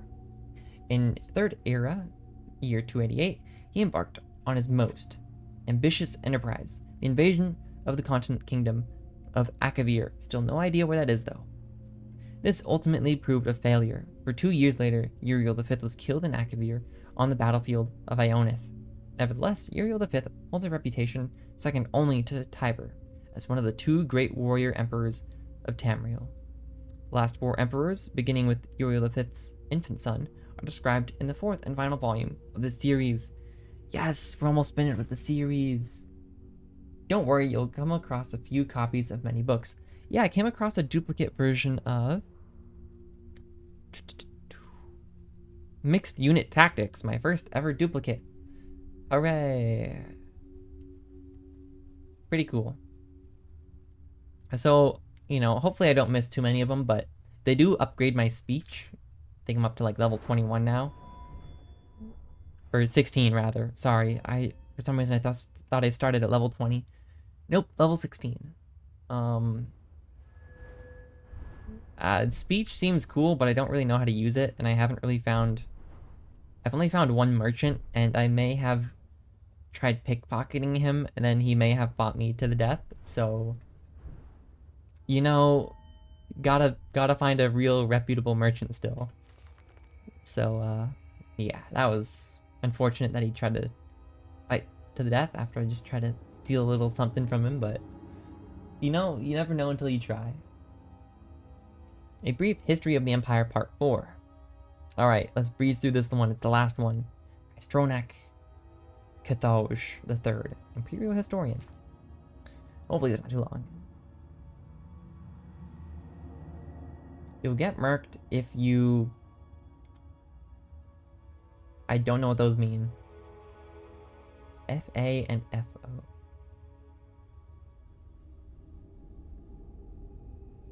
Trying to think. No idea what those mean. The first book of this series described in brief the first 8 emperors of the Septim dynasty beginning with Tiber I. The second volume described the War of the Red Diamond and the 6 emperors who followed. The third volume described the troubles the next 3 emperors, the frustrated Uriel IV, the ineffectual Sepphoris II, and the heroic Uriel V. They really like Uriel V. He's a war emperor. Oh, I mean, you can. I don't care. I just don't personally. By all means, I don't care. I see, though. Yes, I understand what that means now. I've heard the phrase once before. Well, maybe not just once before, but you understand. Just not my personal cup of tea. I find that I don't need to, you know, delve into that stuff to be entertaining to both myself and others. I don't know. Maybe just me, though. Yeah, that makes sense. I grew up a bit more, I don't know, guarded maybe, so. I remember one time I did in front of my parents and it did not end well. Granted, I was like maybe 10 at the time. Yeah, did not end well. So, the story was progressing. I'm sure nobody cares about this. I just read it for completion's sake. I want to read every book I find. Such is the way of the blind. But yeah, I feel like people really like Uriel V, even though he was a war emperor, but whatever. Dude kind of seemed bloodthirsty. On his death across the sea in distant hostile Akavir, Uriel VI was but 5 years old. In fact, Uriel VI was born only shortly before his father left for Akavir. Uriel V's only other progeny, by a morganatic alliance? No idea what that word means, so let's look it up. Always appreciate the new word. Morganatic. Relating to or denoting a marriage in which neither the spouse of lower rank nor any children have any claim to the possessions or title of the spouse of higher rank. Huh. Okay. Were the twins Morihata and Eloisa. Dude, after reading so many of these names, they're all starting to mesh and meld together. Who had been born a month after Uriel V left. Uriel is that the 6th? No, that is the 6th. Was crowned in the 290th year of the Third Era. The imperial consort, Thonica, as the boy's mother, was given a restricted regency until Uriel VI reached his majority. The Elder Council retained the real power, and they had ever since the days of Kataria I. The council so enjoyed its unlimited and unrestricted freedom to promulgate, looking that one up. Promulgate. I can probably figure out what it means from context clues, but promote or make widely known an idea or cause. Okay. To promote their laws, basically, and generate profits. That Uriel VI was not given full license to rule until 307, when he was already 22. Oh, years old. He had been slowly assuming positions of responsibility for years, but both the council and his mother, who enjoyed even her limited regency, were loath to hand over the reins. By the time he came to the throne, the mechanisms of government gave him little power except for that of the imperial veto. This power, however, he regularly and vigorously exercised by 313, Uriel VI could boast with conviction that he truly did rule Tamriel. He utilized defunct spy networks and guard units to bully and coerce the difficult members of the Elder Council. His half-sister, Morihatha, was, not surprisingly, his staunchest ally, especially after her marriage to Baron Ulf Burson of Winterhold.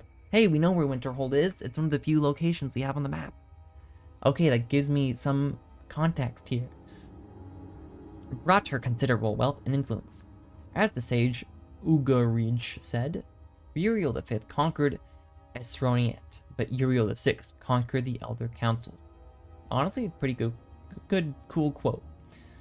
When Uriel VI fell off a horse and could not be resuscitated by the finest imperial healers, his beloved sister Morihatha took up the imperial tiara. I am imagining Uriel wearing a tiara. No idea what he looks like, but he's a big, strong man, like, you know, like that one of those buff guys at the computer, that meme, just wearing like a little princess tiara.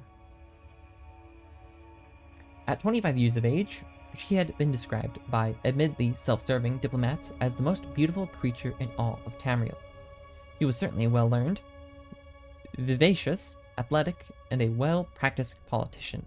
She brought the Archmagister of Skyrim to the Imperial City and created the second Imperial Battle Mage since the days of the Tiber Septim.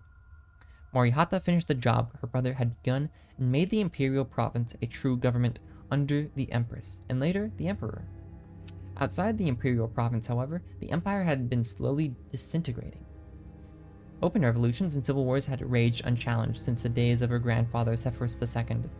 Carefully coordinating her counterattacks, Morihatha slowly claimed back rebellious vassals, always avoiding overextending herself. Though Morihatha's military campaigns were remarkably successful, her deliberate pace often frustrated the council. One councilman, an Argonian, who took the Colovian name of Thorocles Romius. These names, man, I'm totally butchering half these names. Furious at her refusal to send troops to his troubled Black Marsh, is commonly believed to have hired the assassins who claimed her life in the Third Era, year 339. Romus was summarily tried and executed, though he protested his innocence to the last. Morihatha had no surviving children, and Eloisa had died of a fever. 4 years before, my speech is slowly becoming unhinged.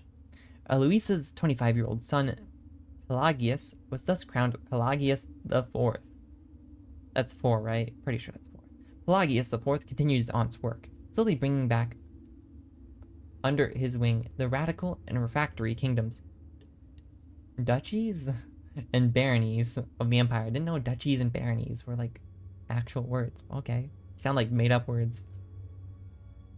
He exercised Morihatha's poise and circumspect pace in his endeavors, but alas, he did not attain her success. The kingdoms had been free of constraint for so long that even a benign imperial presence was considered odious. Nevertheless, when Pelagius died, after a notably stable and prosperous 29-year reign, Tamriel was closer to unity than it had been since the days of Uriel I. Our current emperor... Oh, finally, current day and age, let's go. Okay, we're almost done here. His awesome and terrible majesty, Uriel Septim, the 7th, son of Pelagius IV, has the diligence of his great aunt, Morihatha, the political skill of his great uncle, Uriel VI, and the military prowess of his great grand uncle, Uriel V. Oh man, he sounds great. He's already as great as Uriel V? Okay. For 21 years, he reigned and brought justice and order to Tamriel. In the year Third Era, year 389, however, his imperial battle mage Jagar Tharn betrayed him. Hey, we heard about that guy. He's in one of the books. I forget what book, but we read about him before. Uriel VII was imprisoned in a dimension of Tharn's creation, and Tharn used his sorcery of illusion to assume the Emperor's aspect. For the next 10 years, Tharn abused imperial privilege, but did not continue Uriel VII's schedule of reconquest. It is not yet entirely known what Tharn's goals and personal accomplishments were during the 10 years he masqueraded as his liege lord. In third year, year 399, an enigmatic champion defeated the battle mage in the dungeons of the Imperial Palace and freed Uriel VII from his other dimensional jail. Since his emancipation, Uriel VII has worked diligently to renew the battles that would reunite Tamriel. Thorn's inference broke the momentum, it is true, but the years since have been proven that there is hope of the golden age of Tiber Septim's rule, glorifying Tamriel once again. Beautiful. Finally caught up in the modern age as far as lore goes. Alright, 5 more books to go. We've got some volume 1, some volume 5, some volume 7s. Let's go here. The Chance's Folly by Thylmok Bolj. It better be good. It's more than 3 pages, so it's skeptical.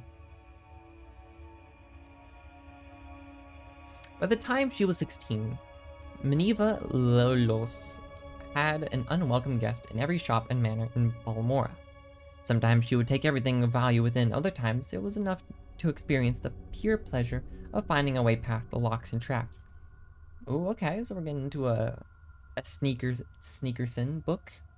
In either situation, she would leave a pair of dice in prominent location as her calling card, to let the owners know who had burgled them. The mysterious ghost became known to the locals as Chance. A typical conversation in Balmora at this time. My dear, whatever happened to the mysterious necklace of yours? Oh, whatever happened to that marvelous necklace of yours? My dear, it was taken by Chance. The only time when Chance disliked her hobby was when she miscalculated and she came upon an owner or a guard. So far, she had never been caught or even seen, but dozens of times she had uncomfortably close encounters. There came a day she felt it was time to expand her reach. She considered going to Vivek or Genesis. Sure. But one night at the Eight Plates, that's new, she heard a tale of the Huron ancestral tomb, an ancient tomb filled with traps possessing hundreds of years of the Huron family treasures. Now I want to go there. There's 3 places I really want to go. Riften, this tomb, and the place with the dwarven stuff. I'm sure we'll get at least one of those places eventually. Most likely Riften. The idea of breaking the spell of the Huron tomb and gaining the fortune within appealed to Chance, but facing the Guardians was outside of her experience. While she was considering her options, she saw Ulstir Moresby sitting at a table nearby, by himself as usual. He was the huge brute. A huge brute? I feel like they're missing a title there. He was huge brute of a Breton who had a reputation as a gentle eccentric, a great warrior who had gone mad and paid more attention to the voices in his head than to the world around him. If she must have a partner in this enterprise, Chance decided this man would be perfect. He would not demand or understand the concept of getting an equal share of the booty. I don't know why they're using booty like pirate, but okay. If worse came to worse, he would not be missed if the inhabitants of the Huron tomb were too much for him, or if Chance found his company tiresome, and elected to leave him behind. Ulsiter, I don't think we've ever met, but my name is Minerva. Probably Minerva is how that's pronounced, she said, approaching the table. I'm fancying a trip to the Huron ancestral tomb. If you think you could hunt the monsters, I could take care in unlocking doors and popping traps. What do you think? The Breton took a moment to reply, as if considering the counsel of the voices in his head. Finally, he nodded his head in the affirmative, mumbling, Yes. Proper rock, hot steel, chitin, walls beyond doors, 53, 2 months and back. Splendid, said Chance, not the least put off by his rambling. We'll leave early tomorrow, rather. There's definitely a standout among those locations. I mean, I'm sure throughout all these books, some of these books list locations I just can't go to within the realm of the game. But other books are probably very important in pertaining to certain locations.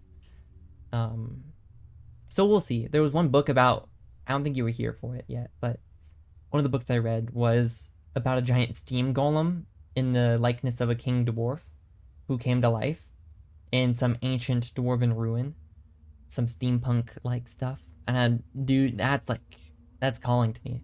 Riften, of course, is mentioned in the fishery book. I gotta go there and get some special fishing rod, I think. So that's kind of like the main overarching goal I have right now. Go to Riften, get a good fishing rod. And now I want to go here, to this tomb that they're mentioning, but who knows if it even exists. When Chance met Ulciter the next morning, he was wearing chitin armor and had armed himself with an unusual blade that glowed faintly of enchantment. As they began their trek, she tried to engage him in conversation, but his responses were so nonsensical, she quickly abandoned the attempts. A sudden rainstorm swelled over the plain, dousing them. But as she was wearing no armor and Ulciter was wearing slick chitin, their progress was not impeded. Into the dark recesses of the Haran tomb they delved. They just went in like that? Okay.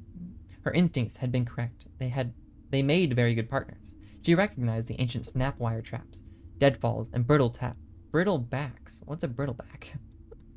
Before they were triggered. It cracked all manners of lock. Simple, tumbler, combination, twisted hasp. What is a twisted hasp? Double catch, varieties from antiquity with no modern names. Rusted heaps that would have been dangerous to open even if one possessed the actual key. Ulciter, for his part, slew scores of bizarre fiends, the likes of which Chance, a city girl, had never seen before. His enchanted blade's spell of fire was particularly effective against the frost atronarchs. Interesting. I do like how it seems there are, like, super effective types in this game, Pokemon style. That's cool. I've yet to find an actual, like, battle where they come in handy, but, you know. He even saved her when she lost her footing and nearly plummeted into a shadowy crack in the floor. "Not to hurt thyself," he said, his face showing genuine concern. Who's speaking here? I think he is. "There are walls beyond doors in 53. Drain ring, 2 months, and back. Drop a rock, come, Mother Chance." Chance had been listening too much. Chance had not been listening too much of Ulciter's babbling. But when he said Chance, she was startled. She had introduced herself to him as Minerva. Could it be that the peasants were right? And that when madmen spoke, they were talking to the Daedra Prince? What's going on here? I'm confused now. Sheogorath, who gave them advice and information beyond their kin? So is he talking to, like, one of the gods mentioned in the other books? Sounds familiar. I'd have to read the other book again. Or was it rather more sensibly that Ulciter was merely repeating what he heard tell of in Balmora, where in recent years Chance had become synonymous with lockpicking? As the two continued on, Chance thought of Ulciter's mumblings. He had said chitin when they met, as if it had just occurred to him, and the chitin armor that he wore had proven useful. Likewise, hot steel. What could walls beyond doors mean? Or 2 months and back? What numbered 53? These are really good questions, actually. Always listen to madmen. Maybe.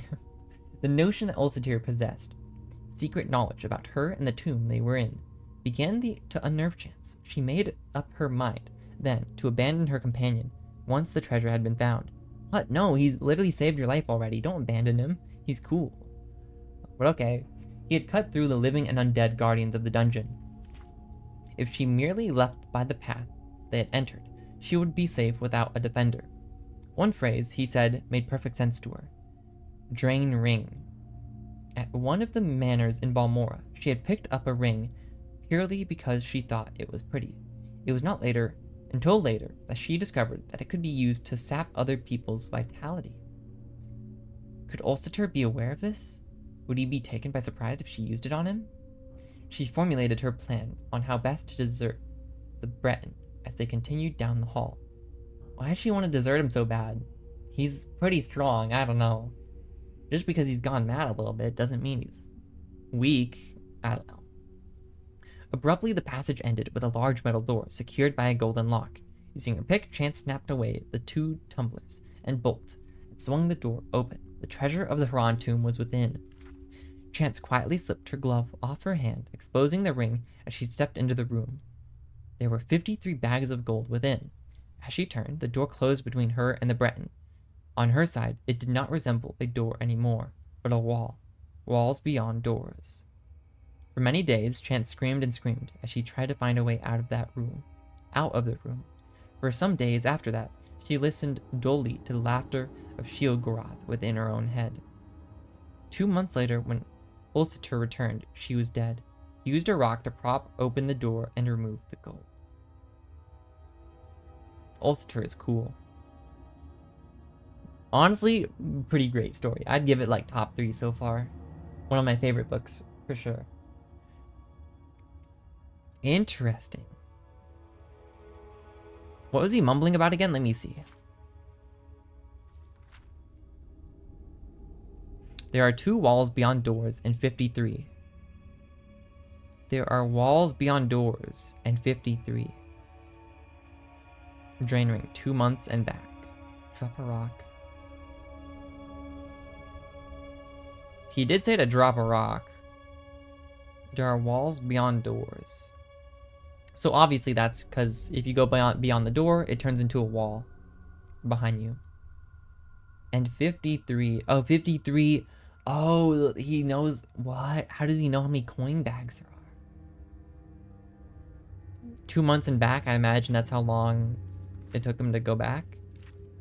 Whoa. That was a good book. Chance's Folly? Didn't we already read that one? Huh? Wait, hold on. Was there a duplicate? Chance's Folly.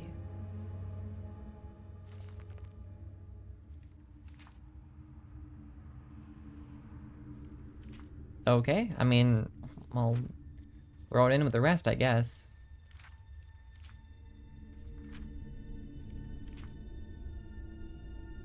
This was good, though. I really liked that one. Alright, we've got 3 more left. The Wolf Queen. The Song of Pelennial. Pelennial, Volume 5. And Mystery of Talara, Volume 1. I guess I'll start with Volume 1, then go to Volume 5 and 7, even though they're different books, but whatever. It'll be fine. The Mystery of Princess Talara, Part 1, by Mira how do you even pronounce that? Double L-Y Kith? Kith. I don't know. The year was the Third Era, 405. The occasion was the millennial celebration of the founding of the Breton Kingdom of Camlorn. Okay, so this is pretty modern.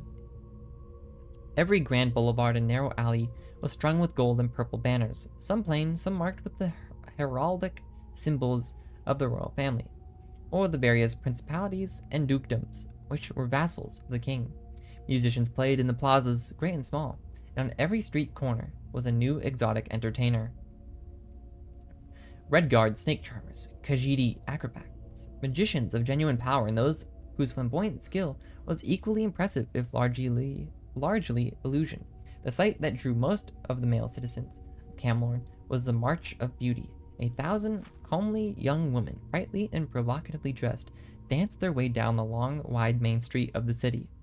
From the temple of Seth-Yit to the royal palace, the menfolk jostled one another and craned their necks, picking their favorites. It was no secret that they were all prostitutes, and after the march and the flower festival that evening, they would be available for more intimate business. Is that a G or a B? I think that's a G. Maybe it's a B, though. Bina attracted much of the attention with her tall, curvaceous figure barely covered by strips of silk and her curls of flaxen hair, specked with flower petals. What book is this again? In her late 20s, she wasn't the youngest of the prostitutes, but she was certainly one of the most desirable. It is clear by her demeanor that she was used to I was gonna say lavacious, but that's not lavacious. Lascivious glances. I don't know. Though she was far from jaded at the sight of the city's splendor, compared to the squalid quarter of Daggerfall. Hey, we've seen that on the map. That's good. Where she made her home, Camlorn, at the height of celebration, seemed so unreal. And yet, what was even stranger was how, at the same time, familiar it all looked, though she had never been there before. The king's daughter, Lady Gilia, rode out of the palace gates and immediately cursed her misfortune. She had completely forgotten about the March of Beauty. Streets were snarled at a standstill. It would take hours to wait for the march to pass, and she had promised her old nurse Ramki a visit to her house south of the city. In her house, Julia thought for a moment, picturing in her mind the arrangement of streets in the city, and devised a shortcut to avoid the main street and the march. For a few minutes, she felt very clever as she wound her way through tight, curving side streets, but presently she came upon temporary structures, tents, and theaters set up for the celebration, and had to improvise a new path. In no time at all, she was lost in the city, where she had lived all but 5 years of her life. Peering down an alley, she saw the main avenue crowded with the March of Beauty, hoping that it was the tail end. Desirous not to be lost again, Lady Julia guided her horse toward the festival. She did not see the snake charmer at the mouth of the alley, and when his pet hissed and spread its hood, her charge reared up in fear. The woman in the parade gasped and surged back. At the sight, Lady Julia quickly calmed her stallion down. She looked abashed at the spectacle she had caused. "My apologies, ladies," she said, with a mock military salute. "It's all right, madame," said a blonde in silk. "We'll be out of your way in a moment." Julia stared at the march passed her, who had been like looking in a mirror. The same age and height and hair and eyes and figure, almost exactly. The woman looked back at her, and it seemed as if she was thinking the same thing. And so Bina, right? The old witches who sometimes came into Daggerfall had sometimes spoke of doppelgangers. Spirits that assumed the guise of their victims and portended certain death. Oh, yet the experience had not frightened her. It seemed only one more strangely familiar aspect of the alien city. Before the march had danced its way into the palace gates, she had all but forgotten the encounter. The prostitutes crushed into the courtyard as the king himself came to the balcony to greet them. At his side was his chief bodyguard, a battle mage by the look of him. As for the king himself, he was a handsome man of middle age, rather unremarkable, but Bina was awed at the sight of him. A dream, perhaps. Yes, that it was. She could see him as she had dreamt of him, high above her as he was now, bending now to kiss her. Not one of lust as she had experienced before, but one of small fondness, a dutiful kiss. "Dear ladies, you have filled the streets of the great capital of Camlorn with your beauty," cried the king, forcing a silence on the giggling, murmuring assembly. He smiled proudly. His eyes met Bina's. I don't know if that's a G or not, I'll just be honest. And he stopped, shaken. For an eternity, they stayed locked together before His Highness recovered and continued his speech. Afterwards, while the women were all en route back to their tents to change into their costumes for the evening, one of the older prostitutes approached Bina. "Did you see how the king looked at you? If you're smart, you'll be the new royal mistress before the celebration ends." "I've seen looks of hunger before, and that wasn't one of them," laughed Gaina. Or Bina, who knows. "I'd wager he thought I was someone else, like that lady who tried to run us over with her horse. She's probably his kin, and he thought she had dressed up like a courtesan and joined the March of Beauty. Can you imagine the scandal?" When they arrived at the tents, they were greeted by a stocky, well-dressed young man with a bald pate? Pat? Hold on, what was this? Pat? It's not pate, but... Oh, just a person's head. That's the definition. Okay. And a commanding presence of authority. He introduced himself as Lord Strail. Sure. Ambassador to the Emperor himself, and their chief patron. It was Strail who had hired them. on the Emperor's behalf as a gift to the king and the kingdom of Camelot. The March of Beauty is but a precursor to the flower festival tonight, he said. Unlike the king, he did not have to yell to be heard. His voice was loud and precise in its natural modulations. I expect each of you to perform well and justify the significant expense I have suffered bringing you all the way up here. Now hurry, you must be dressed and in position on Cavilsteer Rock before the sun goes down. The ambassador needn't have worried. The women were all professionals, experts at getting dressed and undressed, with none of the time-consuming measures less promiscuous females required. His manservant, Gnorbooth, what a name, offered his assistance, but found he had little to do. Their costumes were simplicity itself. Soft, narrow sheets with a hole for their heads. Not even a belt was required. The gowns were open at the sides, exposing the frame of their skin. So it was long before the sun had set that the prostitutes turned dancers were at Cavilsteer Rock.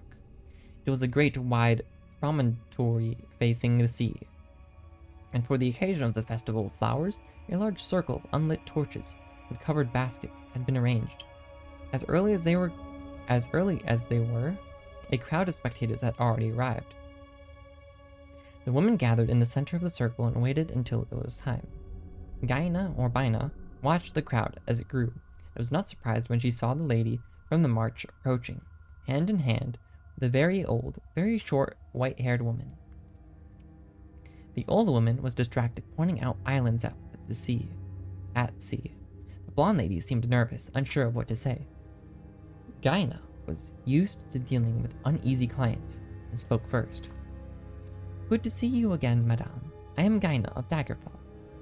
I'm glad you bear me no ill will, because of... of course. The lady laughed, somewhat relieved. I am Lady Gilia Razi, daughter of the king. I always thought that daughters of kings were called princess, smiled Gaina. In Camelot, only when they are heirs to the throne. I have a younger brother from my father's new wife, whom he favors, Julia replied. She felt her head swim. It was madness speaking to a common prostitute, talking of family politics so intimately. Relative to that subject, I must ask you something very peculiar. Have you ever heard of the princess, Talara? I'm just wondering if that's a D or a P, because they're very similar. Gaina thought a moment. The name sounds somewhat familiar. Would I have? I don't know. It was a name I just thought you might recognize, sighed Lady Julia. Have you been to Camelot before? If I did, it was when I was very young, said Gaina, and suddenly she felt it was her turn to be trusting. Something about the Lady Julia's friendly and forthcoming manner touched her. To be honest, I don't remember anything at all of my childhood before I was 9 or 10. Perhaps I was here with my parents, whoever they were, when I was a little girl.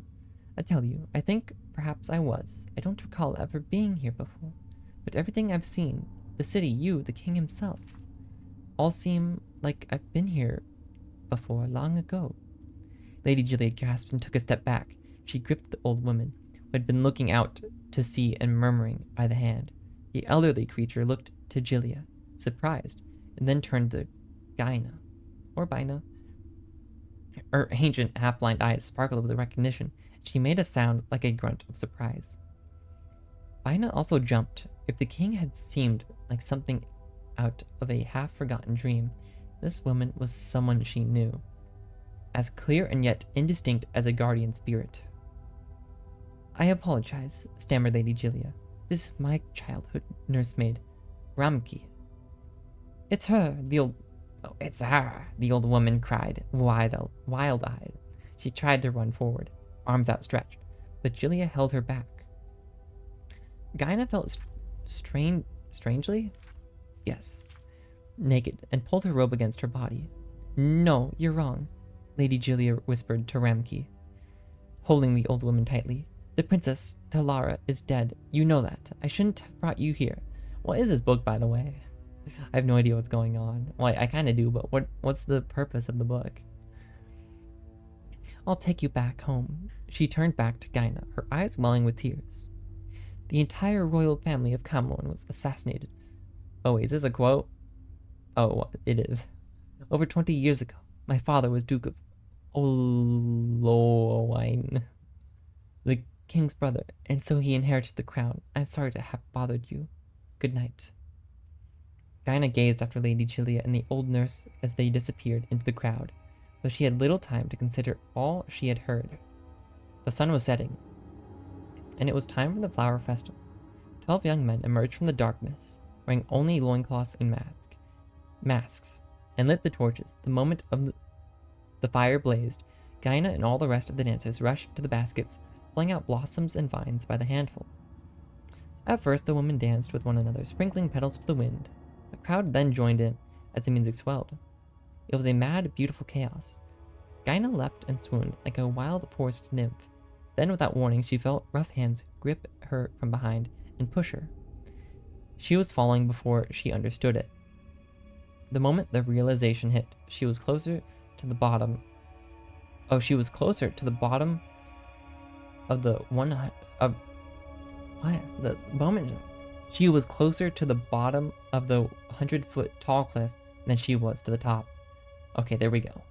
She flailed out her arms and grasped at the cliff wall. Her fingers raked against the stone, and her flesh tore.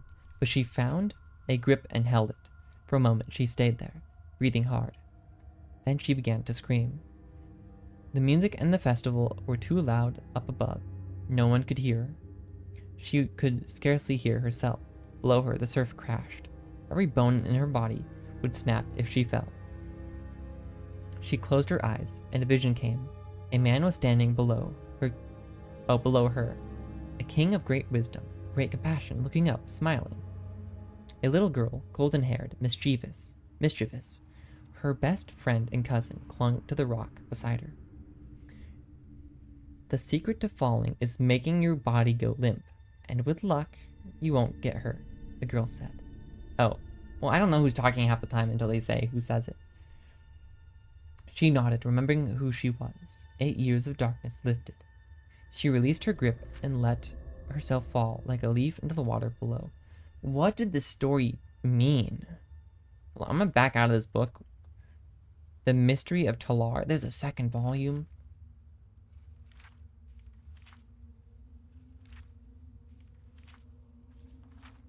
Alright, just getting to the end again. Geez, what was this book? So there's witches disguising themselves or something. I don't know, my voice is so tired. There's so much reading in this game.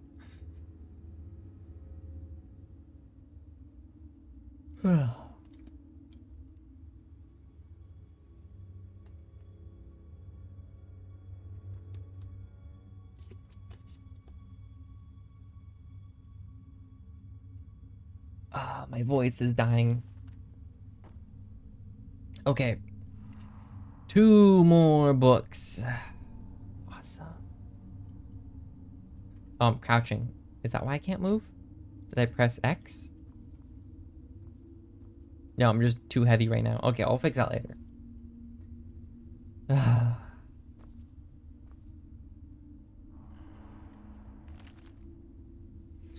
Did I already see the first one of this? The Song of Perennial. Hold on. Do I already have one of these books?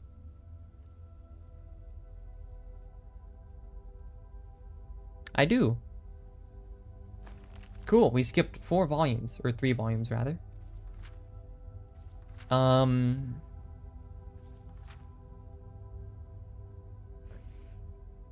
Yeah, I don't know. I'll just get started reading this one, I guess.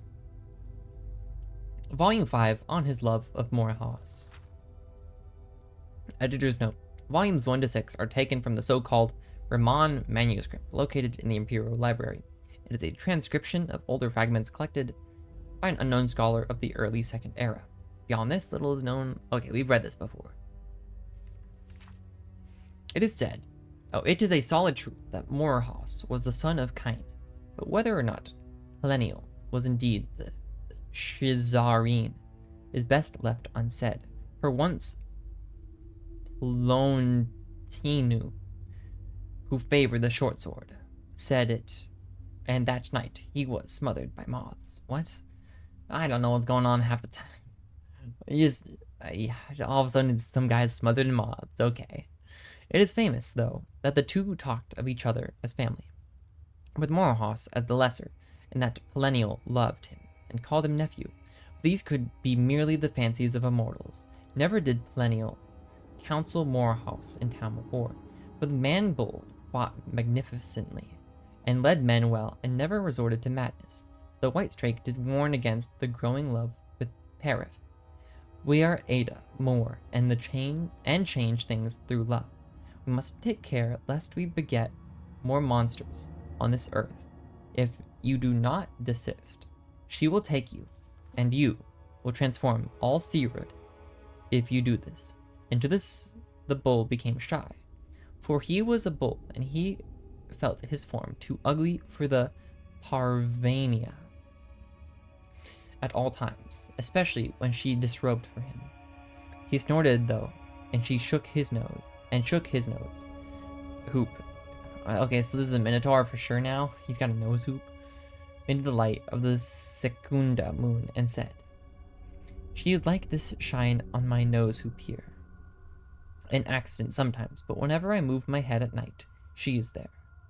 And so you know what you ask is impossible." Okay, something about Minotaurs there. Cool. Awesome. So Minotaurs exist, I think. The Wolf Queen, Book 7 by Waugian Jarth. Who knows what happened to the other 6? From the pen of Inzolicus, a 2nd century sage. 3rd era, 125. The exact date of the Empress Kinthara Septim II's execution in the tower at Glenpoint Castle is open to some speculation. Some believe she was slain shortly after her imprisonment in the 121st year, while others maintain that she was likely kept alive as a hostage until shortly before her uncle Sepphoris, King Ghislaine, or Bilaine, reconquered western High Rock. In the summer of the 125th year, the certainty of Kinthara's demise rallied many against the Wolf Queen Potama and her son, who had been crowned Emperor Uriel Septim III 4 years previously when he invaded the underguarded imperial city. Sepphoris concentrated his army on the war in High Rock, while his brother Magnus, king of Lilmoth, brought his Argonian troops through loyal Morrowind and into Skyrim to fight in Potama's home province. The reptilian troops fought well in the summer months, but during the winter, they retired south to regroup and attack again when the weather was warm. Hey, first time they're mentioning reptilian humanoids in a book. We saw them in character creation, and that's kind of it. And I think they're also in, like, the marsh or something. At this stalemate, the war lasted out 2 more years. Also in the 125th year, Magnus's wife, Helena, gave birth to their first child, a boy who they named Pelagius, after the emperor who fathered Magnus, Sepphoris, and the late Emperor Antiochus. Yup. And the dread Wolf Queen of Solitude. Whoa, wait, the Wolf Queen of Solitude? I know where Solitude is, it's on the map. Cool. Okay, Wolf Queen rules Solitude. Write that down, I guess. Or not, I don't know. I'll try to keep it in my mind. 3rd era, 127. Potama sat on soft silk cushions in the warm grass in front of her tent and watched the sunrise over the dark woods on the other side of the window. It was a peculiarly, yeah, that's right, vibrant morning, typical of Skyrim summertide. The high chirrup of insects buzzed all around her, and the sky surged with thousands of following birds, rolling over one another and forming a multitude of patterns. Nature was unaware of the war coming to the Falcon Star, she surmised. "Your Highness, a message from the army in Hammerfell," said one of her maids, bringing in a courier. He was breathing hard, stained with sweat and mud, evidence of a long, fast ride over many, many miles. "My queen," said the courier, looking to the ground, "I bring grave news of your son, the Emperor. He met your brother, King Sepphoris' army in Hammerfell, in the countryside of Ishidalg, and there did battle. You would be proud, he fought well, but in the end, the Imperial army was defeated, and your son, our Emperor, was captured. King Sepphoris is bringing him to Ghislaine, or Bilaine, I don't know. Dotema listened to the news, scowling. That clumsy fool, she said at last. Dotema stood up and strolled into camp, where the men were arming themselves, preparing for battle. Long ago, the soldiers understood that their lady did not stand on ceremony, and she would prefer that they work rather than salute her. Lord Vahoken was ahead of her, already meeting with the commander of the battle mages, discussing last-minute strategy. My queen, said the courier, who had been following her, what are you going to do? I'm going to win this battle with Magnus, despite his superior position holding the ruins of Cogmentist Castle, said Potema. Oh my gosh, all these words, man. You can't be throwing words like Cogmentist at me. And then when I know what Zephyrus means to do with the Emperor, I'll respond accordingly. If there's a ransom to be paid, I'll pay it. If there's a prison exchange needed, so be it. Now please, bathe yourself and rest, and try not to get in the way of the war. It's not an ideal scenario, said Lord Vohoken, when Potema had entered the commander's tent. If we attack the castle from the west, we'll be running directly into the fire from their mages and archers. If we come from the east, we'll be going through swamps, and the Argonians do better in that type of environment than we do. So Argonians are like lizard people then? A lot better.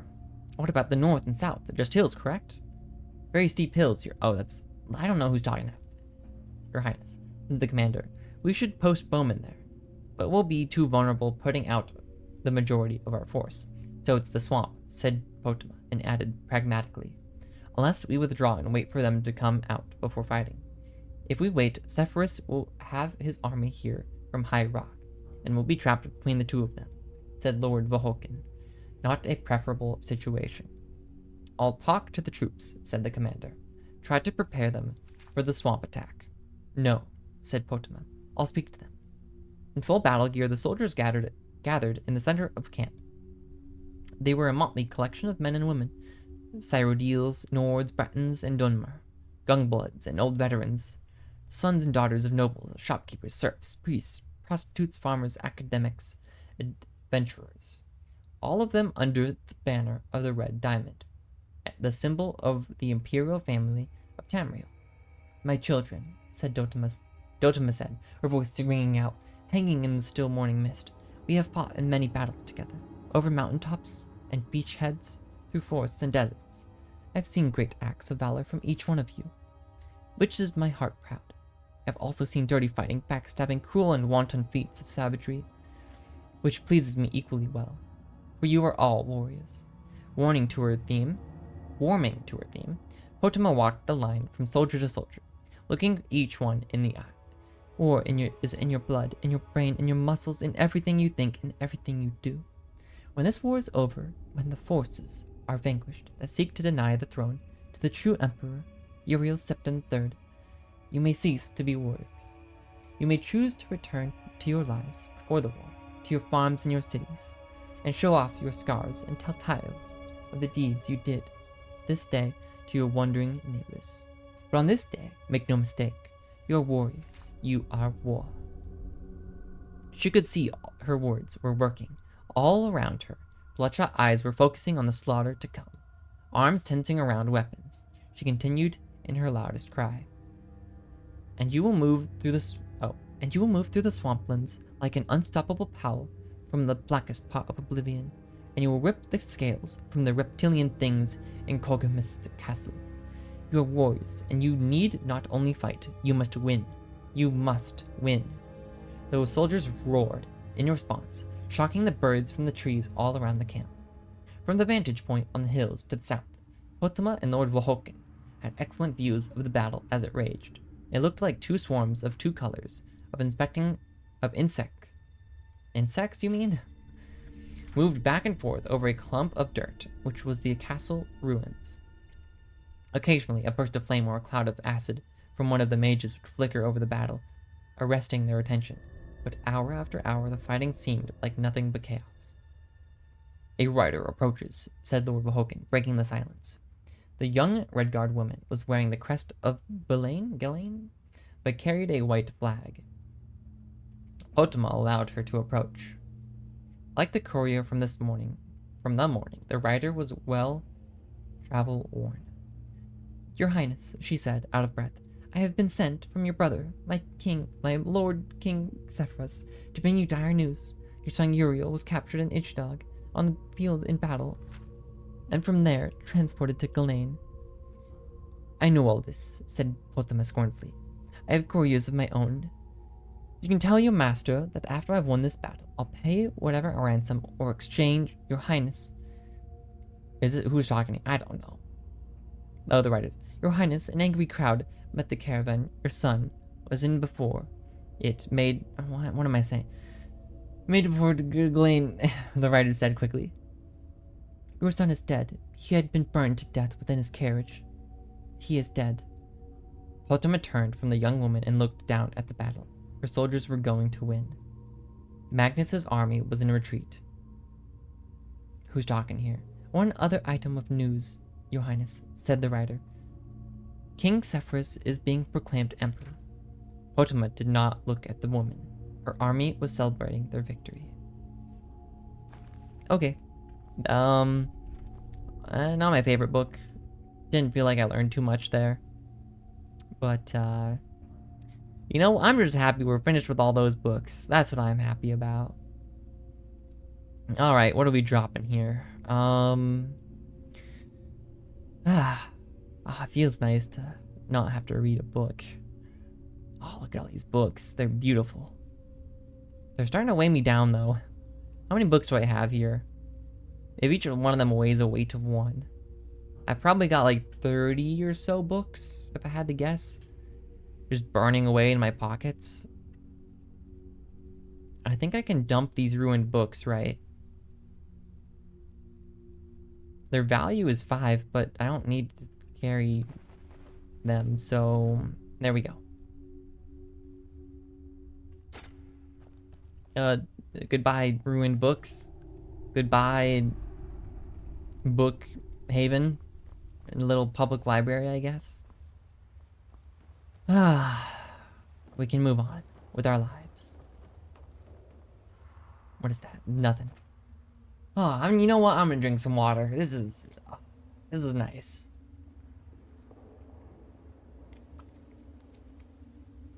And by nice, I mean kind of tiring, because reading that many books is tiring. How do teachers do it all day? You gotta read the same book like 6 times to 6 different classes. Oh. Which way did I come from? M.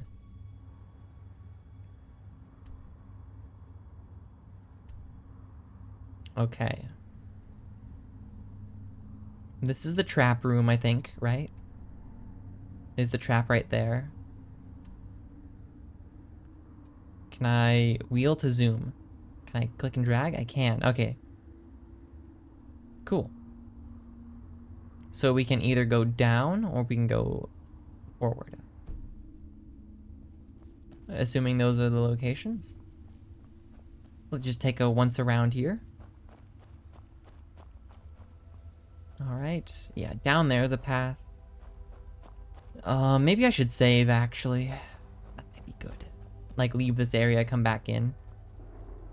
The sconce is just burning away. Okay. Is it safe? Cool. Let me check the map to make sure. Cool, it's a storeroom. Oh, here we go. Nope. Nope. Oh, that's okay. This one's tough. Oh. Oh. Close. Oh, come on. Maybe is it this way? Nope. Oh, I must have been off by so little. Oh, man. Oh, the potion's nice, though. I need to learn how to make that one. Looting time. Yeah, that's what I'm talking about. Anything around here? Anything in the cage? Nope. Coffin. Coffins don't seem to have anything. Just a dagger? Really? Nothing in the coffins? Alright, just seems like a bunch of potions here. Oh man, more books. Alright. Cheese wedge, sure. Wine, yep. Ultimate Magicka. Don't need the ruined book. Anything in the box? Whoops. I want to equip my sword real quick, just sure. I want to see if there's... Can I break that box? No? Oh, don't attack the book. Okay. I don't think there's anything in that box. Put the sword away. Alright, here we go again. What's this bag, though? Can I grab the bag? Oh, small sack. I was about to say satchel. Okay. And the ruined book, which doesn't matter. Alright. The Real Baron Zaya. Do we have the first 2 volumes? Yes, we do. I don't remember what these books were. Which one was this? Oh, right. I remember. It's the lady with the kid who ran off. Right. By Anonymous. Volume 3. Okay. This book is marginally interesting. For several days, Baron Zaya felt a weight of sorrow at her separation from her friends. But by the second week out, her spirits began to rise a little. She found that she enjoyed being on the road again, although she missed Straw's companionship more than she would have thought. They were escorted by a troop of Red Guard knights with whom she felt comfortable, although these were much more disciplined and decorous than the guards of the merchant caravans she had spent time with. They were genial, but respectful toward her despite her attempts at flirtation. Symmachus scolded her privately, saying a queen must maintain royal dignity at all times. I'm not going to give her a voice, just because I never know who's talking. You mean I'm never going to have any fun? She inquired petulantly. Aye, not with such as these. They are beneath you. Graciousness is to be desired from those in authority, milady. Familiarity is not. You will remain chaste and modest while you are at the imperial city. Baron Zaya made a face. I might as well be back at Darkmoor Keep. Elves are promiscuous by nature, you know. Everyone says so. Is this true? Everyone wrong then. Everyone, why is there an apostrophe there? Oh, he's saying in quotes. Everyone is wrong then. Some are, some aren't. The Emperor and I expect you to display both discrimination and good taste. Let me remind you, Your Highness, that you hold the throne of Mournhold, not by right of blood, but solely at the pleasure of Tibir. How do you pronounce this guy's name? Is it Tiber or Tibir? I don't know. Septum. If he judges you unsuitably. Unsuitable? Unsuitable. Your reign will end ere it begins. He requires intelligence, obedience, discretion, and total loyalty of all his appointees. And he favors chastity and modesty in women. I strongly suggest you model your deportment. Deportment? Is that a word? After our good Drellane, milady. I suppose that's a word. Because department doesn't really make sense there.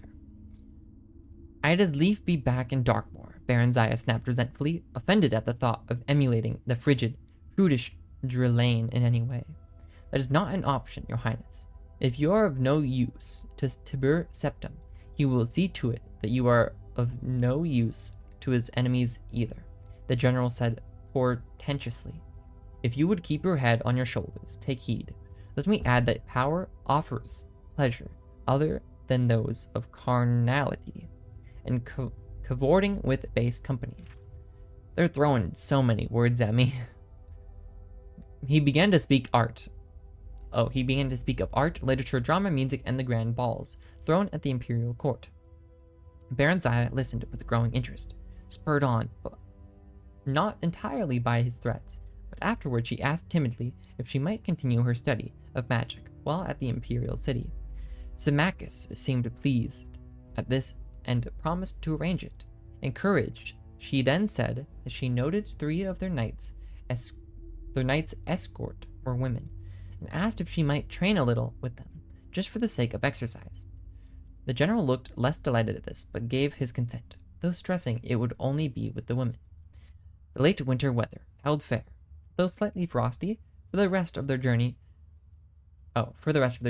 So that they traveled quickly over firm roads. On the last day of the trip, spring seemed to have arrived at last, for there were hints of a thaw. The road grew muddy underfoot, and everywhere one could hear water trickling and dripping, faintly but steadily. It was a welcome sound. Oh, okay, we got a bit more reading to go here, because there's all of the other book. They came to the great bridge that crossed into the imperial city at sunset. The rosy glow turned the stark white marble edifices of the metropolis a delicate pink. It all looked very new and grand and immaculate. A broad avenue led north toward the palace. A crowd of the people of all sorts and races filled the wide concourse. Lights winked out in the shops and on in the inns as dusk fell, and stars came out singing then by twos and threes. Even the side streets were broad and brightly illuminated. Near the palace, the towers of an immense Mages' Guild Hall reared toward the east, while westward the stained glass windows of a huge tabernacle glittered in the dying light. Symmachus had apartments. Sure. Oh, okay. In a magnificent house 2 blocks from the palace, past the temple. The Temple of the One. He identified it as... Who was the One again? As they passed it, an ancient Nordic cult which Tiberius Septim had revived. He said that Baranzaya would be... Okay, this is all in parentheses. This is a long parentheses. Would become... Expected to become a member should she prove acceptable to the Emperor. Is the One the original dragon or something? Something about Azura or something? I forget. I'd have to read other books again. The place was quite splendid, although little to Baranzaya's taste. The walls and furnishings were done in utter pristine white, relieved only by touches of dull gold, and the floors in dully gleaming black marble. Baranzaya's eyes ached for color and the interplay of subtle shadings. In the morning, Symmachus and Drillane escorted her to the imperial palace. Baranzaya noted that everyone they met greeted Symmachus with a differential respect, in some cases bordering on obsequiousness. I think I nailed that one. The general seemed to take it for granted. They were ushered directly into the imperial presence. Morning sun flooded a small room through a large window with tiny panes, washing over a sumptuously laden breakfast table and the single man who sat there, dark against the light. He leapt to his feet as they entered and hurried toward them. Ah, Symmachus, our most loyal friend, we welcome your return most gladly. His hands held Symmachus's shoulders briefly, fondly, halting the deep genuflection the dark elf had been in the process of effecting. Baranzaya curtsied as Tiberius Septim turned to her. Baranzaya, our naughty little runaway, how do you do, child? Here, let us have a look at you. Oh, here, let us have a look at you. Why, Symmachus, she's charming, absolutely charming. Why have you hidden her from us all these years? Is the light too much, child? Shall we draw the hangings? Yes, of course. He waved aside Symmachus's protest and drew the curtains himself, not troubling to summon a servant. You will pardon us for this discourtesy toward yourselves, our dear guests. We've much to think of, though that's scant excuse for hospitality's neglect. Ah, pray join us. There's some excellent nectarines from Black Marsh. This is a long book. I don't know, were the others this long? They settled themselves at the table. Baranzaya was dumbfounded. Tiberius Septim was nothing like the grim, gray, giant warrior she'd pictured. He was of average height, fully half a head shorter than tall Symmachus, although he was well knit of figure, like he has good clothes on, and lithe of movement. He had a winning smile, bright, indeed piercing, blue eyes, and a full head of stark white hair above a lined and weathered face. I keep thinking because they say white hair, it's like an old guy, but no, it's just because they're dark elves, so of course they've got white hair. He might have been any age from 40 to 60. He pressed food and drink upon them, then repeated the question the general had asked her days ago. Why had she left home? Had her guardians been unkind to her? No, Excellency, Baranzaya replied. In truth, no. Although I fancied so at times, Symmachus had fabricated the story for her, and Baronzai had told it now, although with a certain misgiving. The stable boy Straw had convinced her that her guardians, unable to find a suitable husband for her, meant to sell her off as a concubine in Rihad. And when a red guard had indeed come, she had panicked and fled with Straw. Tiber Septim seemed fascinated and listened rapidly as she provided details of her life as a merchant caravan escort. "Why, 'tis like a ballad," he said. "By the one, we'll have the court bard set it to music. What a charming boy you must have made." That doesn't make sense, that sentence. Like, a charming friend you must have made, but sure, okay. General Symmachus said, I just want to say, reading all these books really feels like I'm reading something that was written 100 years ago, maybe 200 or something, maybe older than that. I haven't read too many 200-year-old books in a while, but we're like, it's like kind of Shakespearean almost, some of these books. I don't know if that's just me.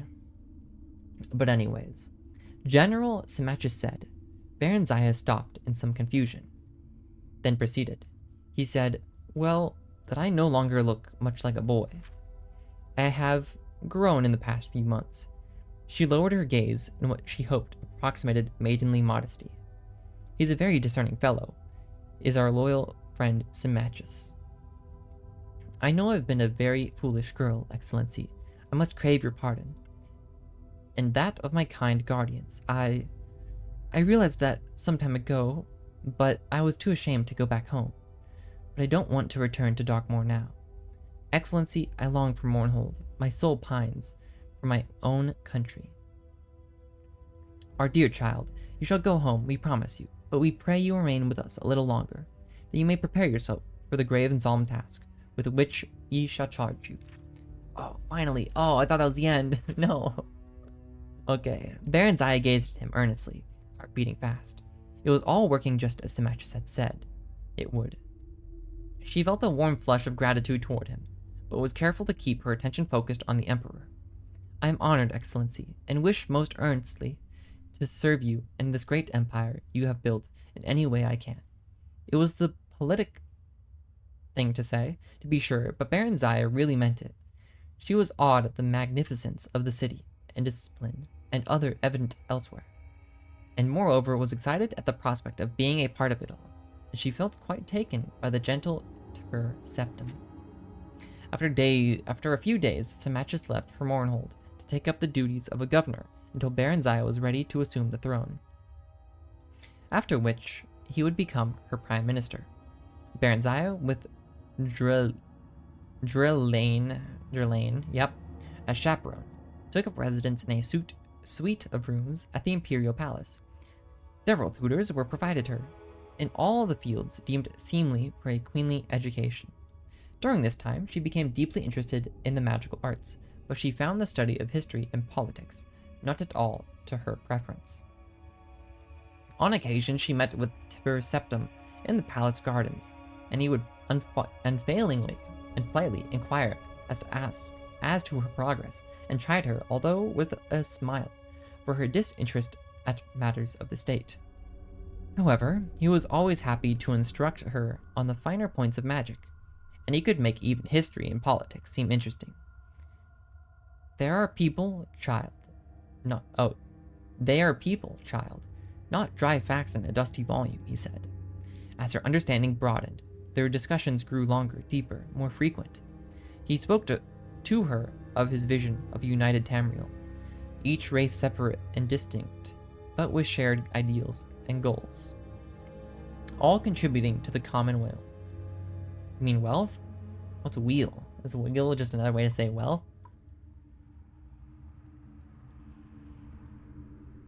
Whenever I pause for like a moment like that, either I'm processing what I've said, or I'm drinking water, or I'm just taking a breath, or maybe all of the above.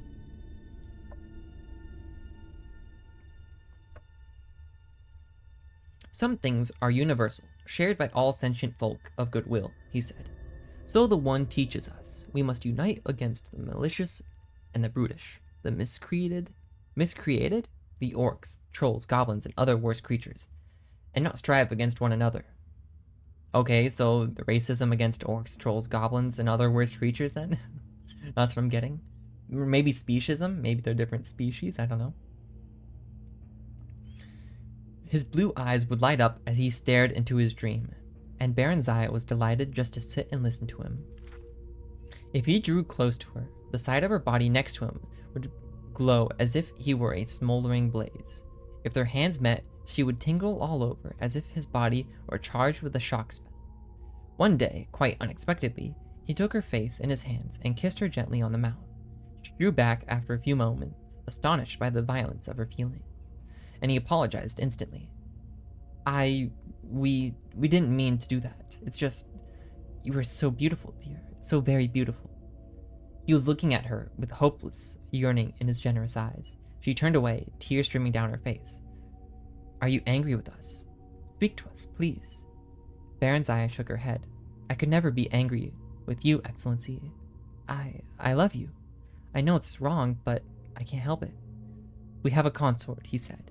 She is a good and virtuous woman, the mother of our children and future heirs. We could never put her aside.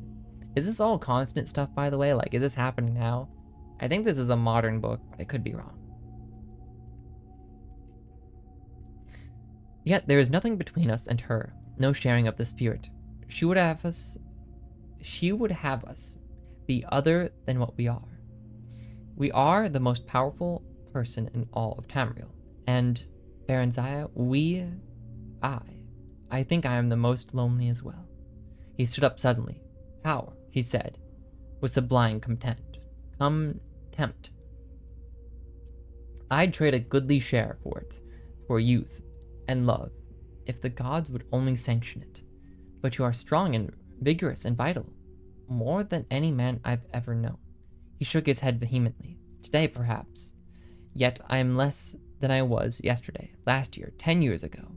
I feel the sting of my mortality, and it is painful. If I can ease your pain, let me. Baron Zaya moved toward him, hands outstretched. No, I would not take your innocence from you. I'm not that innocent. How so? The Emperor's voice suddenly grated harshly. His brow knitted. Baron Zaya's mouth went dry. What had she just said? But she couldn't turn back. No? You mean now? He would know. There was straw. She faltered. I was lonely too. Am lonely. And not so strong as you. She cast her eyes down in abashment. I guess I'm not worthy, Excellency. No, not so, Baron Zaya. My Baron Zaya. It cannot last for long. If you have a duty toward Mournhold, and a duty toward the Empire, I must tend toward mine as well. But while we may, shall we share what we have, what we can, and pray the one forgives us our frailty. Tiber Septim held out his arms, and wordlessly, willingly, Baron Zaya stepped into his embrace. Oh, it's not the end of the book. Oh no. This is one of the longest ones yet. I really thought that was the end. I was like, oh man, finally, volume 4, here we come. Nope, still stuck on volume 3. You caper on the edge of a volcano, child, Drelane admonished, as Baron Zaya admired the splendor star sapphire ring her imperial lover had given her to celebrate their 1-month anniversary. How so? We make one another happy. We harm no one. Symmachus bade me be discriminating and discreet, but who better could I choose? We've been most discreet. He treats me like a daughter in public. Tiber Septim's nightly visits were made through a secret passage that only few in the palace were privy to, himself and a handful of trusted bodyguards. He slavers over you like a cur his supper. Have you not noticed the coolness of the Empress and her son toward you? Baron Zaya shrugged. Even before she and Septim had become lovers, she'd received no more from his family than bare civility. Threadbare civility. What matter? It is Tiber who holds the power. But it is his son who holds the future. Do not put his mother up to public scorn, I beg you. Can I help it if that dry stick of a woman, , 'cannot hold her husband's interest even in conversation at dinner? Have less to say in public. That is all I ask. She matters little, it is true, but her children love her, and you do not want them as enemies. Tiber Septim has not long to live. I mean, Drelane amended it quickly at Baronzia's scowl. Humans are all short-lived, ephemeral. As we of the elder races say, they come and go as the seasons, but the families of the powerful ones live on for a time. You must be a friend to this family if you would see lasting profit from your relationship. But how? Oh, okay, so Tiber is human? Okay, makes sense. But how can I make you see truly, you who are so young and human bred as well? If you take heed and wisely, you and Mournhold are like to live to see the fall of Septim's dynasty, if indeed he has founded one, just as you have witnessed its rise. It is the way of human history. They ebb and flow like inconstant tides. The inconstant tides. Their cities and dominions bloom like spring flowers, only to wither and die in the summer sun. But the elves endure. We are as a year to their hour, a decade to their day. Baronzia just laughed. She knew that rumors abounded about her and Tiber Septim. She enjoyed the attention, for all save the Empress and her son seemed captivated by her. Minstrels sang of her dark beauty and her charming ways. She was in fashion and in love. And if it was temporary, well, what was not? She was happy for the first time she could remember. Each of her days filled with joy and pleasure, and the nights were even better. It's not the end of the book, you're kidding me. Oh no. I'm gonna lose my mind on this book, dude. It's a great book, sure, but it's just covering one person's life. I'm sure there's plenty of important people in this world I have to read about. So I just wish it went faster, I guess. Okay, enough ranting. Let's go back to reading. Yay. What is wrong with me? Baronzia lamented. Look, not one of my skirts fit. What's become of my waistline? Am I getting fat? Baronzia regarded her thin arms and legs, and her undeniably thickened waist in the mirror with displeasure. Drelane shrugged. You appear to be with child, young as you are. Constant pairing with a human has brought you to early fertility. I see no choice but for you to speak with the Emperor about it. You are in his best power. You are in his power. It would be best, I think, for you to go directly to Mournhold, if he would agree to it, and bear the child there. Alone, Baronzia placed her hands on her swollen belly, tears forming in her eyes. Everything in her yearned to share the fruit of her love with her lover. He'll never agree to that. He won't be parted from me now, you'll see. Drelane shook her head, although she said no more. A look of sympathy and sorrow had replaced her usual cool scorn. That night, Baronzia told Tiber Septim when he came to her for the usual assignation. Sure, with child he looked shocked. No, stunned. Oh, that's not a quote. He looked shocked. No, stunned. You're sure of it? But I was told elves do not bear at so young an age. Baronzia forced a smile. How can I be sure? I shall have my healer fetched. The healer, a high elf of middle years, confirmed that Baronzia was indeed pregnant, and that such a thing had never before been known to happen. Isn't she like half human, though, or something? It mentioned something like that earlier. It was a testimony to his excellency's potency, the healer said in sycophantic tones. Tiber Septim roared at him. This must not be, he said. Undo it, we command you. Sire, the healer gaped at him. I may not. Of course you can, you incompetent dullard, the emperor snapped. It is our express wish that you do so. Baronzia, till then silent and wide-eyed with terror, suddenly sat up in bed. No, she screamed. No, what are you saying? Child, Tiber Septim sat down beside her. His face wearing one of his winning smiles. I am so sorry, truly. This cannot be. Your issue would be a threat to my son and his sons. I shall no more put it plainly than that. The child I bear is yours, she wailed. No, it is now but a possibility, a might be. not yet gifted with a soul or quickened into life. I will not have it be. I will not have it so. I forbid it. He gave the healer another hard stare, and the elf began to tremble. Sire, it is her child.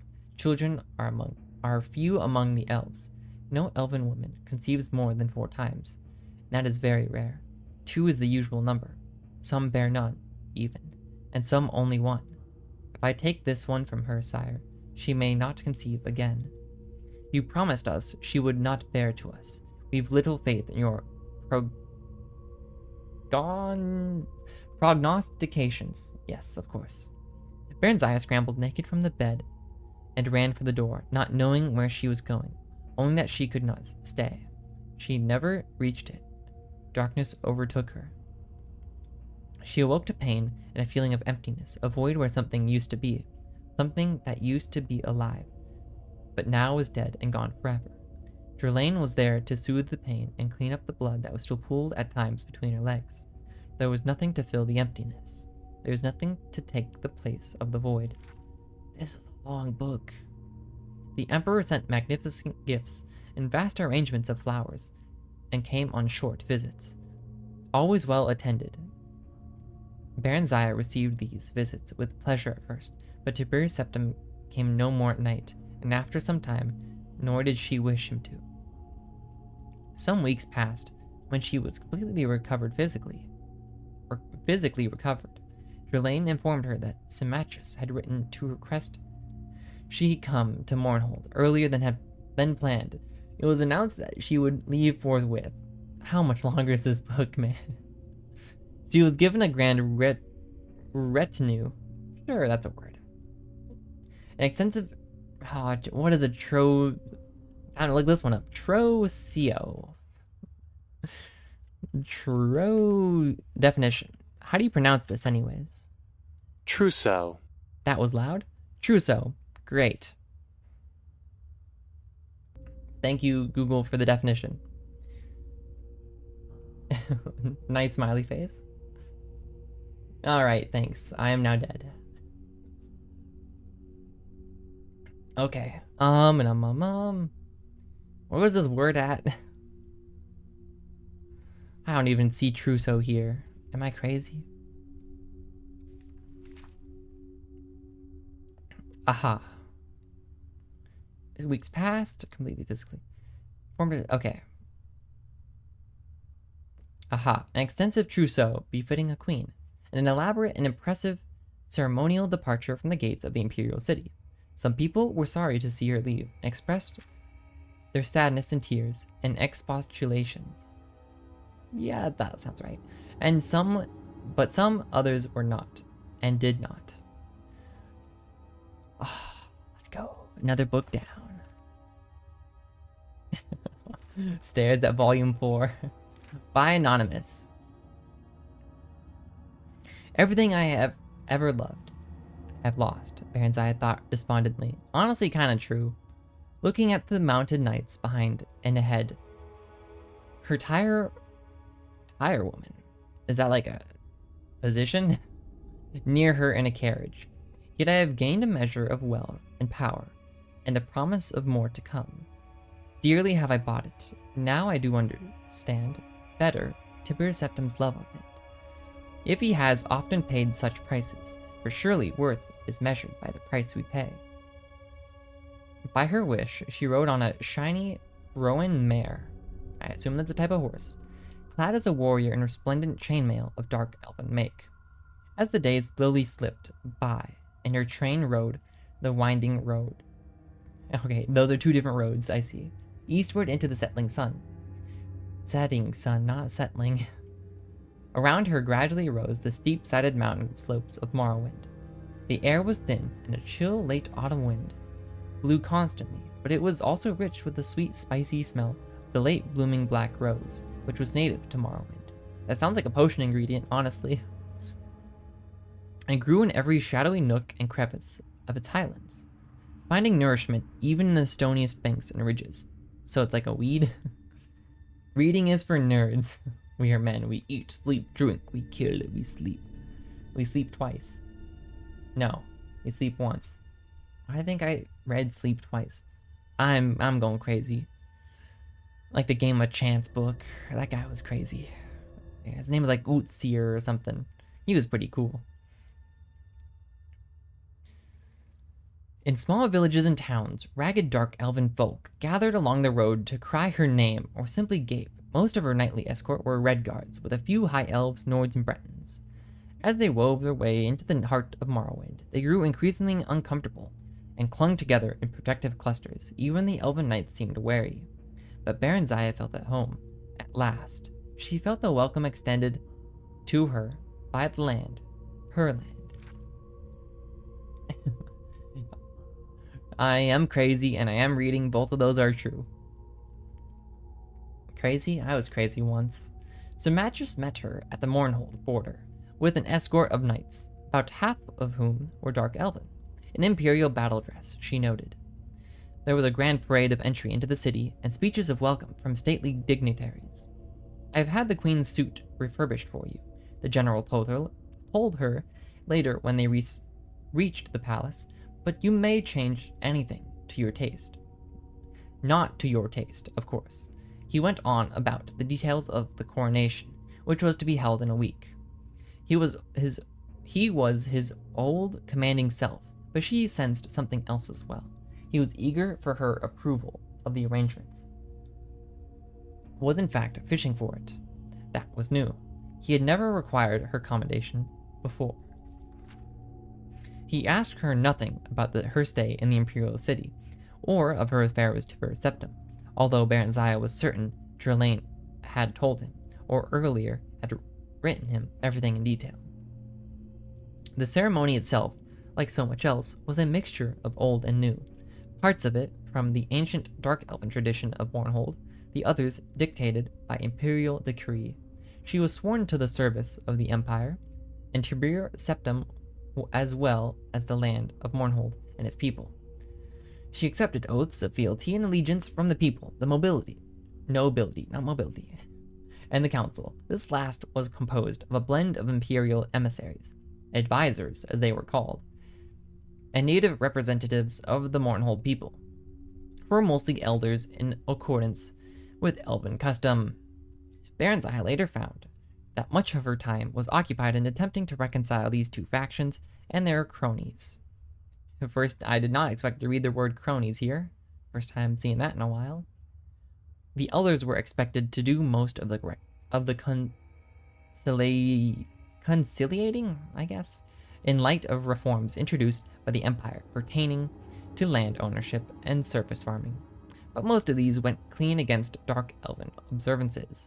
Tiber Septim, in the name of the One, had ordained a new tradition, and apparently even the gods and goddesses themselves were expected to obey. The new queen threw herself into her work and her studies. She was through with love and men for a long, long time. Oh, is this Baron Zaya, right? I'm guessing in the new queen, if not forever. There were other pressures she discovered, as Symatris had promised her long ago. Those of the mind and those of power. She developed, surprisingly, for she had always rebelled against her tutors at the Imperial City, a deep love for dark elven history and mythology, a hunger to know more fully the people from whom she had sprung. She was gratified to learn that they had been proud warriors and skilled craftsmen and cunning mages since time immemorial. Tiber Septim lived for another half-century, during which she saw him on several occasions, as she was bidden to the Imperial City on one reason of state or another. He greeted her with warmth during these visits, and they even had long talks together about events in the Empire when opportunity would permit. He seemed to have quite forgotten that there had ever been anything between them more than easy friendship and a profound political alliance. He changed little as the years passed. Rumor had it that his mages had developed spells to extend his vitality, and that even the One who had granted him immortality. The One can grant immortality? Okay. Then one day a messenger came with the news that Tiber Septim was dead, and his grandson, Pelagius, was now emperor in its place. They had heard the news in private. She and Symmachus, the sometime imperial general and now her trusted prime minister, took it stoically, and he took most, as he took most everything. Somehow, it doesn't seem possible, Baronziah said.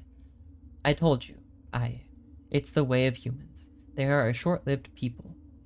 It doesn't really matter. His power lives on, and his son now wields it. You called him your friend once. Do you feel nothing, no grief? He shrugged. There was a time when you called him somewhat more. What do you feel, Baronziah? They had long ago ceased to address each other in private by their formal titles. Emptiness, loneliness, she said. Then she too shrugged, but that's not new. I know, he said softly, taking her hand. Baronziah, he turned her face up and kissed her. The act filled her with astonishment.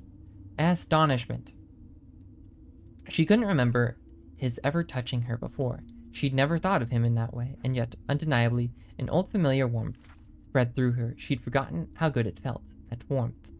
Not the scorching heat she'd felt with Tiber's septum, but the comforting, robust ardor she somehow associated with straw. Poor straw. Why are they bringing up straw all of a sudden?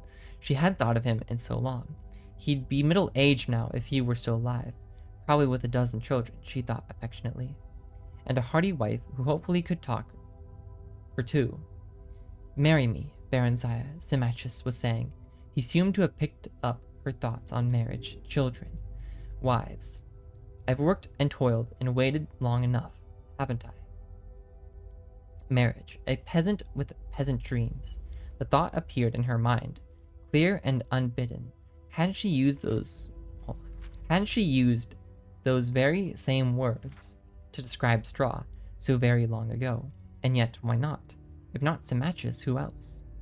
Many of the great noble families of Morrowind have been wiped out in Tiber Septim's Great War of Unification. Before the treaty, dark elven rule had been restored. It was true, but not the true nobility. Most of them were upstarts like Symmachus, and not even half as good or deserving as he was. He had fought to keep Mournhold whole and hale when their so-called counselors would have picked at its bones, sucked them dry as Ebonheart had been sucked dry. Where is Ebonheart? I don't know half these places, man. Okay, like 80% of these places, maybe more. He'd fought for Mournhold, fought for her, while she and the kingdom grew and thrived. She felt a sudden rush of gratitude, and undeniably affection. He was steady and reliable, and he'd served her well, and loved her well. Why not, she said, smiling, and took his hand and kissed him. The union was a good one, in its political as well as personal aspects. While Tiber Septim's grandson, the Emperor Pelagius I, viewed her with a jaundiced eye, his trust in his father's old friend was absolute. Symmachus, however, was still viewed with suspicion by Morrowind's stiff-necked folk, chary at his peasant ancestry and his close ties to the Empire. How long is this book, man? Are these all this long? I've been doing so much reading today.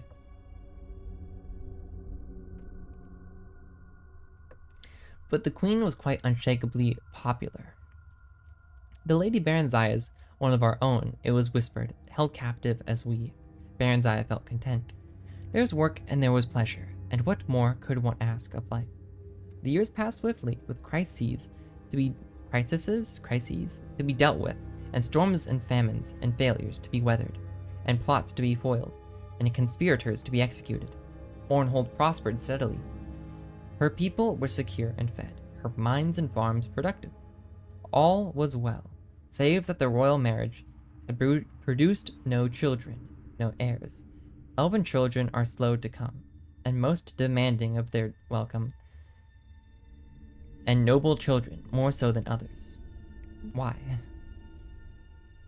Thus many decades had come to pass before they grew concerned. The fault lies with me, Symmachus. I am damaged goods, Baronziah said bitterly. If you want to take another, I want no other, Symmachus said gently. Nor do I know for certain that the fault is yours. Perhaps it is mine. Wow, this is pretty progressive for the day.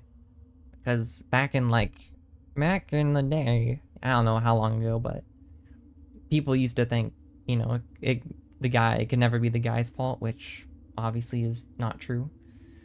Anyways, so yeah, I don't know if this is meant to reflect medieval era stuff or what, but I don't know, just interesting historical comparisons, I suppose.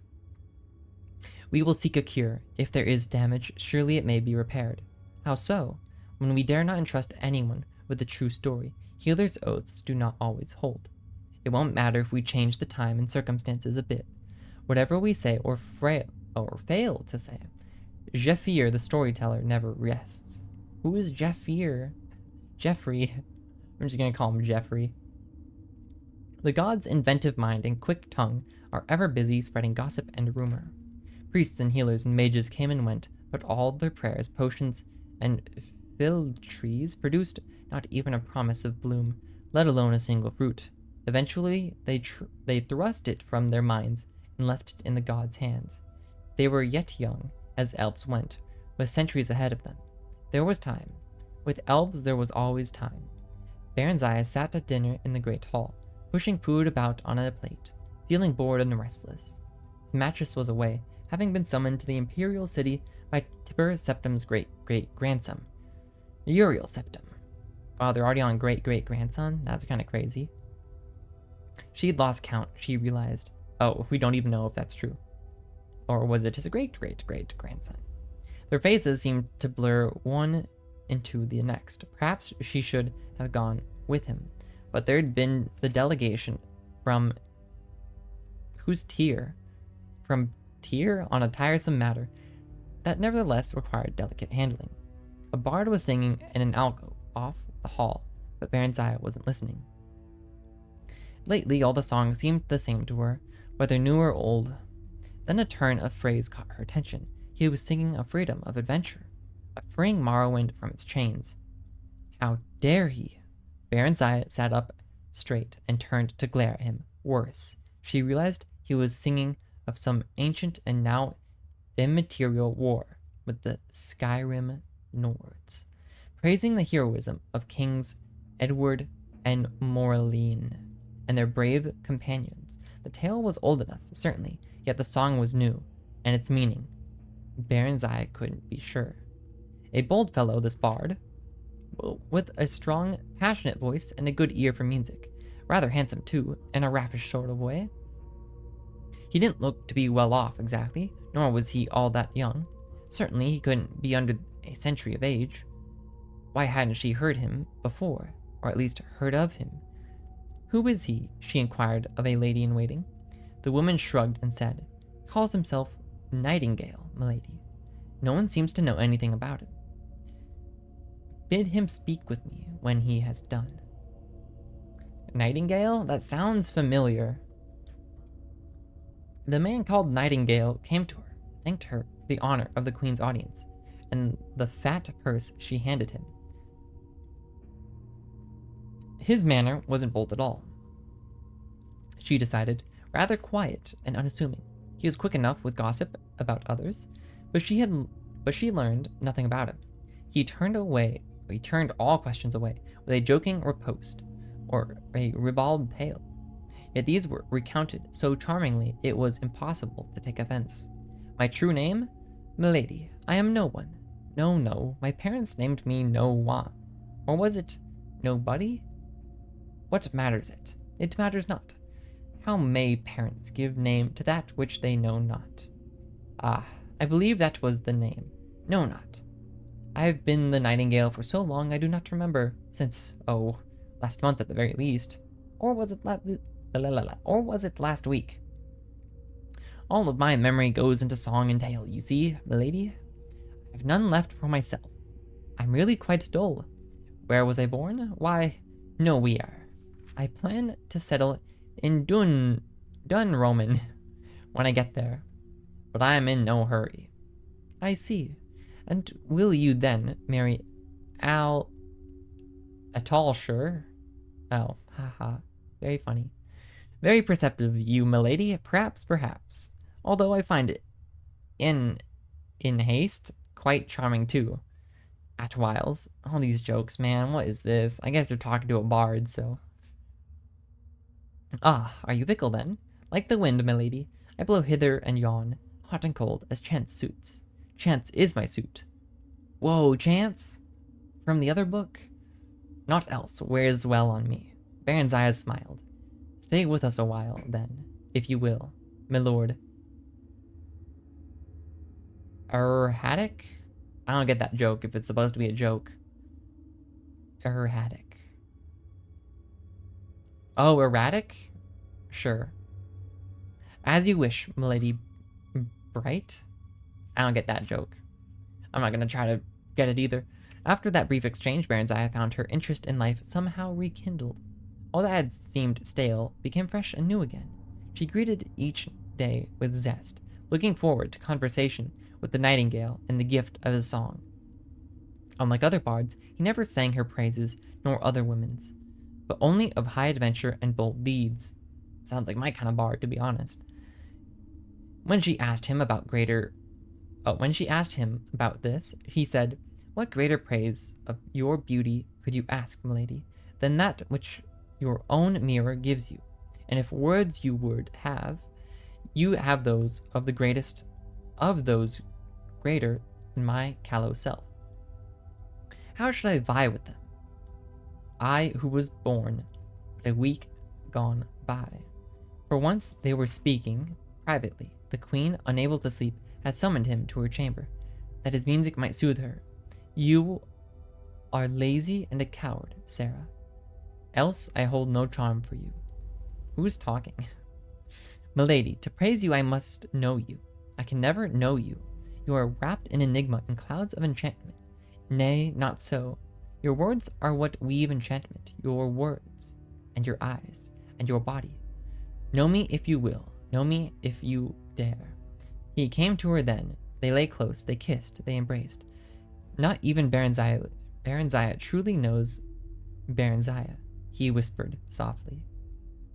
"So how may I, milady? You seek and know it not. Nor yet for what. Dude, this guy speaks like Shakespeare half the time. What would you have that you have not?" It takes me a while to understand and also read this guy's dialogue. "Passion," she answered back. "Passion, and children born of it." "And for your children, what? What birthright might be theirs?" "Freedom," she said. "The freedom to be what they would be. Tell me, you who seem wise to these eyes and ears, and the soul that knits them, where may I find these things? One lies beside you, the other beneath you. But would you dare stretch out your hand, that you might take what could be yours and your children's? Symmachus. In my person lies the answer to part of what you seek. The other lies hidden below us, and these your very kingdom's mines. That which will grant us the power to fulfill and achieve our dreams. That which Edward and Morlin, between them, used to free High Rock and their spirits from the hateful domination of the Nords." Are these the people who, like, in the on Friday when I was reading a bunch of books, they like use some kind of crazy artifact?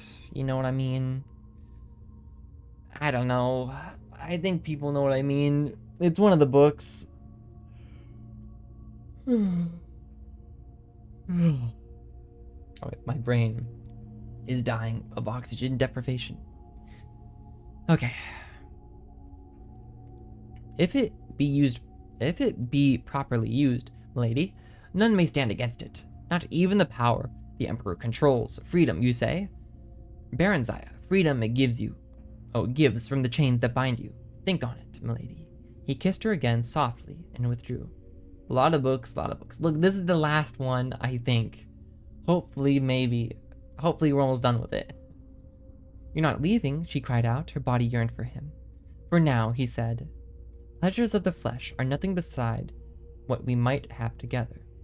I would have you think on what I have just said. I don't need to think. What must we do? What preparations must be made?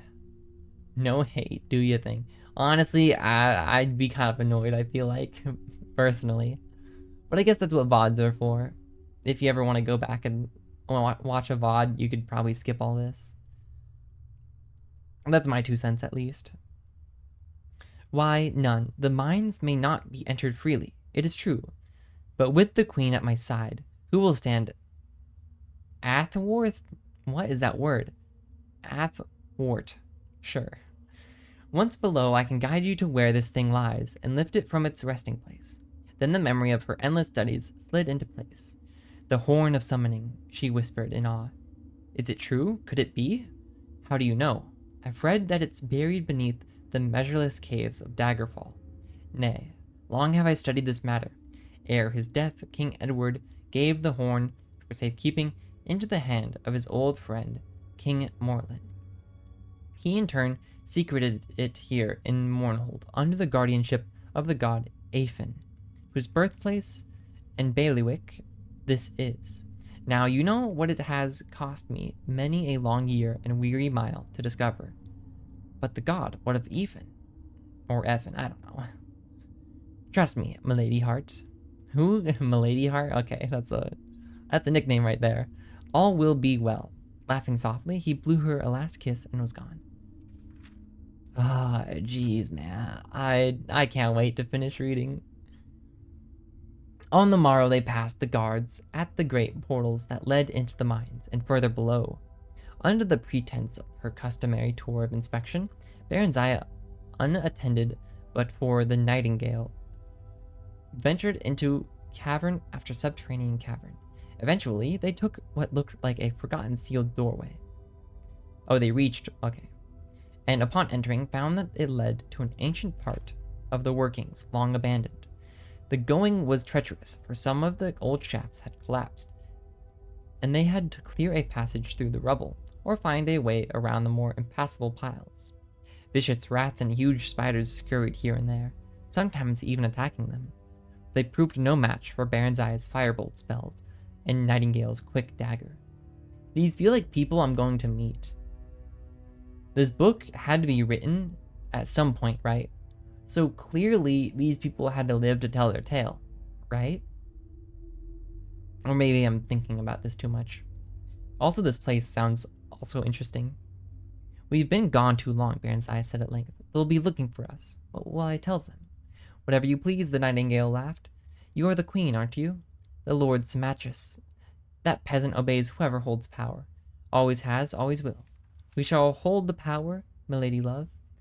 His lips were sweetest wine, his touch both fire and ice. Honestly, yeah, sure, if you think so. Now, she said, take me now, I'm ready. Her body seemed to hum, every nerve and muscle taut.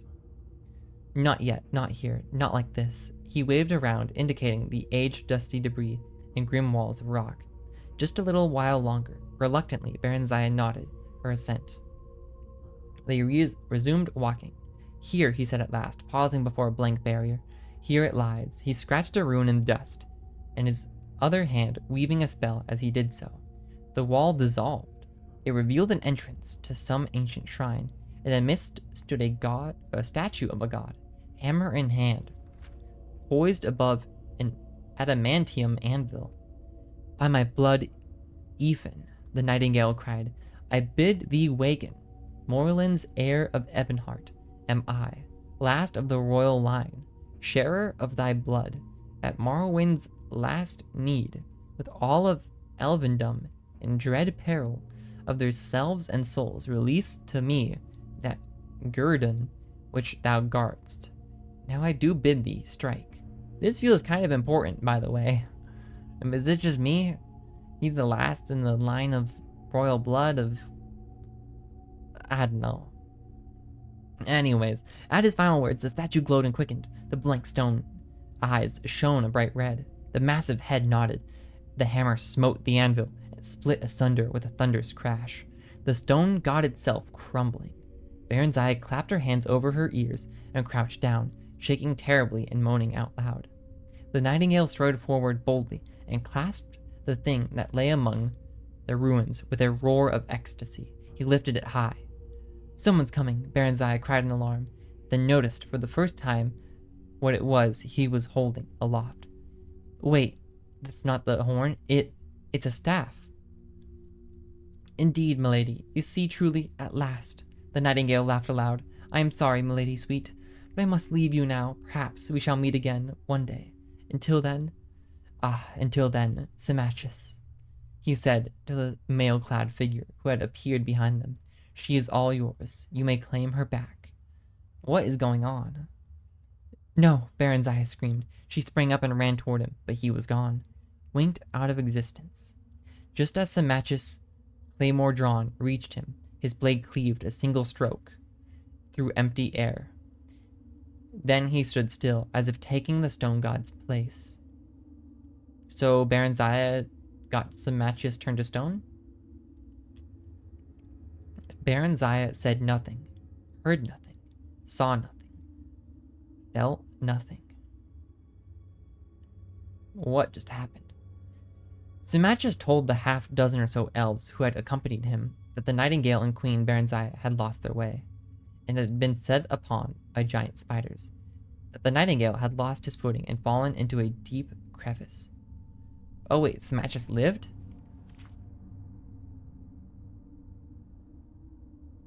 I'm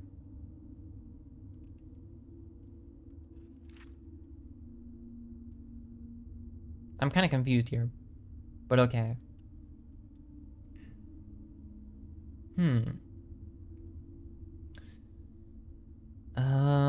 How much of this have I read? That the nightingale had lost his footing and fallen into a deep crevice, which closed over him. That his body could not be recovered.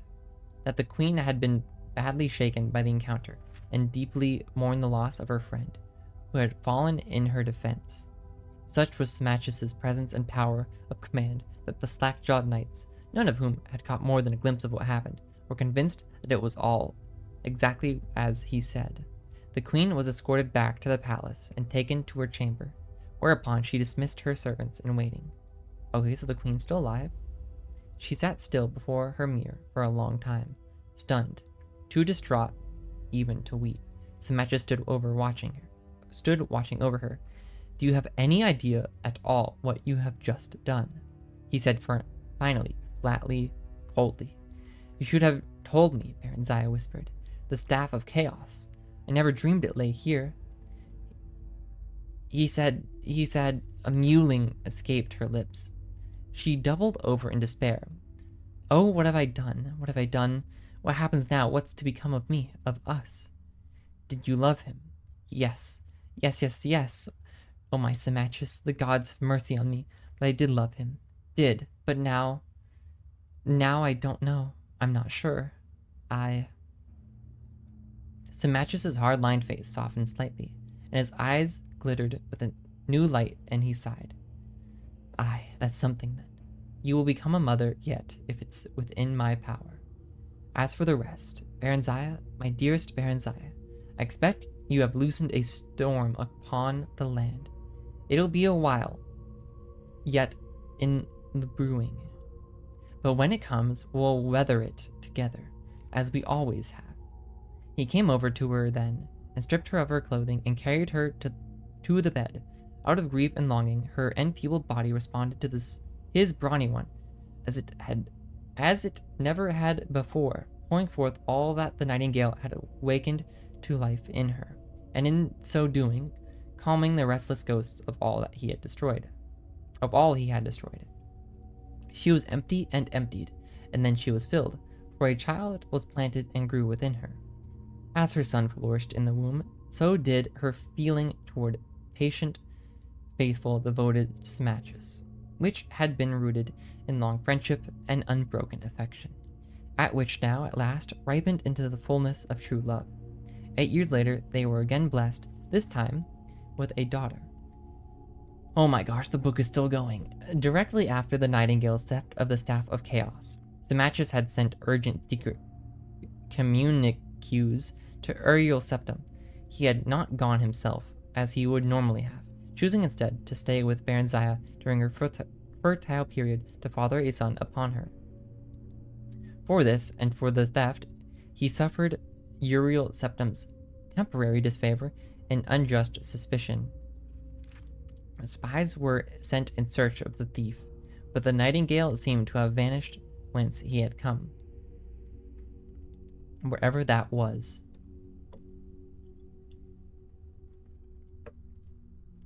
Dark elf in part, perhaps, said Baronzaya, but part human too, I think, in disguise. Else would I not have come so quickly to fertility. Part dark elf for sure, and of ancient Ra'athim lineage at that. Else he would have not been able to free the staff, Symmachus reasoned. He turned to peer at her fixedly. I don't think he would have lain with you.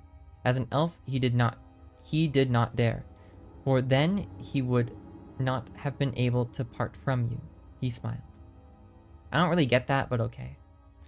Then he turned serious once more. Aye, he knew the staff lay there, not the horn, and that he must teleport to safety. The staff is not a weapon that would have seen him clear, unlike the horn. Praise the gods, at least, that he does not have that. It seems all was as he expected, but how did he know? I placed the staff there myself, with the aid of the ragtail end of the Ra'athim clan, who now sits king in Castle Ebonheart as a reward. Tibur's septum claimed the horn, but left the staff safekeeping. Aye, now the nightingale can use the staff to sow seeds of strife and dissension, wherever he goes, if he wishes. Yet that alone will not gain him power. That lies with the horn and the ability to use it. I'm not so sure its power the nightingale seeks, Baronzai said. All seek power, Symmachus said, each in our own way. Not I, she answered. I, my lord, have found that for which I sought. We're done! Yes! It's over! Empty sack, ruined book.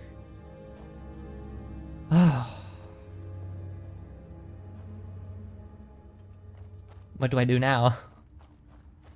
I guess I continue after I drink some more water because, yep.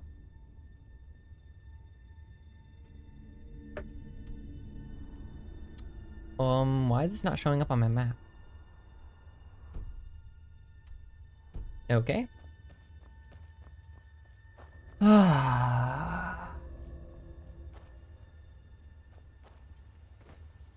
Alright. Just double checking. Yep, looted. I guess there's that blade right there, but I can't really... Oh, it's on her body. I see. Okay. Let's go. What did I just do? Oh, I stepped on that.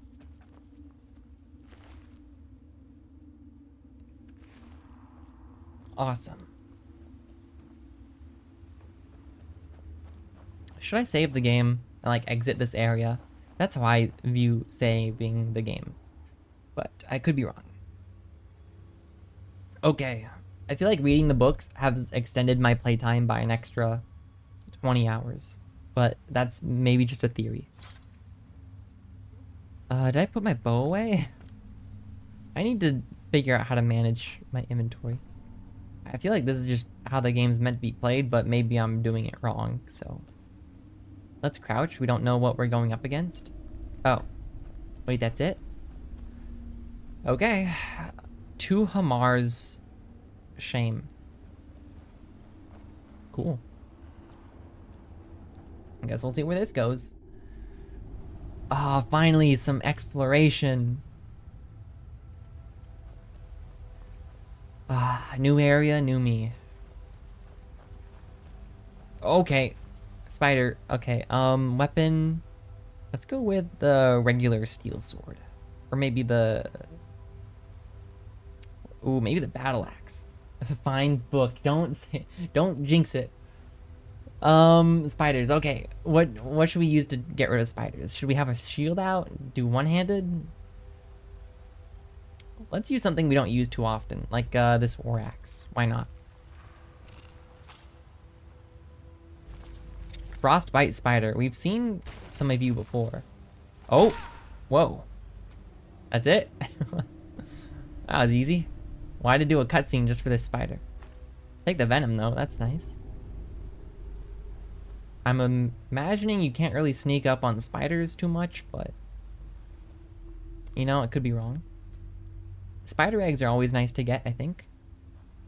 I feel weaker as the sun rises. Huh? Did I get turned into a vampire or something? What?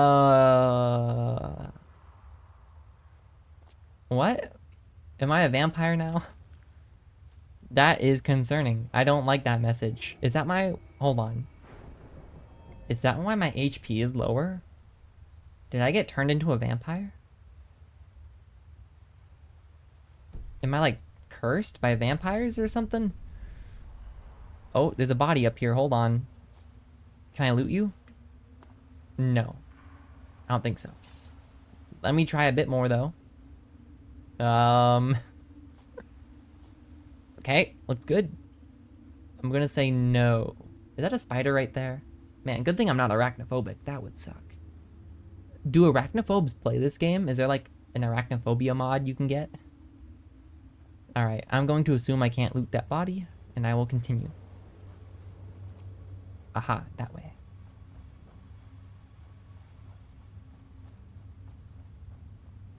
Where am I going? Table? Okay, what do we got here? Salt, that's good. And, I mean... Arcane Enchanter, hold on. Heady Soul Gem. Are we gonna learn enchanting? Oh, just gold? Okay. I kind of wished I unlocked these chests to get... Oh no. Oh no. Oh no, no, no. Screw the books. I'm enchanting. Enchanting! To enchant an item, you must know an enchantment, and have a filled soul gem to power the enchantment. Enchantments are learned by disenchanting, destroying enchanted items. I have to destroy my enchanted items? Aw, man. I don't want to do that. Disenchant. Oh. I don't want to destroy my enchantments, though. That feels kind of sad. There's any mod you could want for this game. Interesting. I'm not really sure what I'd want, considering this is new. I feel like once you become more jaded with a game, that's when you start to want more. Like if you've played, I don't know, Minecraft for like forever, you'd probably want mods to make the experience more fresh. Games like that, you know? Oh boy. Hold on, let me back out here. What is my enchantment level? What level do I start at? I start at level...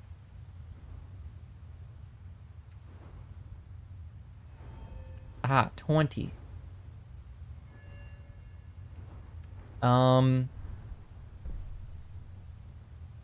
mean, I don't have any XP to, like, put into this, but...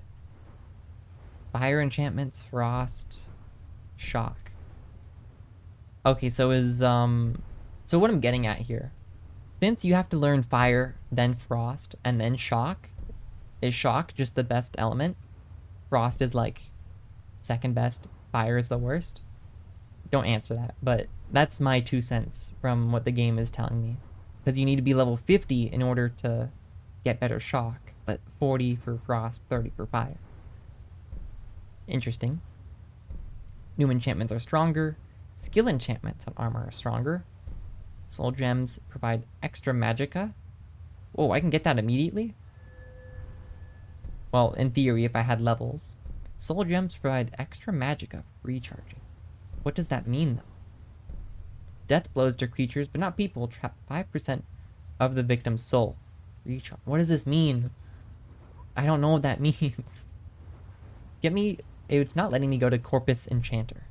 There we go. Health magicka and stamina. Okay, so just better. 2 enchantments. Ooh. It means it's a decent perk. Well, if it's fancy talk, I imagine it's super good, but super niche. Okay, let's see. Arcane Enchanter. Disenchant. I think I can disenchant these. I don't think I'm ever gonna use them. I think they can go. But I don't... it destroys the item. I don't want to destroy it. Man. This hurts. I don't want to destroy these. This hood is worth 305, by the way. That's crazy. I think I've got it, though. Here we go. Okay. Goodbye. You learned the Fortify Magicka regen enchantment from destroying this item. You live and you learn. I'm sure maybe we'll find more. Novice Hood. Goodbye. Fortify Magicka enchantment. But I'm not... Oh, it increased. Cool. I'm not destroying this, though, because I'm using this, and it actually seems pretty good. Just saying. Not niche, you might find it useful. Okay. This game is so deep. I can imagine. To me, it's already pretty deep with all the books alone.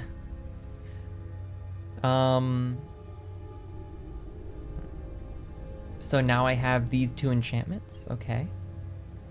And I could enchant one of my weapons, I suppose? Or one of my pieces of armor? What if I enchant a necklace? Because don't you wear these for free? Choose an item to destroy and learn its enchantment, or combine an item, enchantment, and soul gem to create magic items. But I've only got 2. Filled with a petty soul. You know what? Let's try. Let's try to make something.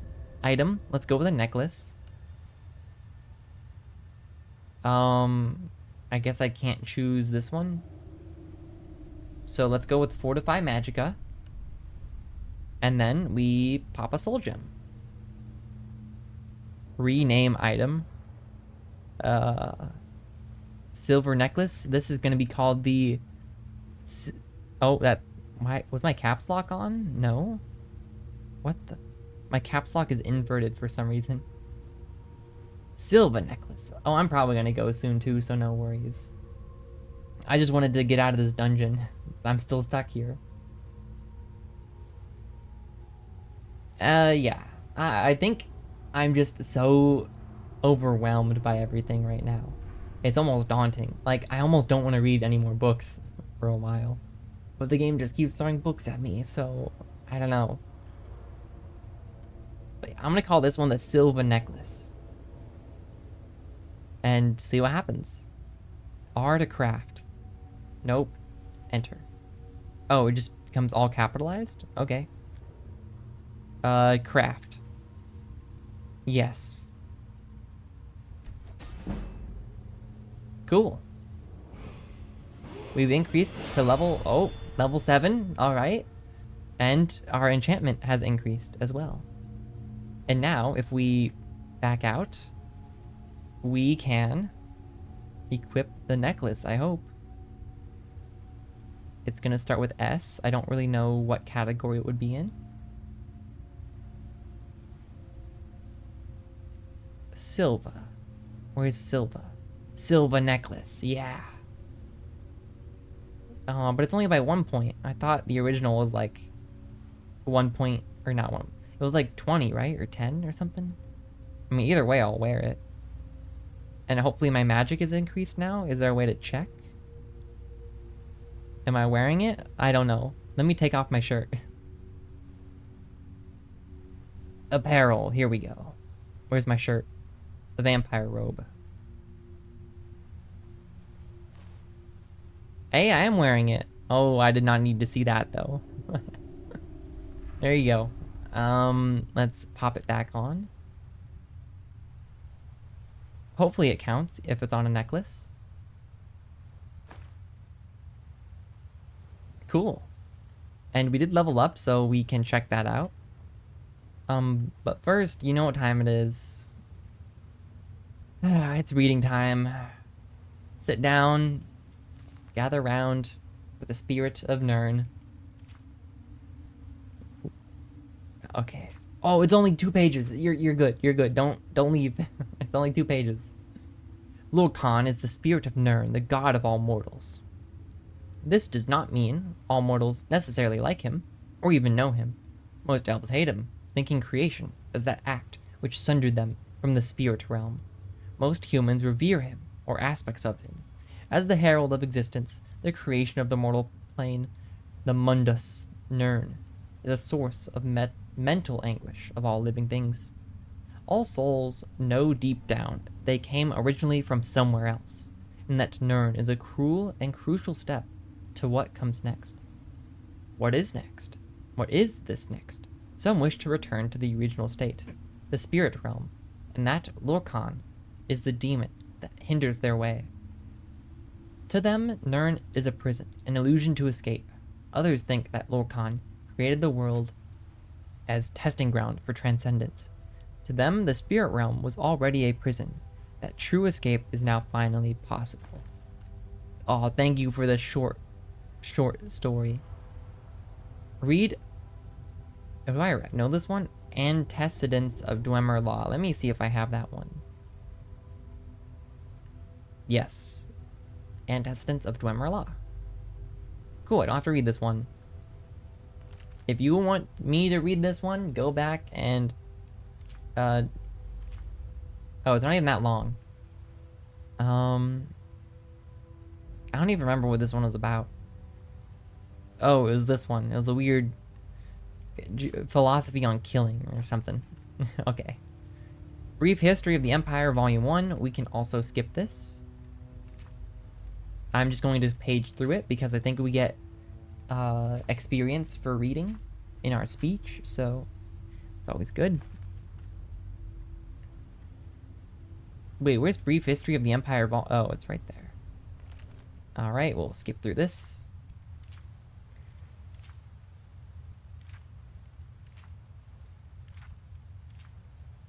Oh, this was the one with Uriel the Fifth, right? Yeah.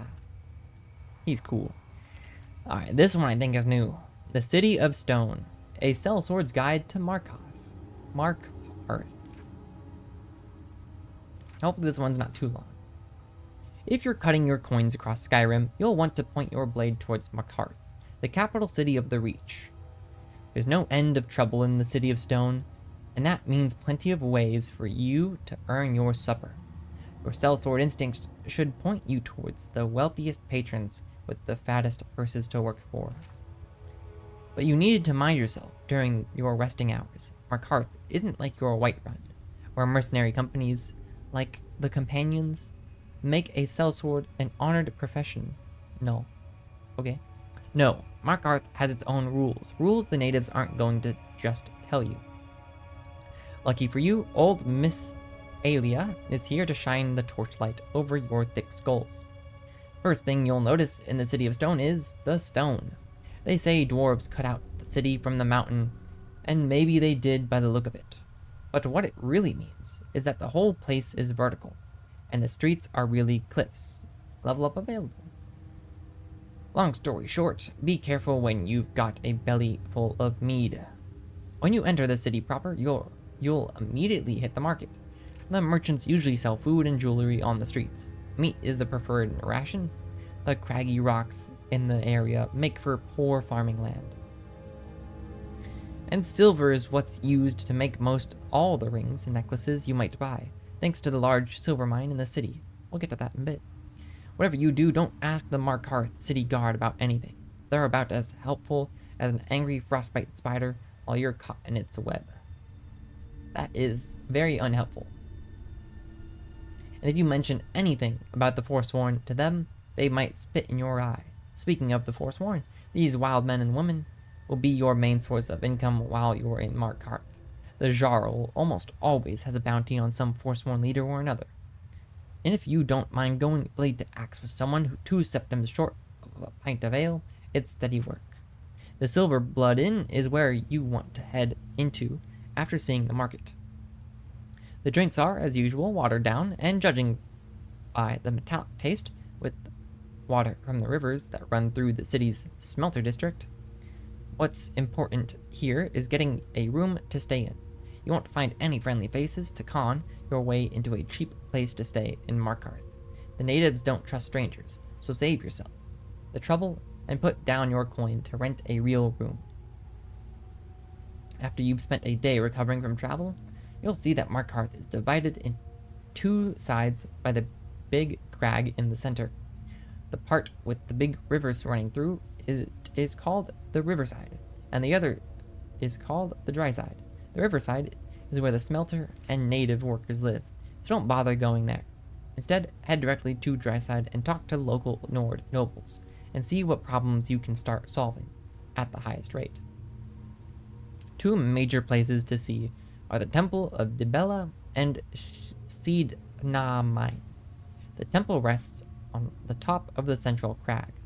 A good place to go if you're on good terms with the divines, but be warned, the priestesses of Dibella don't allow men into their inner sanctums, so don't go crashing down in there uninvited unless you want a short trip to a long fall. So can I get in? Okay. Seednamine is the place where all the silver comes from that I mentioned before. It's also the jail. Markarth uses prisoners to mine the ore. There's a lot of it, so don't get caught doing something illegal in the city or you'll be hauled down there to dig. Apparently the whole place is owned by one of the big families in the city, the Silver Bloods. What, like Slytherin? Harry Potter style? Notice the inn is named after them, and always keep your sellsword eye open for hints like that. I tried meeting with the head of the Silver Blood family to see if they had any work, but guarding their mines isn't the blood rush I become a mercenary for. Something to keep in mind for yourself if you're thinking of staying a few months. The final place I'll talk about here is the Understone Keep, the home of the Jarl in Markarth. It's a fancy palace, like any other, assuming your palace is built underground.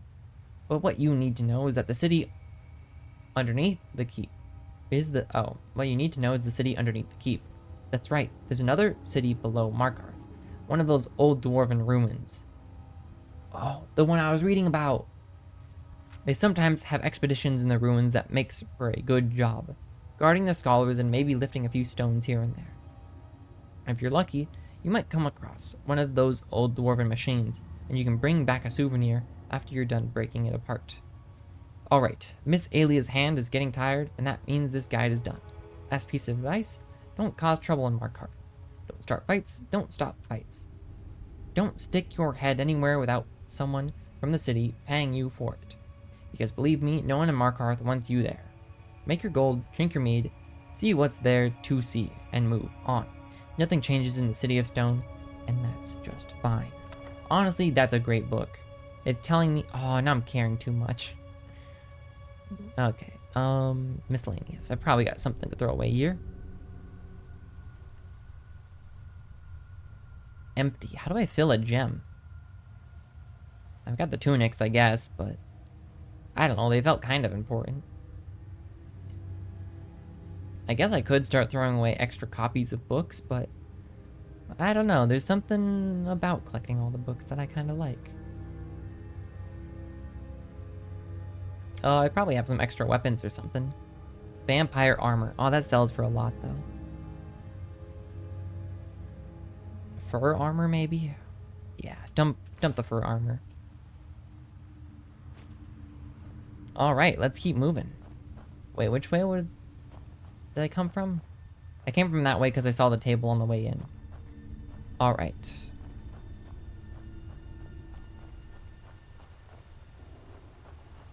This is a big cavern. Okay. Let's zoom out a bit so we can see what's going on. Did someone see me?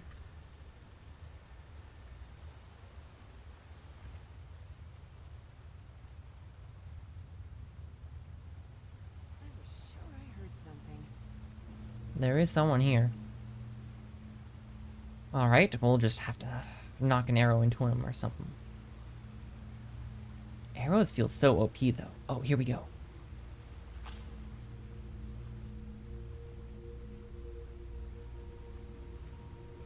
Huh? Oh, that didn't get a sneak attack in? Come on, then. Get him. Yeah. Got him. Always like a good vampire fight. Oh, he didn't drop vampire dust, though. Alright, well, thanks for the gold, I guess.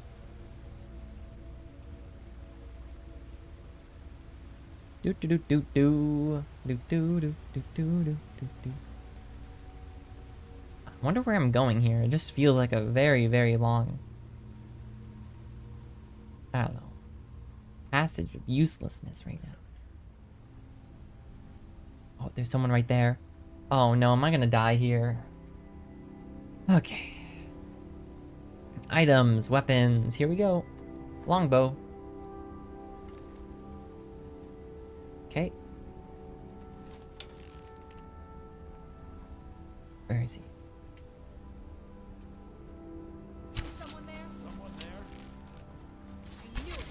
Okay, now we switch to magic. Destruction, here we go. We know how to deal with vampires. Master vampire. Oh no.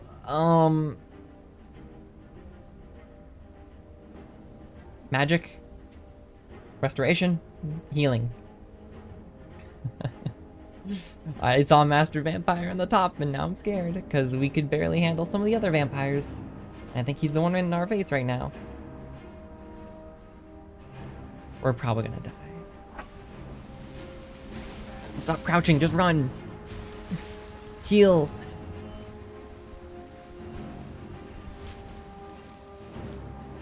This is your last mistake. I'll kill you.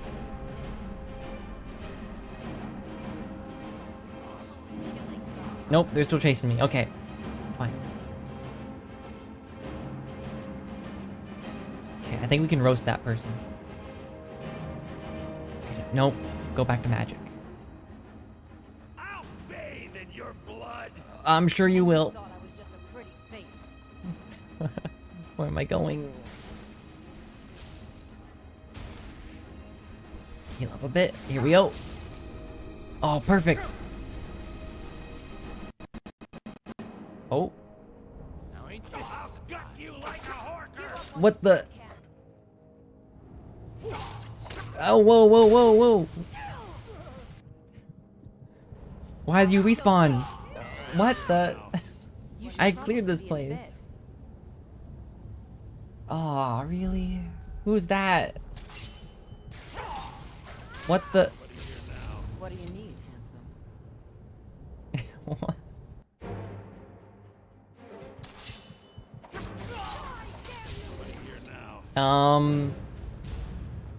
Need something? Is the game broken? Am I supposed to be here? You should probably be in bed. You're looking a bit under the... Heal, run! I can't do anything. What do you need, handsome? You should probably be in bed. You're... What am I supposed to do? Oh, X. Takes care of that. You should Not, probably be no, in not bed. X, it's You're Z. looking a bit I have to under use the my weather. power. I'm spamming Z. Nope, didn't work. I can't do anything. I just die immediately.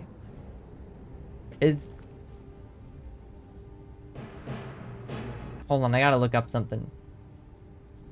Does Skyrim have soft locks?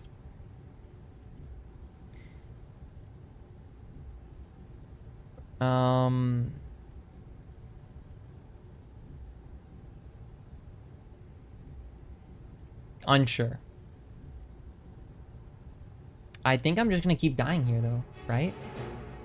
Unless I load a save or something.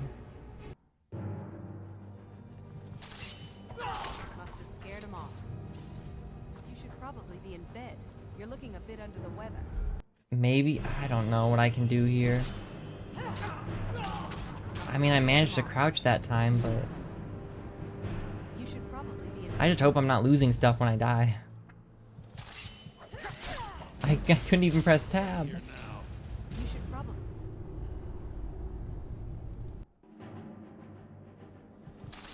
Must have scared him off.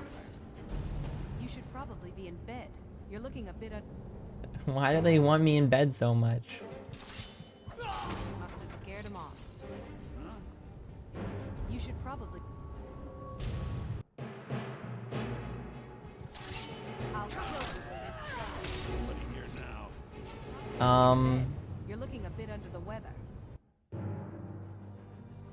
I can't even press tab to heal. Oh, I managed to press tab. All right, well, I guess we're chugging. Okay. Then go to food. I mean, this is what it was for, potato soup.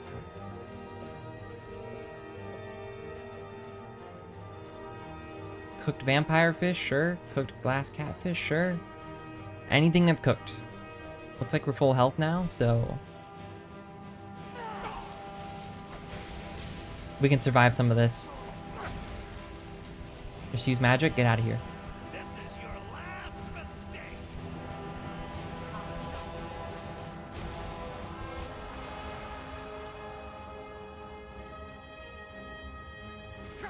Is that the elder? That's the master vampire, right? Okay. You know,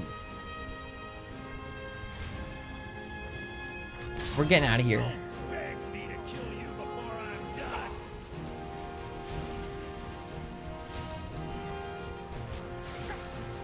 This guy's good, but he can't outmatch me. Can I farm this guy for restoration? Okay, you know, I'm almost out of healing, actually. I should get out of here.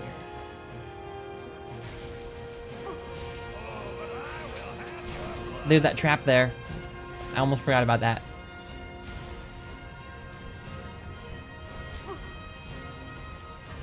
Pardon me, sir. Or ma'am.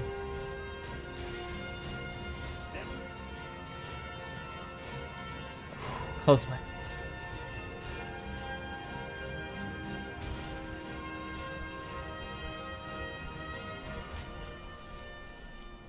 This cave is nasty.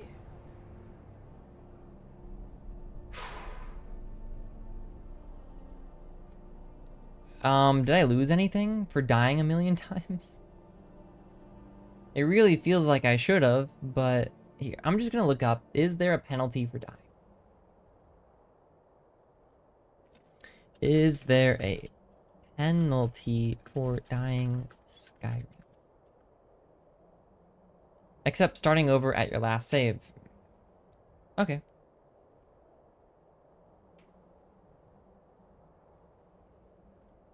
That's all I needed to know.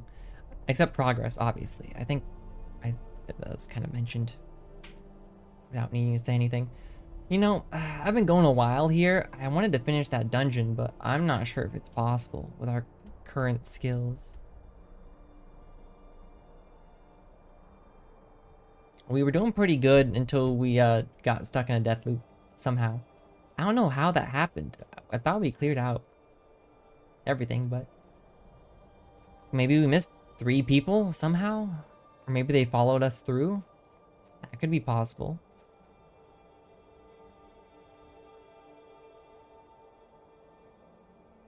I'm just glad to have gotten out of there. I guess we take our level up and just end it there. Why is my health low? That's not good. I think I gotta choose health here. Why is my health red? I need to figure out how to fix that. That does not seem good.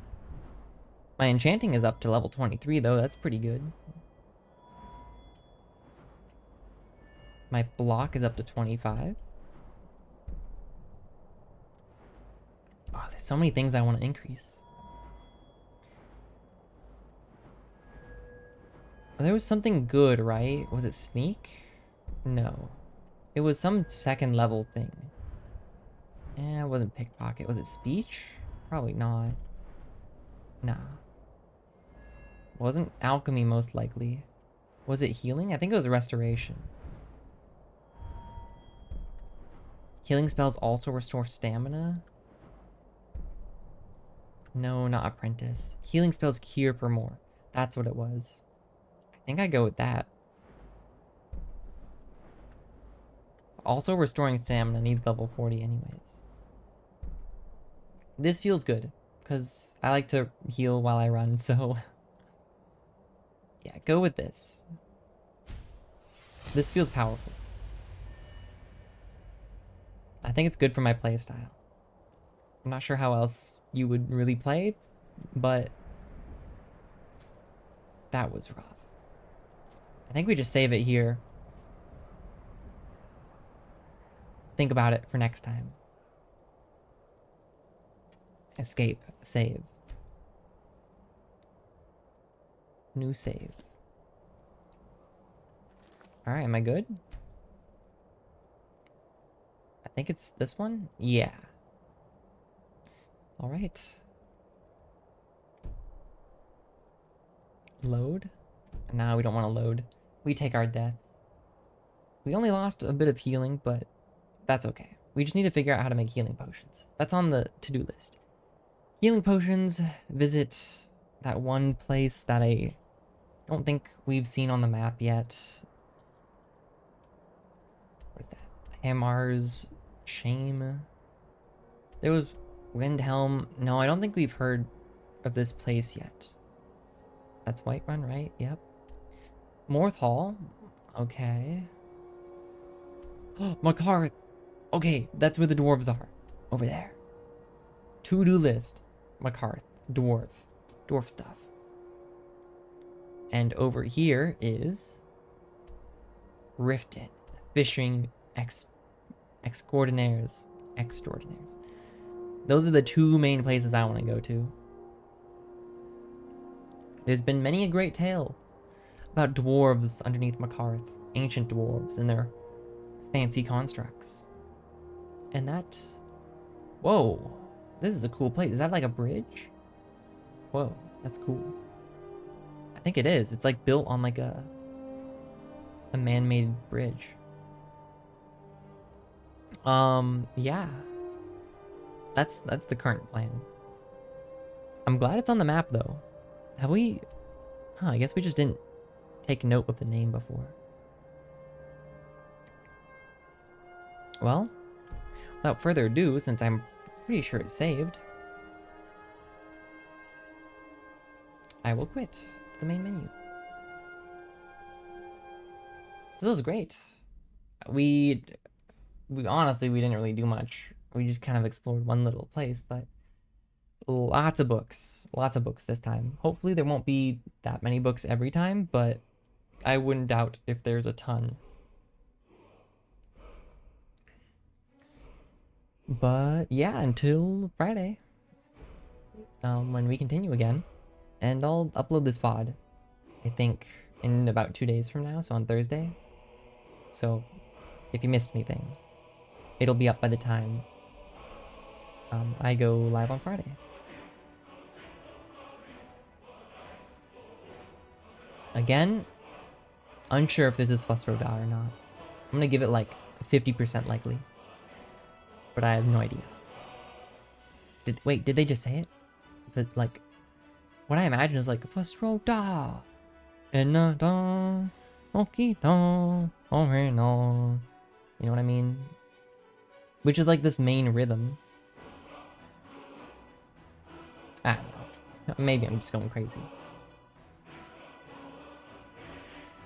I'll let this play out a bit. It is very, very nice to hear again.